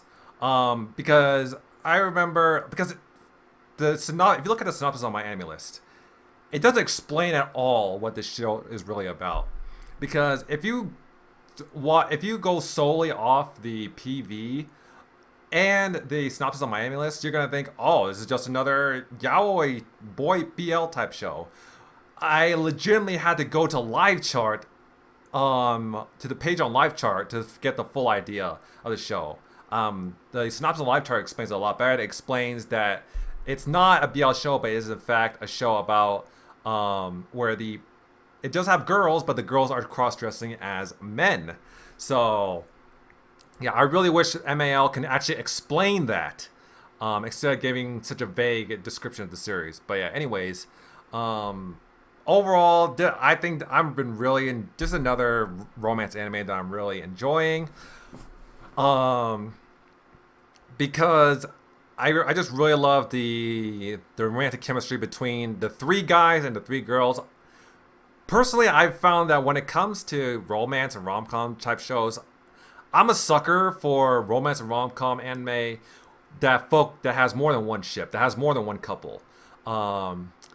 We saw it with this show. I've seen it with this show. I've seen it with Horimiya. I've seen it with Seirei Children. I've seen it with a couple of other animes. So, and I've really enjoyed those shows as well. So yeah, I'm really enjoying how we got like basically 3 main couples instead of just one. And I really like the girls as well. I really like how unique they are. First of all, Suo is probably my favorite so far. I love how she just basically exudes confidence. Like she literally admitted during the latest episode that she's planning on winning over Tokiwa slowly, and and she doesn't intend to fail. And I really like that about her. I feel like she's the type of woman that we just don't see too often in a rom-com anime. The type that just exudes confidence, the type that is aware of her own feelings for a guy and she is determined to get him at all costs. And she knows what she wants, and I really like that about her. Fuji, now she may come across as like kind of a generic kudere, but I like her as well. I think what I really like about her relationship with Asagi is that I think she really does a great job of balancing out his personality. Fuji is the more mature kudere type, whereas Asagi is like the energetic femboy. Basically like golden retriever energy. And also in terms of the Kohaku and her relationship with Hagi, I like Kohaku, although not as much as the other two. Now, one of the most common complaints about this show is basically Hagi. A lot of people don't like the fact that he's questioning himself so much around Kohaku. They don't like how like basically how loud he's being. And while I do understand that, like I see a lot of people saying like, oh, why don't you just go out, like she's just a tomboy, why don't you just go out and say that you're bisexual or something?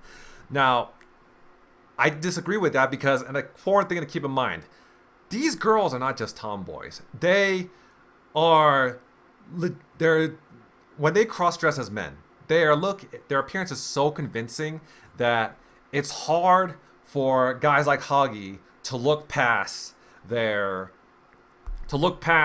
masculine appearance.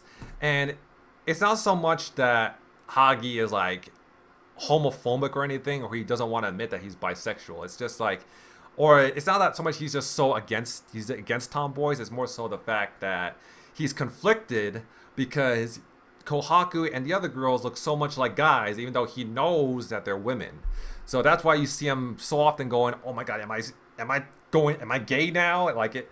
But I know Kohaku is a girl and she's cute and all that, but she looks so much like a man. Like that type of conflict, I think it's pretty normal for a guy who probably didn't ever expect he'd be into a woman like that, or he'd be so into someone with such a masculine appearance.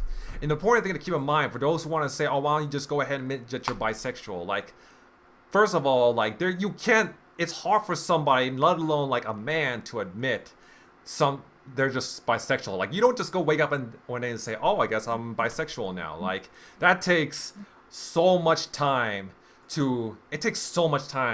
for you to realize and accept that you are a different sexuality from what you may have previously expected. So yeah, I disagree with that notion quite a bit. However, I will say if there are any cons to this, I will say that I really do wish we got to see the girls as their natural selves more often instead of cross-dressing as men. I know I'm probably not the target audience for this, but still, the girls are like, for what we've seen so far, we've seen Suo and Fuji as their normal selves, as women, while they're not cross-dressing, and they look beautiful. And I really wish we got to see more of that. And yeah, I get that the whole cross-dressing aspect and them looking like hot guys is probably one of the main appeals of the series, but I don't like how they're still cross-dressing even in situations where they don't really have to cross-dress. For example, during the latest camping episode, like, do they really have to cross-dress in that? Do they really have to have a masculine appearance in that moment? Also, the whole get-together at the zoo, they didn't have to cross-dress. They could have just worn their normal girl clothes, but no, they could have took off their wigs, but no, for some reason they are still cross-dressing as men. So yeah, I don't know why they're still doing that in situations that aren't work-related, but I mean, it is what it is, I guess. Also, yes, I do. I mean, as much as I disagree with the whole criticism surrounding Hagi, I do wish that that we got some better romantic chemistry between him and Kohaku. But yeah, other than that, this has just been a really solid rom-com so far. If you're thinking about giving this a shot, I will say, yeah, give this a shot. Like, because this is not like a yaoi BL type show at all. Even though it might come across that way. If you can look past the title and the terrible Mal synopsis, I think you'll find a fairly enjoyable rom-com. At least that's what I think so far. Because of course, we're only halfway in to the season. But yeah, that's pretty much all I have to say about this series. Now, the last anime on the list is Acro Trip. Now, I put this on here because I know at least Anipode is watching this or has watched this. I might as well start. I have nothing to say about. I have nothing to say about this one. Like, that's pretty much the last thing. I've already said the last thing with Natsume. Like, I don't have anything to say about the rest. Mm-hmm. Right. I think this is the last one too, actually, on the list, if I'm not mistaken. Yeah. I didn't like this one at first. I actually considered dropping it. I thought the whole story was stupid. There's actually no proper story in this one. It's just random stuff, really. And it's like I haven't watched Gushing for Magical Girls, but this is like the safe for work version of it, pretty much. Yeah, kind of it. There is this girl who is obsessed with the local magical girl that is called Berry Blossom.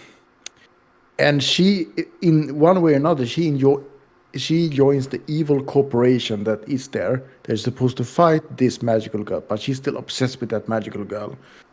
And nothing of the story really made sense at first, and I was very, very close to dropping it, but I kept watching it for some reason. And it was like my mind, I didn't actually think it became better, but it was like my mind started to enjoy how bad it was. And this is pretty much where I am now.